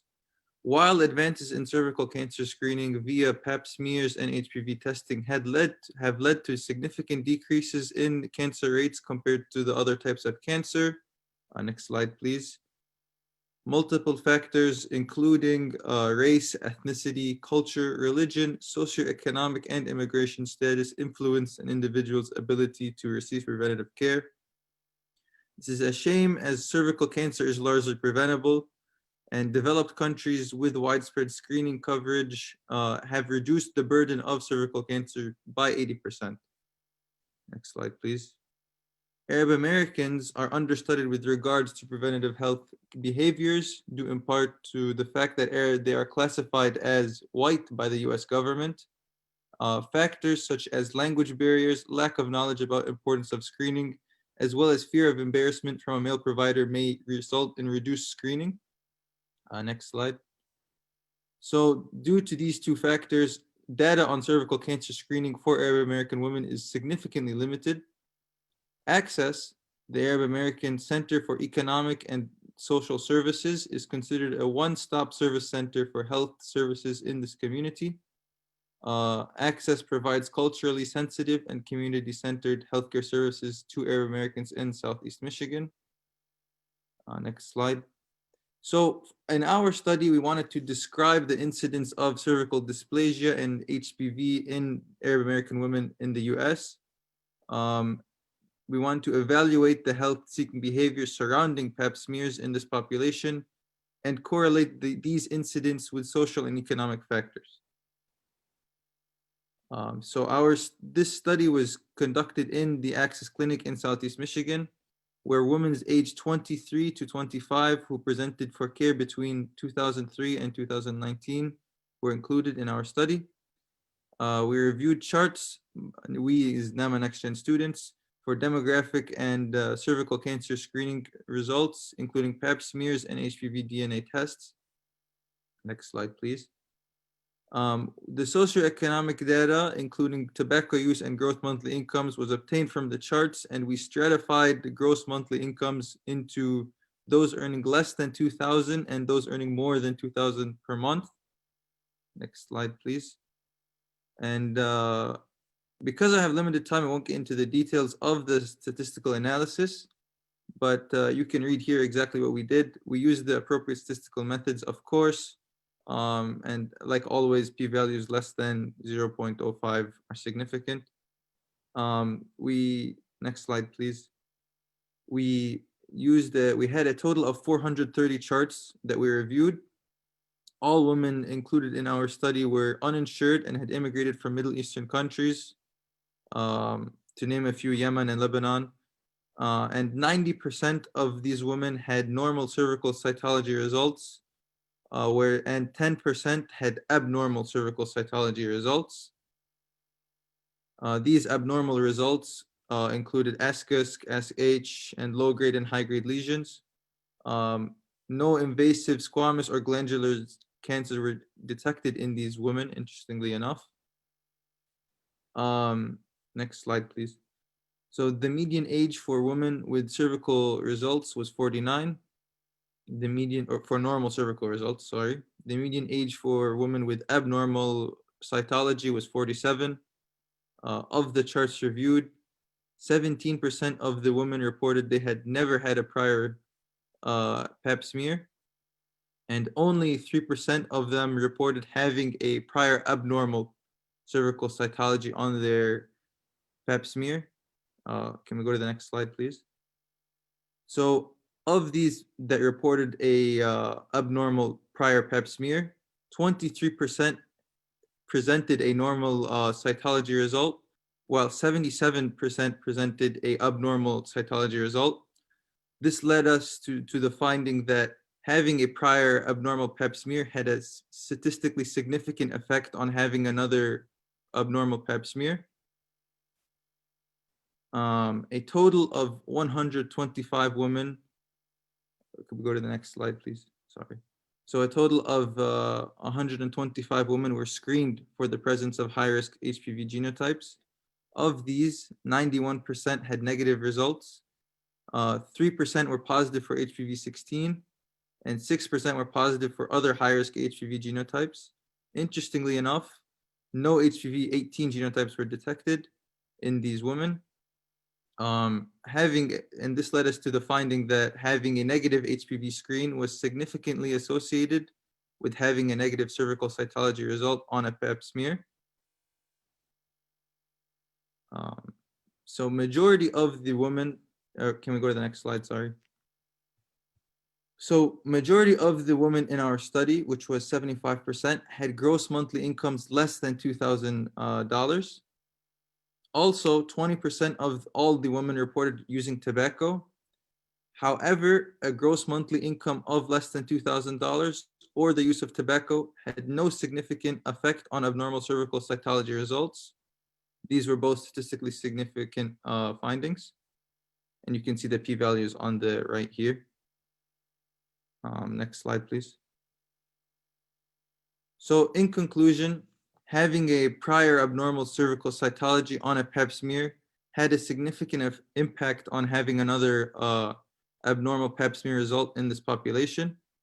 While HPV-16 and other high-risk serotypes were variably detected, HPV-18 was not detected in these women.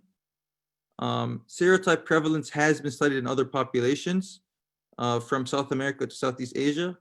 So it would be interesting to compare our findings with their findings in their studies. And next slide, please. This is interesting to see because there's limited data, to no data actually, on HPV seroprevalence across the Middle East. And to our knowledge, this study was the first of its kind to look at seroprevalence among a subset of Arab American women. Interestingly, the use of tobacco or lower income status had no impact on the development of abnormal cervical cytology in this patient population. This might be due to our small cohort. So future studies need to be done to confirm our findings in this study. Next slide, please. Just as a final word, due to cultural and religious practices, Arab American women are less likely to undergo cervical cancer screening in their home countries prior to immigrating to the United States. These women are vulnerable in terms of health behaviors because they're situated at the intersection of race, ethnicity, culture, immigration status, and religion. And unless research studies specifically targeting this demographic are done, data regarding their health behaviors, including cervical cancer screening and prevention, will continue to be limited. Next slide. So here are references. We are currently in the process of working on our manuscript for our study.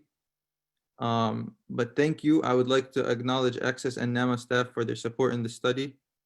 And thank you again for allowing us to present our study.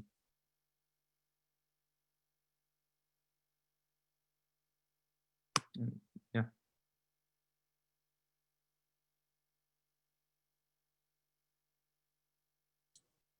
Thank you very much, Ziad.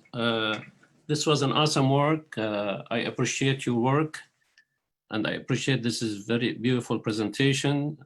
I appreciate your involvement with the NAAMA Next Gen. You and your brother, I'm proud of both of you. And if any question through the chats coming to Ziad, if not, we know how to reach you via phone or via email. Yeah. You are very well known, so we know how to reach you. Thank you very much, Ziad. I can leave my contact information in the chat if you would right. like. Please, would you do that? I really appreciate. We kept your presentation to 10 minutes and you did an awesome job. Thank you very much, Ziad. Of course, thank you for having me. Let's go ahead and move on to the next medical or pre-med presentation.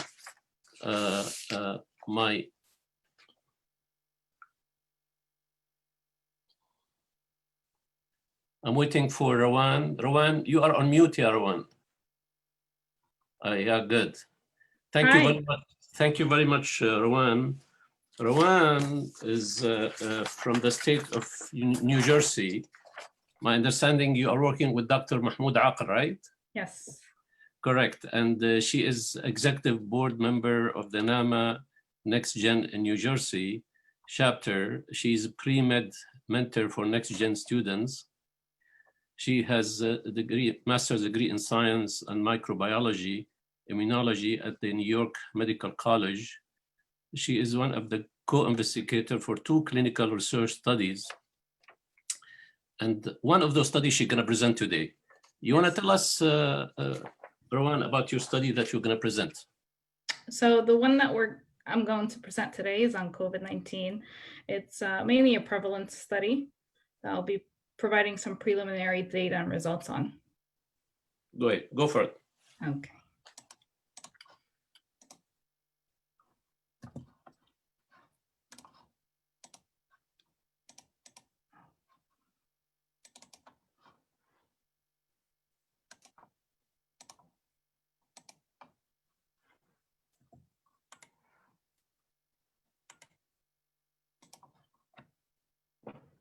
Okay. So as I mentioned earlier, our current ongoing study is on COVID-19 in Northeast New Jersey. And as many of us know, New York City was the epicenter of the pandemic in the United States. Shortly after, New Jersey became the 2nd state with the largest cases in the US. And early on in New Jersey, the testing centers only allowed testing for symptomatic people or people with known COVID-19 exposure. So it wasn't until May did New Jersey start testing asymptomatic people. This led us to question whether or not cases were going underreported. So we asked ourselves, how far did COVID in our community spread? This led us to produce our study investigating the prevalence of COVID-19 among the general population in Northeast New Jersey via serological and reverse transcription PCR diagnostic panels. We were also curious to see if COVID-19 infection is influenced by sex, age, race, and comorbidities. We hypothesized that there will be more cases than actually reported. So we designed a retrospective study to investigate our questions. Our data was obtained after informed patient consent from patient surveys at Cal Medical Center's COVID-19 testing site. These surveys were used as a standard point of care, and examples of these are presented on the slide, which basically identifies basic demographical information, medical history, exposure, and symptoms patients may be experiencing during the set time frame. Results of infection, whether it was nasal, whether it was PCR or serological results, were obtained from patient charts. And the serological results that we were looking at were either total antibody combined IgG, IgM results, or IgG or IgM separately. Our target sample is approximately 2,500, and the samples were obtained during the time of May 6th to May 30th. So far, we've analyzed out of our whole complete sample set a total of 1,196 samples. Characteristics and medical history of study participants is here presented in tables 1 and 2. And in this current sample set, approximately 10% more females were in our sample set. We divided age in 10-year categories with the exception of 18 to 30 to be able to determine if a specific age group had an influence with COVID. We also looked at race, and the majority of our sample with race consisted of Arabs and Hispanics. And many people had fell within the categories of normal, overweight, and obese. Out of the 8 medical comorbidities that we asked, that were looked at, hypertension was the most prevalent, and approximately 18% were current smokers. There were previous people that were previously tested positive for COVID that had came to the testing site, and that comprised of approximately about 26%. And about 30%, a third of the sample, had known exposure to COVID. Lastly, there were about 2% of the samples that had known hospitalization due to COVID. So upon initially analyzing our current data, we've seen the total amount of COVID cases to be 316. This resulted in a prevalence rate of 26.4%. To just provide some perspective with New Jersey currently has a 5.29%, but it's not reliable to compare our prevalence rate with using a small sample size to the entire state, especially also within a localized setting. So we looked at the entire county, state county, one county where a lot of our samples had residents from that county. This resulted in a 27.72%, which resulted in approximately 7 times as much cases as being reported. Even to further compare our sample to even a smaller population, we looked at the city of Patterson, in which 758 residents were from our sample set, and this also led to a 27.72% prevalence. Comparing that in case numbers, that's 5 times as many cases that were being underreported. Of our sample set, approximately 73% were symptomatic cases and 27% were asymptomatic. With people that reported any symptoms, we decided to categorize those symptoms based on NIH's classification of COVID illness as mild, moderate, or severe. A majority of cases were mild cases within our sample. Over here, we were curious to see if there were any proportional significance between sex and COVID-19 infection in the community. And overall, females had an overall positive prevalence rate of approximately 14% compared to 12% for males. However, we found there was no significant difference between prevalence of COVID-19 based on sex.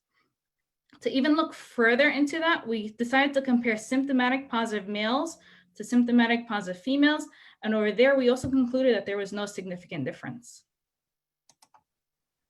Then looking at the proportions of race in our sample, we wanted to determine if all relative proportions of COVID cases were independent of race. Upon statistical analysis, we found that at least one race was not independent of COVID-19 infection. And it's plausible, given that our data, that there's at least one dependence. We believe, given the high prevalence of Middle Easterns and Hispanics, given their high relative proportions, that these 2 groups may be the ones making a difference. However, further analysis is still needed to determine if that's true and if these groups are the contributing factors. Further, we decided to compare these 2 groups, the Hispanics and the Middle Easterns, in terms of their severity of illnesses that were reported. And we found that the cases of asymptomatic, moderate, and severe cases had a significant difference comparing those 2. We also looked at BMI and to determine if the proportions of BMI in our sample, if the relative proportions of COVID cases were independent of BMI. And here we also found that there was at least one relative proportion of COVID cases that was not independent to BMI. Of those cases, we also saw that the groups that were overweight and obese had the most severe cases. Looking at the various age groups as well, this factor also demonstrated that at least one of these age groups was not independent to COVID infection cases. Majority of these cases had, across all age groups, had mild cases, and the most severe cases were observed in the 51 to 60 age group. Lastly, we wanted to investigate whether there was a link between COVID infection in the community and having comorbidities. However, when we did a correlation analysis with our current sample, we actually observed a weak correlation between all those factors and positive cases. Of these factors, the strongest was the smoker group, but ironically, it showed a negative weak correlation. We believe that these findings are probably due to our small sample size, and we hope that after the completion of our full sample, we may see a different trend. Thus, we can't really say that a correlation may not exist, although currently it's presented as a weak one. Additionally, the top 3 comorbidities among the common comorbidities of the positive cases were diabetes, hypertension, and hyperlipidemia. And of those cases that had severe cases, those 3 comorbidities were involved, along with chronic lung disease and heart disease. So to conclude, the estimated prevalence implies that infection may be more widespread than indicated. And again, this is possibly due to the asymptomatic and subclinical infections that are not tested. The prevalence estimate can be used to estimate approximate future infections and community vulnerability. And our study demonstrates the importance of prevalence studies, which can be used for models to evaluate our different interventions. Our next steps, due to the lack of evidence, it's more plausible that some significant relationship exists between factors and COVID infection. So as we complete our sampling and analyzing our whole sample set, we hope to determine if a relationship exists among these factors, such as sex, age, BMI, race, and comorbidities. Currently, we're also investigating the relationship between blood type and vitamin D with COVID infection. So far, we're actually finding a significant amount of our positive cases actually have the type O blood type, leading us to question whether they have any protective factor, any type of protective factor. We also are looking to possibly determine predictors of COVID with our data. And what initially began as one study investigating prevalence has now led us to conduct a second study investigating immunity of COVID-19 patients by measuring their antibodies and the neutralization of those antibodies. So far, we've been able to retest some of our patients, and approximately half of them, of our positive cases after 6 months have lost their antibodies. Over here, we conducted a preliminary neutralization assay of those patients that we retested. There were 45 of them. And we looked to determine how effectively patients' antibodies are blocking between the RBD proteins and the ACE2 receptor. And as you can see, it's varied within the sample. 2 patients I'd like to point out is patient number 33 and 34, which are actually husband and wife. Both were infected back in March. The wife was actually pregnant and experienced a mild case, while her husband had a moderate illness. Subject number 33 is the wife, where she had lost her antibodies, and it's showing here through this neutralization assay that practically there's no binding, no blockage of the receptor. While number 34 is the husband, where it shows significant amount of blocking. This is interesting to see because these 2 individuals live within the same household, however, have varied responses. And even within our overall sample, we're also seeing varied blocking of this receptor.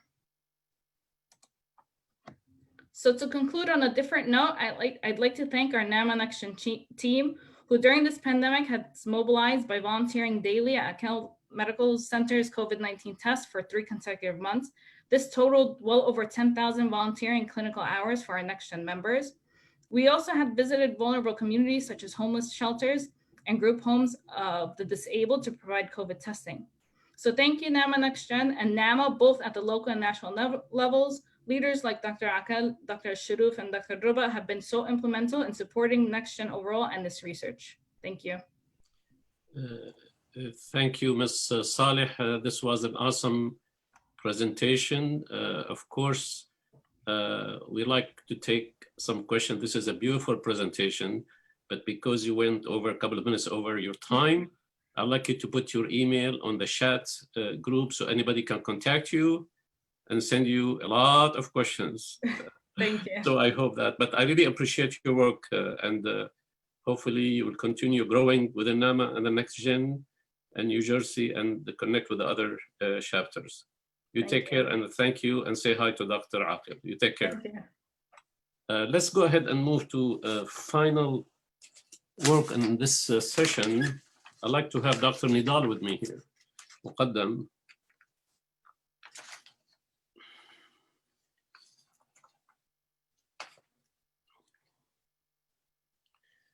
This session is called the Awards for Best Published Manuscripts session.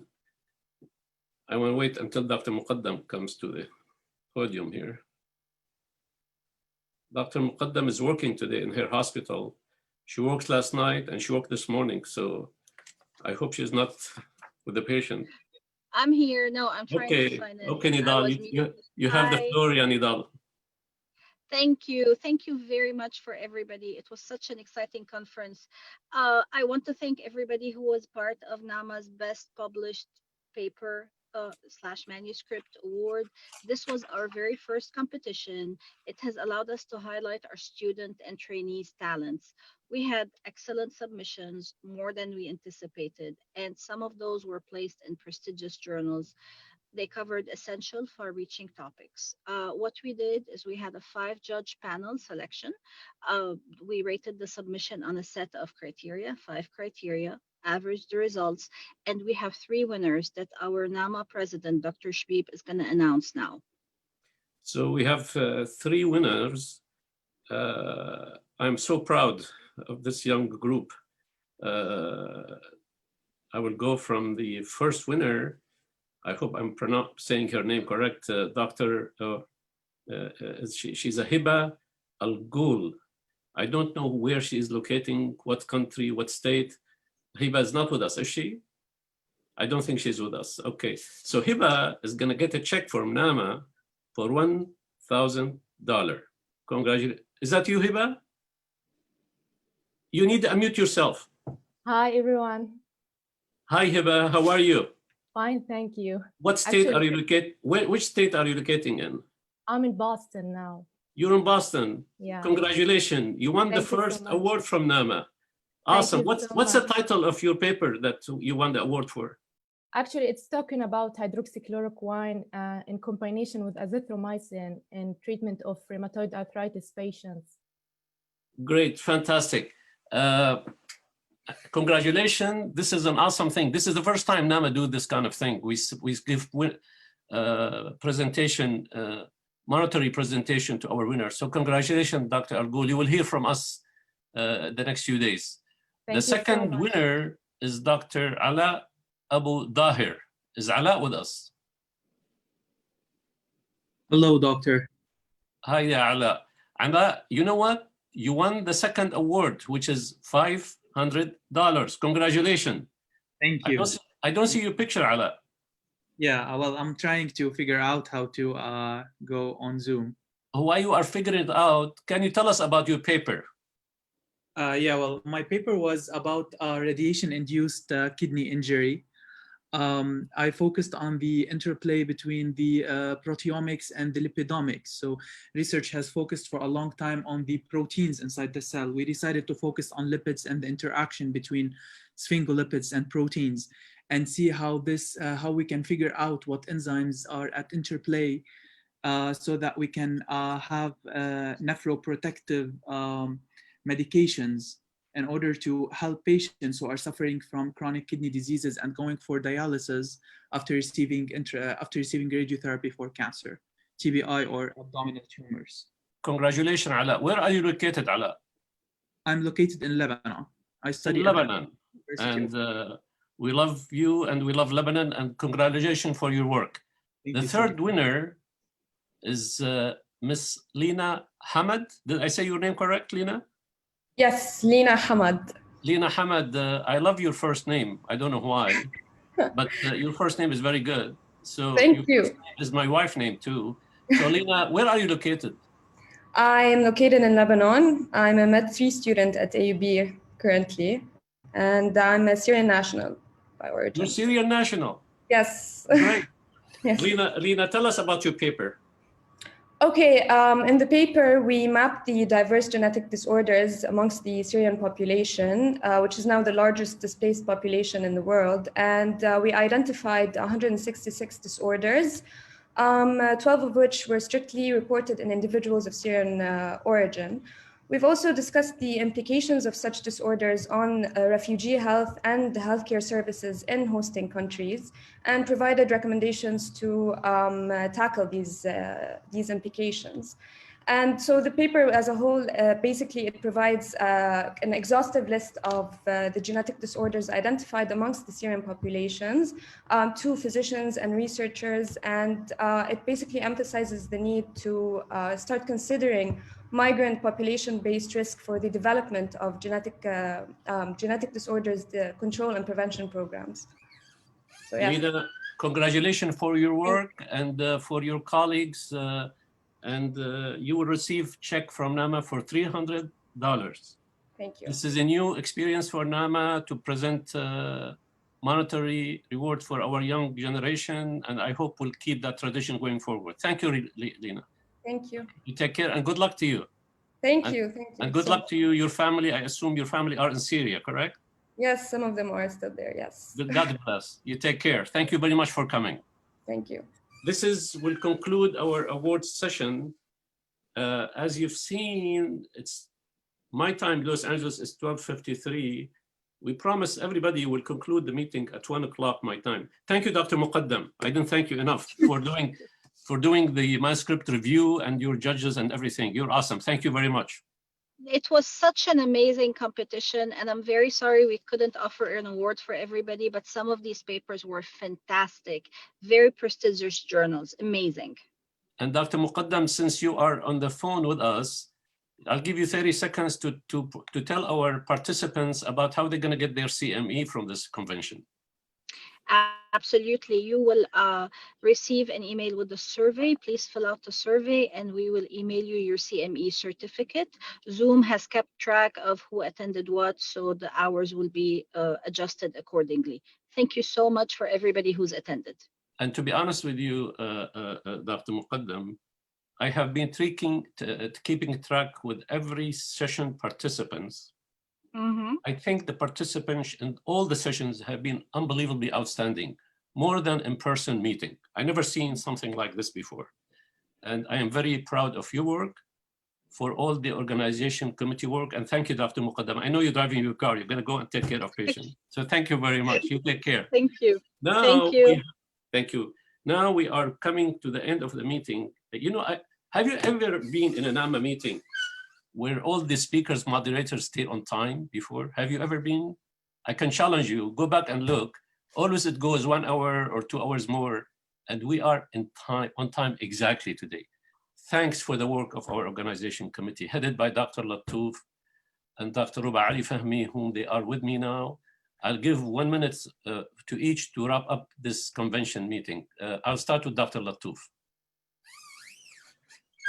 Dr. Ahmad, first of all, I want to thank you for your leadership and the great vision that you had to host the 42nd International Annual Medical Convention online, and not to stop it because of the obvious events. Your vision was right on target, and thank you for that on behalf of all of my colleagues on the organization committee. And I want to take the opportunity to thank all of the speakers, members of the organizing committee, the panelists, the moderators. And I want to also thank the 5 members of the award committee, Dr. Nadal, Dr. Osama Kashlan, and the 3 outside guests, Dr. Ali Maqdad, Dr. Marwan Rifat, and Dr. Ayman Hamoudeh. Many thanks for all of you for what you have done. As we come to an end of this convention, and before I turn this to my co-chair, Dr. Ruba Ali, I want to say that this convention, as successful as it has been, it is a mean to another end. This is only a stepping stone for more to come. So please expect that you will hear from us in the next 2 months with another groundbreaking event that will bring all of those impressive parties from around the globe together for another event. And thank you again, and good luck, everybody. Dr. Ruba Ali, the floor is yours. Thank you. Thank you so much. Thank you, Dr. Shabib, Dr. Latouf. And I always emphasize on the team. We are here in NAAMA. We have a great team, all of us. We put it together. It is unprecedented, absolutely. And who would ever imagine 50 outstanding panelists were with us in 2 days? Did we have a glitch? Yes. I mean, am I guilty? Would we do it better? We will do it better. Things happened, but overall, I think it was great. The caliber of every speaker. I don't know which session was better because all the sessions were outstandings, starting from the beginning yesterday to the end today. Everybody did outstanding job. So I cannot thank you enough. I'm very grateful to everybody, to the speakers, the panelists, the moderators, the IT team. Truly thank you. Suno and Siddharth, you did absolutely fantastic job. I know I stressed you a lot. We were on the phone, on everything, but you did a great job. Mrs. Saman, we cannot thank you enough as well. So, and as Dr. Latouf said, this is the beginning. Unfortunately, we are in this for probably another year. So more to come. Stay with us, stay tuned, become an NAAMA member. You get a lot out of it. It's not only the CME, it is working together, all of us. It's the awareness. So thank you. Okay, thank you very much. I cannot thank you enough, Ruba. I cannot thank you enough, Omar. See, one of the negative aspects of this meeting that we are not seeing each other as colleagues and participants. The social aspect of the convention of NAAMA is critical. I love it. My family love it. Obviously, we don't have a gala today. Obviously, we don't have all this thing that we can see our friends and colleagues. And I understand that. I'm very sensitive for that. But our members' safety and their family is our priority as an executive committee. But being on the positive side, believe me, the next opportunity we have that we feel that we conduct our next meeting in a safe environment, we're gonna jump on it. That's number one. Number two, as you noticed in this meeting, we did not do the delegate meeting we're doing our convention. We decided to do the delegate and business meeting in a few weeks from now. All of you NAAMA members, you will be invited. You are welcome to participate. Tell us how you feel about going forward. And you know what? I'm gonna finish the meeting right now, which is almost 1 o'clock Los Angeles time. You cannot believe it. You cannot believe it. So thank you very much for being on time, all the moderators, all the speakers, all the sponsors, all the participants whom we don't see, but I know there's a lot of them with us here. Thank you to all. And this is the official end of the meeting. Thank you all. You take care. Thank you.